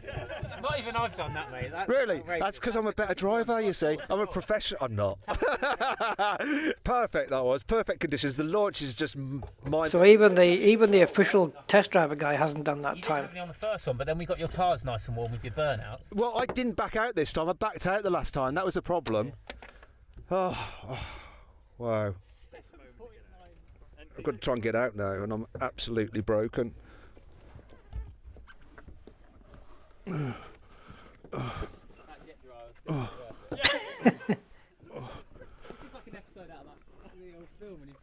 I can imagine what that feels like. It's just utterly mental. I've never felt anything like that in my life. Now I've calmed down, I'm going to do a little experiment. I want to show you how fast this thing accelerates relative to another car. So I'm in an Audi S8. Yeah, that's his car. And as soon as I get level with the McMurtry, then Max, who's driving it now, is going to launch it, and you'll see how long it takes for him to catch up with me and then pass me. 3, 2, 1. Audi S8. So I'm at 60. Here we go. Here he comes.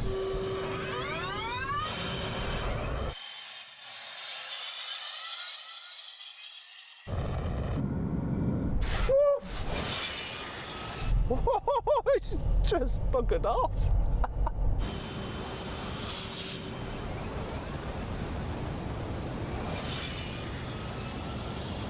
That car is absolutely insane. Now, if you all enjoyed the video, give It is. It's like a little remote control car, isn't it? Meanwhile, back to reality. if you've got a high car, you want to race it in a drag. Oh, gee. Yeah. That's what insanity looks like in a car. I mean, the Rimac is fast. I think I'd prefer to have the Rimac, obviously. The other one's not very practical. It is Hot Wheels made real. Yeah. Yeah, if it didn't have the fan, it would be a very dangerous, dodgy experience, I think. But with the fan pushing pushing it down, giving it downforce, it's not going to take off. It's like having a heavy car on top of it. It's not going to lift, you know. But it's like a little Hot Wheels car. But it just completely, I mean, it just totally blew by the Audi. Be interested to see that, the McMurtry versus the Rimac. On the quarter mile, obviously the McMurtry wins in ideal conditions there. But I think if they're restricting it to 150, then, well, it's no good, is it? Because the Rimac's going to take over. Once it's made up the ground, it's going to take over and just disappear off into the distance. But in case you're wondering, the Rimac Nevera top speed claimed, I don't know how official it is, but it says it's 256 miles an hour. So in other words, the Bugatti Chiron Supersport is crying in a corner somewhere because the Nevera is faster at accelerating, it's faster at top speed, and it's half the price. Because I believe a Chiron Supersport is about 5 million. Why would you even want to do that when you have 2 million you can spend on a Nevera, which is faster? It says here on the 15th of November 2022, the Rimac Nevera set a top speed of 412 kilometers per hour, or 258 miles an hour, making it the fastest electric production car in the world. There you go. Did a Jeremy Clarkson for you there. See if I drag this up. Come on, little website. It's full of scripts that my browser doesn't want to display. For reasons I'm not quite sure. Now, okay, I'm going to have a look in Opera.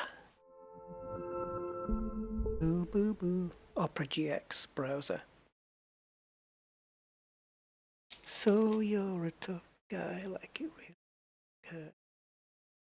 See if we've got any pages here. Oh, there is nothing there. Oh no, it is a blank page then. Let me just try Microsoft Edge, because if Microsoft Edge doesn't display it, then nothing's going to. Fuck off. I hate it that every time you start Microsoft Edge, do you want to make this the default browser? How many times do I have to say no to that question? Okay, it's working in Edge. So, I think the entire internet should just assume that, yes, we accept all your cookies, you know, because it's getting ridiculous now. So there it is. The record-breaking Rimac Nevera hits 412 kilometers to become the world's fastest production car. Yeah, 258 miles an hour.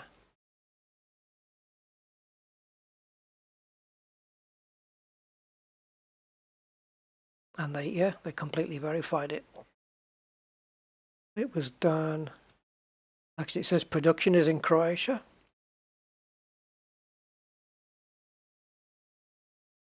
Oh, the Nevera is delivered to customers with a limited top speed of 219, but can achieve 258 in special customer events with the support from the Rimac team under controlled conditions. Ferrari do these kind of things. I hate it. If I've paid you all of the money, you should give me all of the car. Anyway, are we done? because I don't know if I'm going to be turning any more laps. Certainly not around Bathurst. I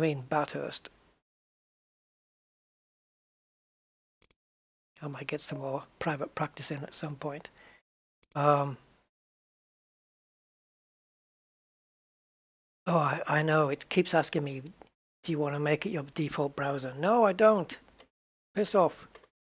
Next time, again, do you want to make it your default browser? You know, and then you've got Google with this. You ever been to these websites where it says, would you like to sign in with Google? Those pop-ups that come up on the right-hand side. Like, that's annoying. And then every website you visit now is cookies, cookies, cookies, accept, reject. Oh. The internet is a very annoying place. Probably made more so because I'm on it. Anyway. Hey guys. Okay, Andy. Thank you, man. Appreciate it. What time is it now? Oh, it's 2 o'clock in the morning. My bio clock is all completely out. So for me, this just feels like 8 p.m. or something. I don't feel tired at all because I'm waking up at 4 p.m. Import your favorites and bookmarks. Yeah. But I mean, my primary browser is Firefox. It's not the best one. It's not ideal, but it's got all the extensions on and stuff that I like. So I use that, and then I guess Microsoft Edge, like the old one, Internet Explorer was just terrible. It was horrible browser. Microsoft Edge is a lot better. But it's a nag, you know. And then you've got Opera GX, which is more for gaming. It's I don't know what even that means, gaming browser, but you know, it is what it is. And then you've got Chrome, Google Chrome, which I would probably use more if they actually paid their taxes. Google are like saying, oh, we thought you meant pay for a taxi. Yeah. So there was something I was going to mention, and then I said, do I really want to mention that? And now I've forgotten what it was. We were talking about the browsers. I bought some trousers on my browser. Yeah,